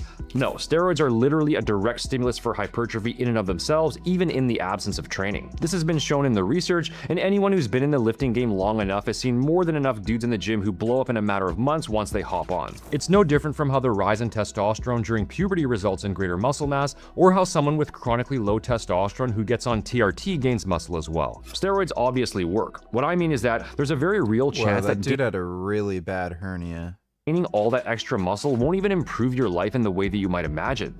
Keep in mind that achievement and happiness, whether it's in bodybuilding or your income, social status, or any area of life, they don't increase together in a straight linear fashion, and instead it operates on a diminishing returns curve. In other words, as you progress further and further in a given area, you end up receiving disproportionately less gain from those additional increases. So if you're in a place of pain because you're significantly overweight or skinny or some combination of both, you don't exercise, you eat like shit, you sleep like shit, your weekends primarily revolve around a combination of Uber Eats, anime porn, and natty or not arguments on Reddit, and those things are directly negatively impacting your daily life in terms of physical and mental health, social life, dating life, confidence at school or in the workplace, and then you get onto a proper fitness program and get those things reasonably in order, even if your physique progresses just to average or maybe even a bit above average, that'll have the most significant impact on your well-being out of anything, going from the pain zone into the neutral zone.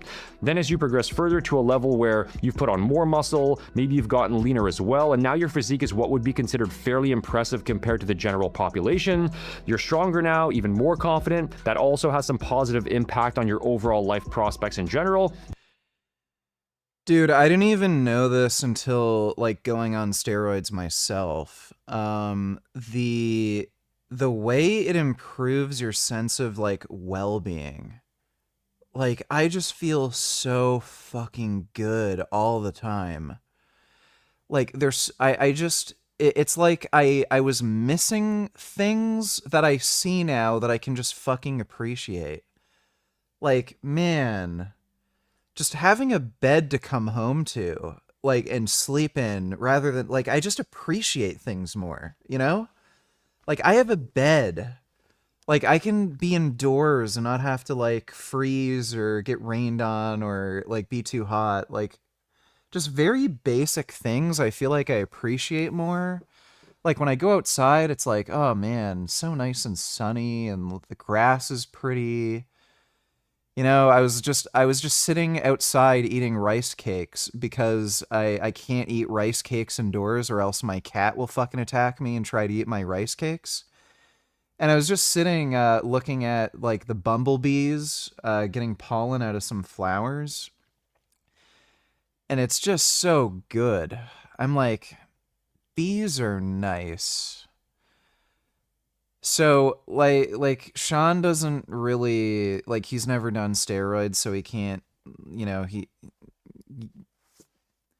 doesn't know any personal experience, but it's like, man, the improvement in fucking mood is, and I already had a huge improvement in my mood since I cured my depression last year, and just hopping on test, it just got so much fucking better. It surprised me. The improvement in mood really shocked me. So it's not like what he's saying here is like, oh, don't expect it to like change your life and you feel so much happier because you look better.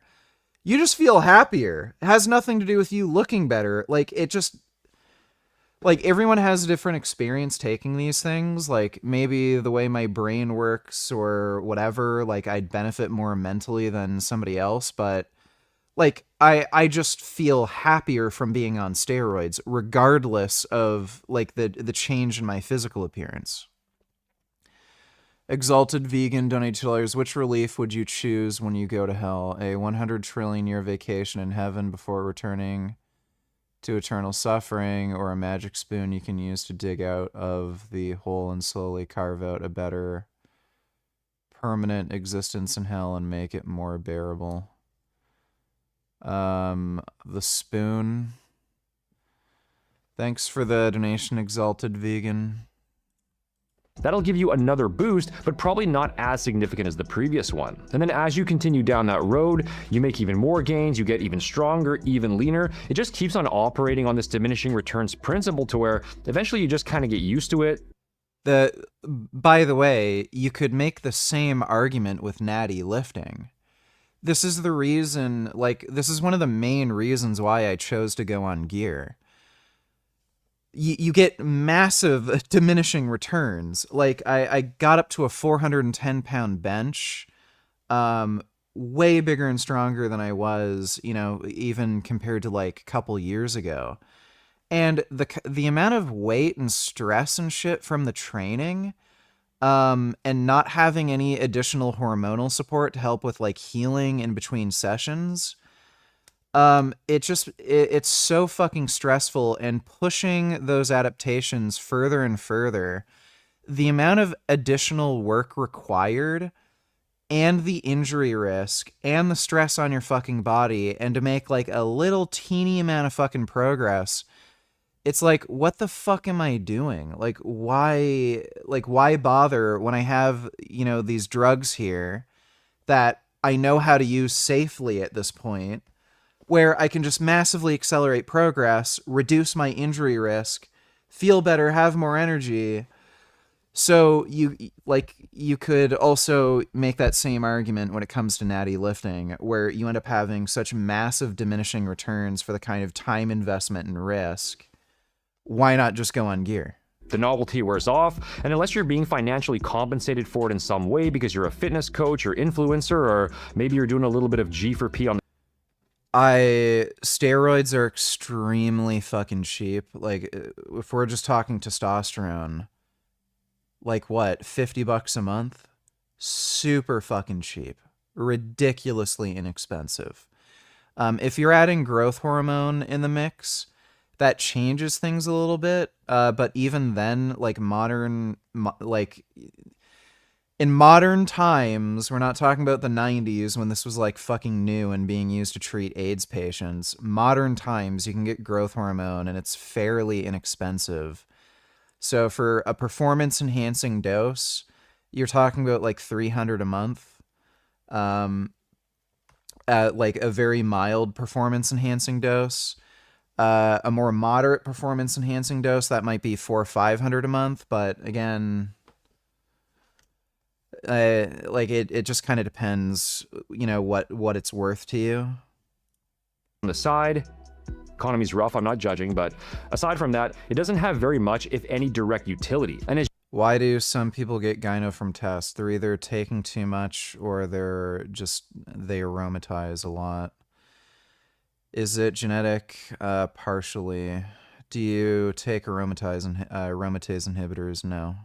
As you really progress further, believe it or not, it could even have the opposite effect and detract from your well-being, which I'll talk about a little bit later. But the main point here is that if you're just willing to put in the time and effort to train and eat properly and consistently as a natural lifter, if you can get over that need for instant gratification and just put in a few solid years of high-quality training.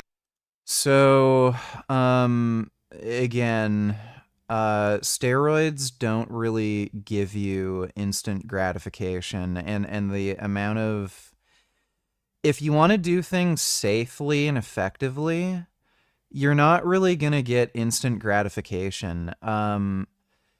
So again, if you want to like make sure you control your blood pressure, your lipids as much as you possibly can, like you have to eat very, very fucking clean. You have to be strict with your diet. You have to make sure you're hydrating well and drinking water consistently throughout the day.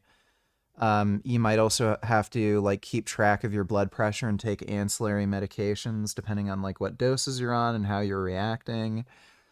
It's not just an instant gratification thing. Like, I guess if you're a fucktard, maybe, but again, this isn't like what he's saying just doesn't universally apply. training, you can achieve a very solid physique at that upper end to where changing your physique further probably won't affect your happiness very much, if at all.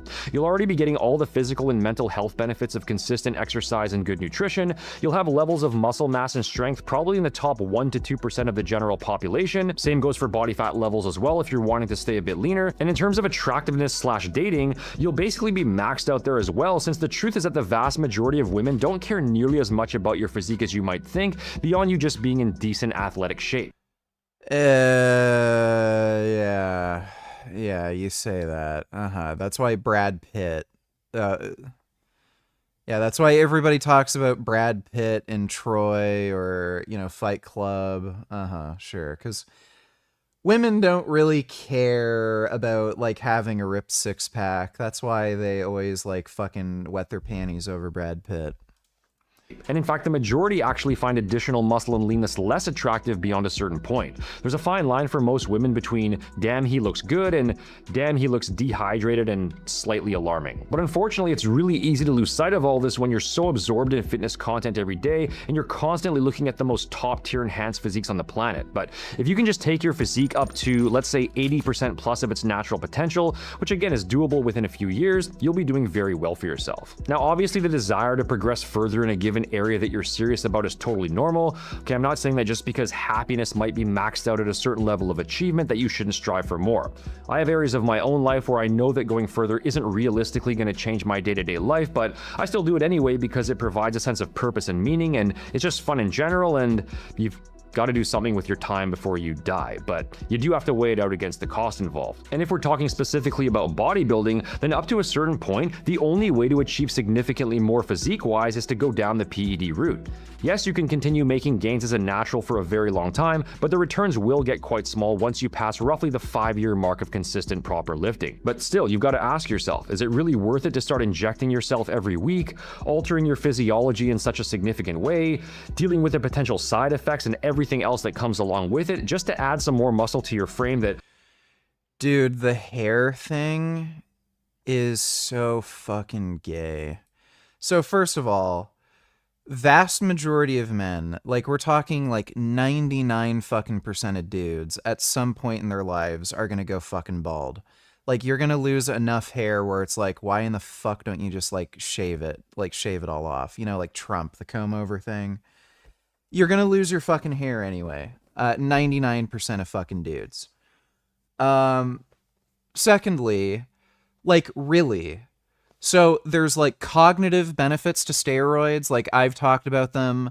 Feel way fucking happier, more energetic. Like the mental focus and clarity that you have is way up. Again, you're more jacked. Sexual performance goes up. You have like bigger, harder erections. You feel more from sex. Like, yeah, looking better. It's easier to diet and get through like stressful situations. Oh, but I'll lose my hair. Like, I might go bald 10 years earlier than I would otherwise. Like, really? Are you fucking kidding me?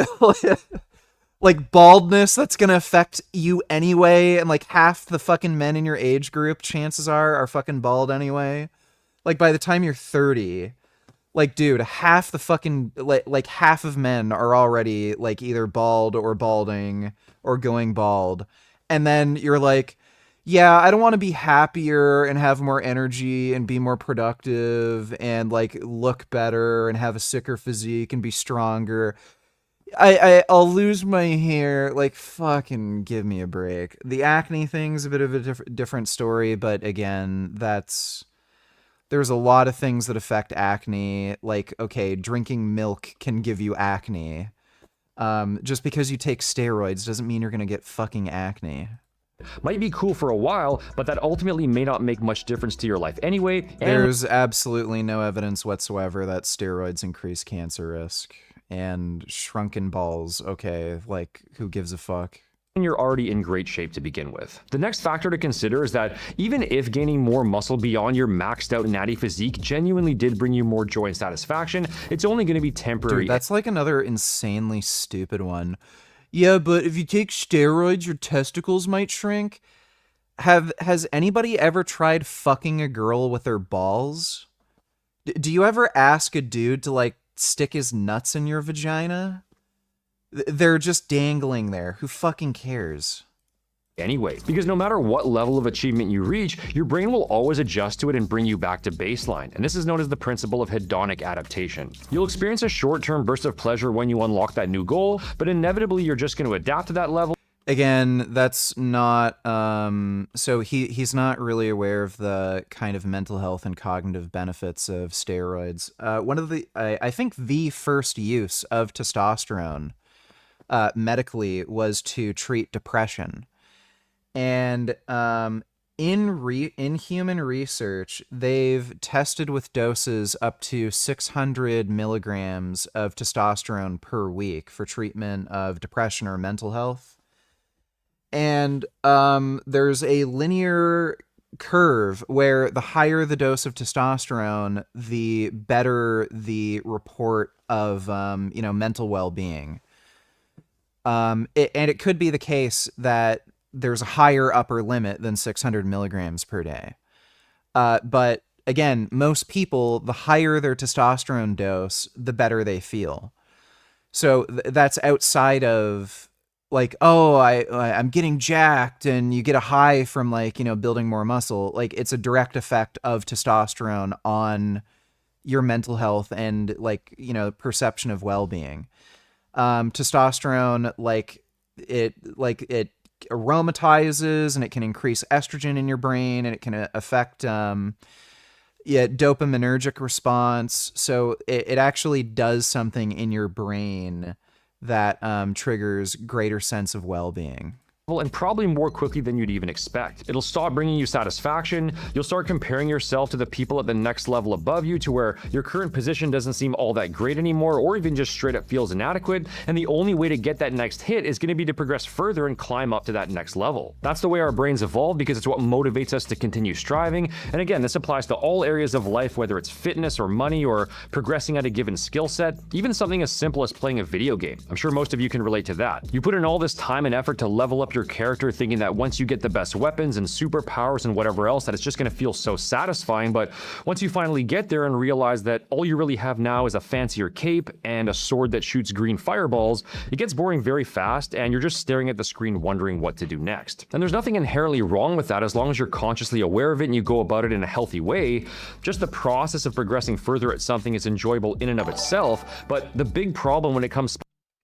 React to these, please. Let me take a look. Palestinian disposition and death as a result of Zionism reveals genocidal economy, white supremacy. I'm not reading this. I don't fucking care. The process of pyrolysis, turning things back into fuel, has been around since the beginning of Earth. That's how Earth turned algae and such into crude oil to begin with, right? The only issue with it on a technological level, when we as humans try to develop it, has been its efficiency. It hasn't been worth it energetically because it would take more energy in than the energy you would get out. So I innovated in the field from standard pyrolysis, which is when you just use a flame to heat things up, or just like resistive coils, like oven heaters pretty much, to heat things up. I'm not the first to do microwave pyrolysis. However, I'm the first to create a design of microwave pyrolysis that is scalable. Scalable on a level. Yeah, I've seen this guy. He's just like I don't know if this is a grift or if he's like actually an insane fucktard. Question. Why are there people that are flying flags to countries that they don't want to go back to? I have an answer, because most people are still proud of where they're from, regardless of the fact that the U.S. has destabilized their government through coups, economic sabotage, and invasion. Right. So, man, what are your thoughts on abortion? What? That's what it is? Yeah, that's abortion right there. No way. Yeah, it's pretty disturbing. What's that next to it? It's top of the heat. Oh, yeah, that's it's internal organs, some of them. But yeah, it's very disturbing. Yeah. 9 of them done. I only have 1 kid that got here. Wow. That's can't even express that. I'm glad you got. I don't care. Thanks for the donation, dude. specifically to the world of enhanced bodybuilding is that there's only one way to unlock that next level, and that's going to be with additional drugs. You've basically got this chemical lever you can pull to guarantee growth at any time, and once you go down that road, it's likely just going to get harder and harder to mentally detach from it. So maybe you do your first cycle, you get that initial increase in muscle, it feels fun for a little while, but where do you go from there once that high wears off? Now you've adapted to that level, it doesn't really satisfy you anymore, you're looking at the dudes who are even bigger and more jacked than you are, and not only will it require more compounds and or higher dosages to get there, but now you're reliant on those drugs just to maintain what you already have, even though it's probably not even satisfying you any longer anyway. So if you're natural right now and you think that just doing one cycle is going to give you that extra muscle that will finally make you feel satisfied, you really need to sit down with yourself and understand that more likely than not, this is just a mental illusion. So why not avoid that process altogether, stay natural, and focus on the things that you can still improve without adding in the drugs. Fuck that shit. It's all about making more gains, and buddy, I just feel great on fucking gear. If like steroids didn't make you build any muscle, and I only got the mental health benefits from it, I'd still take them. They're fucking great. Like, dude, it's looking back at it. Like, you know, my doctor put me on like a cocktail of different antidepressants and antipsychotic drugs. I've never felt like such a boost in mood on any of those fucking drugs compared to just testosterone. The improvement in my mood from test versus, like, what was I on? Sertraline, Wellbutrin, there's a bunch of other ones. I was on SSRIs, SNRIs, SNDRIs. I think there are 2 different antipsychotics. I've never gotten improvement in mood versus on testosterone. Dodo donated $2. Are Frank sourdough pizzas hand stretched like his hand cranked cookie dough? I bet those pizzas are extremely dry and taste like trash and have his germs all over it. Who in their right mind would buy anything from a shop? Yeah, well, retards. That's who. Yeah, like, it's... Everything is sourdough. Sourdough is disgusting. It tastes like fucking shit. I'm sure some of you have had sourdough before. It's horrendous. The only sourdough that doesn't taste like shit is fake sourdough that isn't actually sourdough. It's just unleavened bread.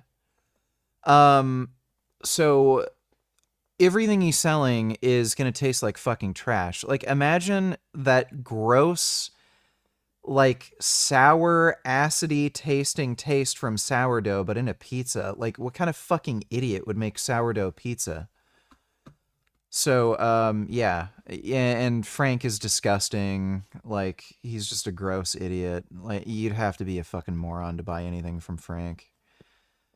Thanks for the donation, though, Dodo. You're almost certainly not at your genetic limit in the first place. There's still ways you can progress physique-wise, even if it does happen at a much slower rate. You probably have certain muscle groups that are slightly behind and could be given more focus. There are definitely ways you can progress strength-wise because the window for that is pretty large and there are so many different movements you can work on, or you could even consider adding other elements into your program beyond just aesthetics or pure strength. Maybe something like calisthenics or weightlifting, improving cardiovascular fitness, sprinting, jumping, or maybe some other skill like a martial art. Just something fitness-related that you can continue to improve at versus just trying to endlessly increase the thickness of the medial head of your triceps. And this is all especially true considering this last point that most people are totally unaware of, which is that not only is taking your physique further and further to the extreme not guaranteed to improve your quality of life, but it could literally make it worse. And again, we're talking purely psychological without even bringing the health side into it. You might think that just having more muscle and more strength and more leanness is automatically all upside, but in a lot of ways it can just make you more neurotic. Name one downside to looking like this. I'll wait. Name one fucking downside. So no, I like the fucking steroid gains. I'm enjoying it. More obsessive. Do you have to stay on gear forever now? Well, I'm not gonna live forever, so unless I become an immortal, infinite being, I don't see myself being on steroids forever because I'm gonna fucking die. And I don't know why. What do you mean I have to be on steroids forever now? What, is there going to be a gun pointed to my head? Is there like some sort of monster in my closet that's going to kill me if I stop doing steroids? Standing there in the bathroom mirror at 1 a.m. trying to figure out if your left and right pecs truly are symmetrical or if the left one is 3% smaller. It's not uncommon for body to... Yeah, dude, that same thing happens when you're natural, so I don't know what steroids do to make you scrutinize your physique more. More if you had to get even worse as your physique progresses further, and this can easily become a source of stress and insecurity that detracts from your mental health rather than adding to it, and PEDs aside, this can even happen as a... No, I literally have no fucking idea what you mean. What the fuck do you mean?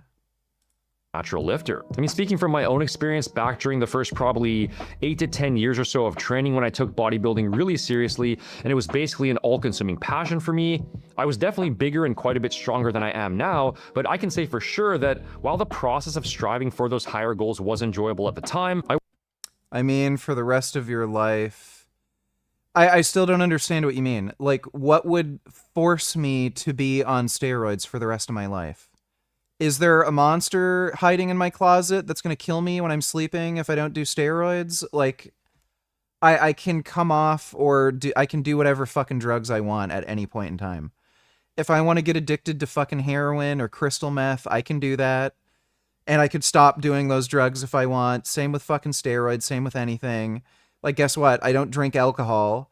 If I drank alcohol once, I wouldn't have to keep doing it, would I? Like... Oh, vegan gains, you had a night out with your friends, you had a bit of whiskey?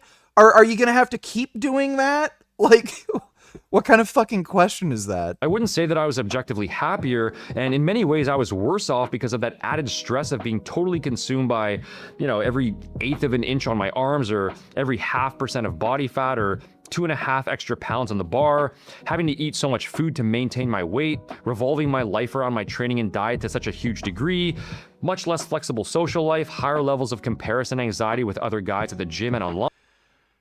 Holy shit, like, buddy, if you just want to ask if, like, you're gonna have hypogonadism from going off gear, then just fucking ask that.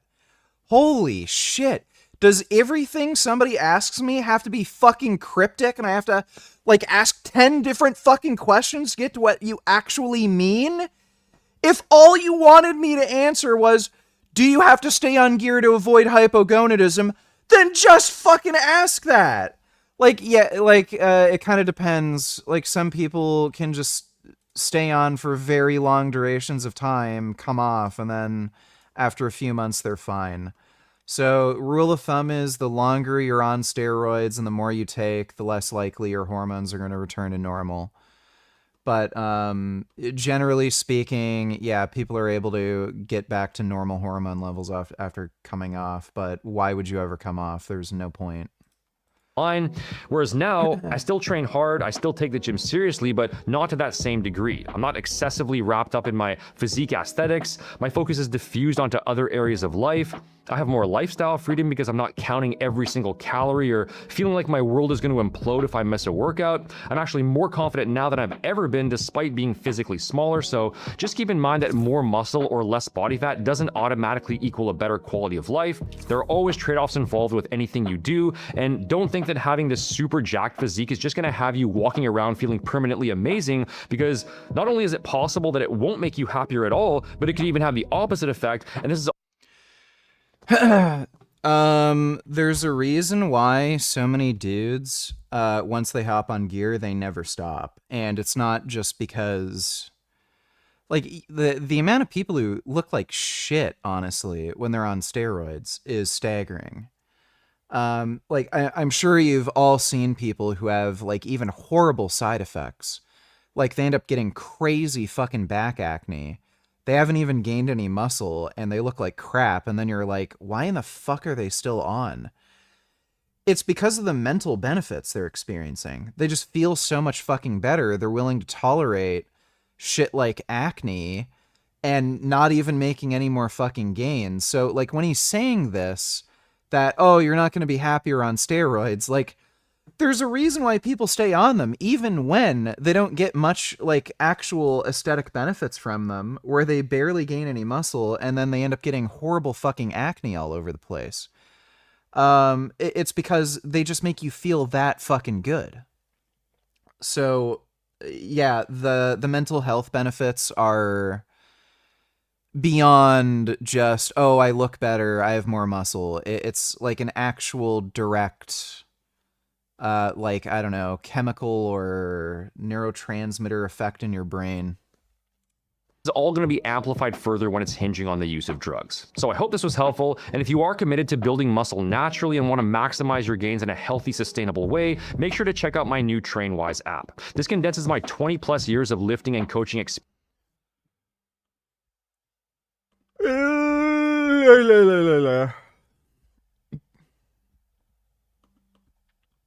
Oh, yeah.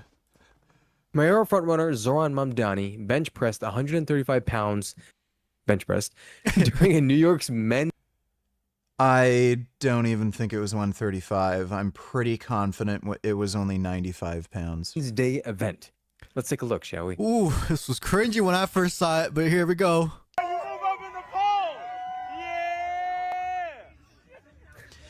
Yeah, it is kind of weird to me that more people haven't really talked about the mental health benefits from being on gear. I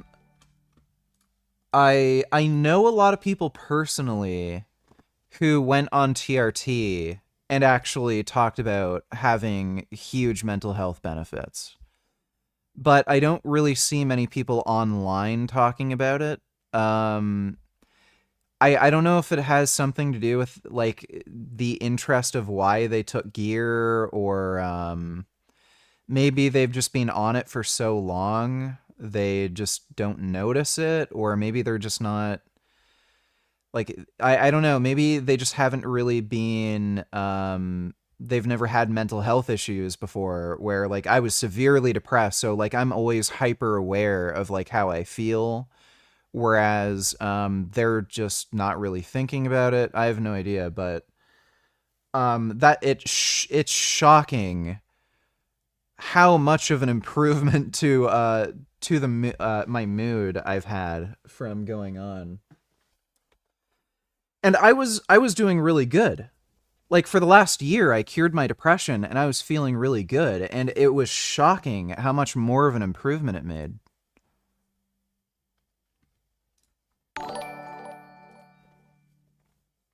So you're half nigger aka part monkey, autistic as fuck, vaccinated, and you are adding these steroids to rot your brain even more.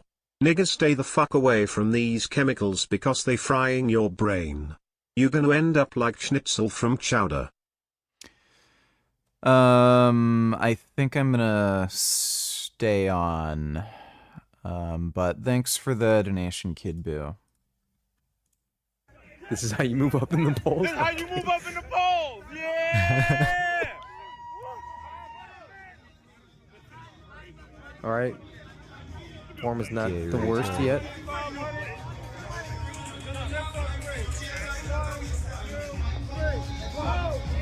Yeah. Let's go. Let's go. Let's go. Let's go. Let's go. Yeah. Let me get one Didn't more. touch his chest. Oh, it's so cringy. Oh, that leg. What's he doing with What's his leg? Oh my goodness.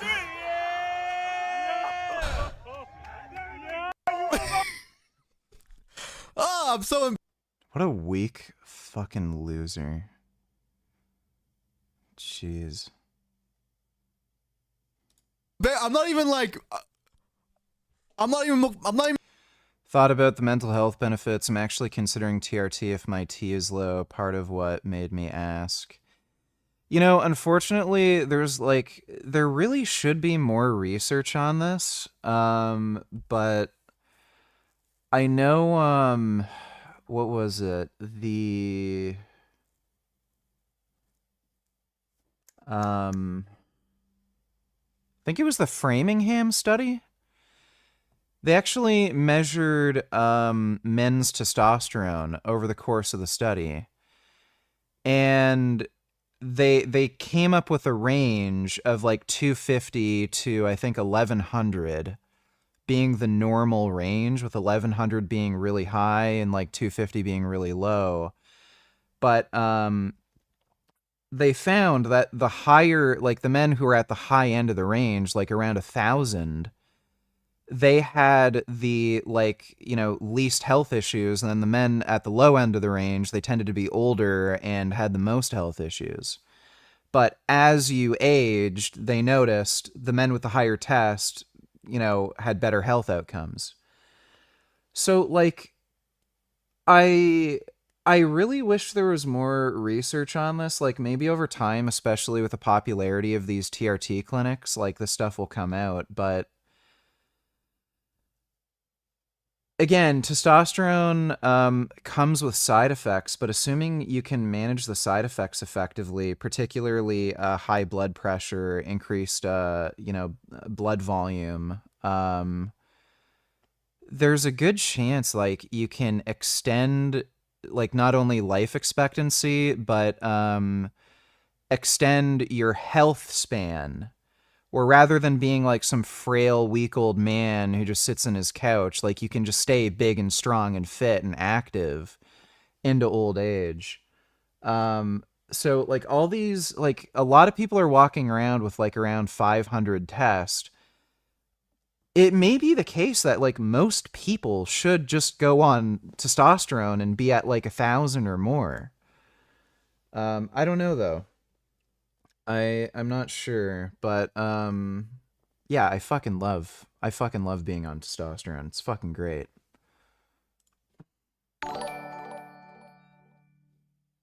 What is the largest doses of test/mastron/GH should someone who only cares about being a giga chat safely and doesn't want to compete in bodybuilding strongman boxing act? It entirely depends on the individual. There's no safe upper limit, so it depends on what side effects you're experiencing. Everyone has their own tolerance. Thanks for the donation. Stop asking dumb questions. Do you have to take test and HGH together? No. Or can I just take test and make gains? You can just take test. You will probably benefit a lot from taking growth hormone on top of it, though. Growth hormone's amazing for sleep. Like, you just get great sleep from growth hormone. Son Goku donated tell her it's my fault if the link doesn't work. GPT-5 outperforms doctors with 95% score on a med QA test. That's not particularly surprising. Yeah, that's not surprising. Doctors are fucking dumbasses who don't know shit. So, even before AI, things were already at a point where you're better off just literally Googling the symptoms you have and then diagnosing yourself. But yeah, now it's like the only real reason you ever need to go to a fucking doctor anymore is like, one, if there's like a serious accident or injury, like you're just in a car wreck and you need like life-saving operation or something, or because they're the roadblock to getting whatever like medication you need. So it's like you use, Chat GPT. Oh, you have this disease, you need this medication. Well, you can't just order it online. Because the whole pharmaceutical industry is a fucking racket. So, I gotta make a fucking appointment with the doctor. Oh, you can't see him until fucking 3 weeks from now. It's gonna be a fucking fee to see him, and it's not covered by insurance. And the medication is like a fucking thing that you have to like ask your insurance company for if they fucking cover that. No, they don't. And you have to pay out of, like, you know. So that's the only reason, really, you'd ever need to go to a doctor at this point. It's either because you literally have to because you need a life-saving operation, or they're just a roadblock for you getting care that you really don't need them for. It's just, again, the pharmaceutical industry is a fucking racket. You're making fun of me. I'm just embarrassed for him. Thanks for the donation, though, Sengoku. Yeah, that wasn't good. That was not good at all. Okay. Before we comment though, we want to make a clarification because there was some people in the comments saying that it wasn't 135. Here's the close-up that we found. It for sure is 135. Okay, got 45 on this side. 135. Yeah, I'm pretty sure there's a 45 plate on the other side. That'd be weird if they didn't. There's Right, no and way. the bar itself is 45 pounds. So Right, add it up. unless yeah. So it's 135. Before we start poking fun at him, let's give our credentials. I think this is appropriate, right? Sure. I've only started working out recently, like the last couple of years. I think what I can bench, like I don't do flat bench. I think the last time I did it, I benched one. Dead hangs are isometric, so no, they're not going to do this, like give you the same adaptation as using like captains of crush grippers. 150. Right now, I do incline. I do a plate and then like 5 on each side, maybe 10 on each side, extra. So that's like what 155. Plate and yeah, roughly. 155 on incline when I do incline, but I usually do incline dumbbell. But Satirius, tell him. I am able to do 2 plates. Please explain the hypogonadal part, please. If you take testosterone, your body's going to stop its own natural testosterone production. So if you stop taking testosterone, then your body's going to have to, you know,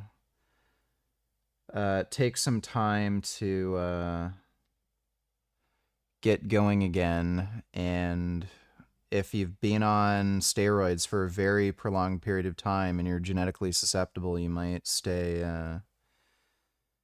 hypogonadal. At 215. That is all. 225. Oh, yeah. Maybe I'm not a gym bro. I don't think either of us are gym bros. Let's just say that for sure. I think in the way people use that word, no, not necessarily, but I think you would kind of qualify as a gym bro if you were going off of a different definition. I don't know how to explain it. Never mind. I've been lifting for a while. I'm well acquainted. I know what I'm doing. And that is all. His form is impeccable. The weight he moves is insane for his size, and he was like this close to competing, but he just didn't want to put that. Yep. Oh snap! He's not Granted, touching the, he's still a spotter. he's not touching the thing. The guy's still spotting him. Yeah. But at least Eric Adams, like, yeah, he's 64.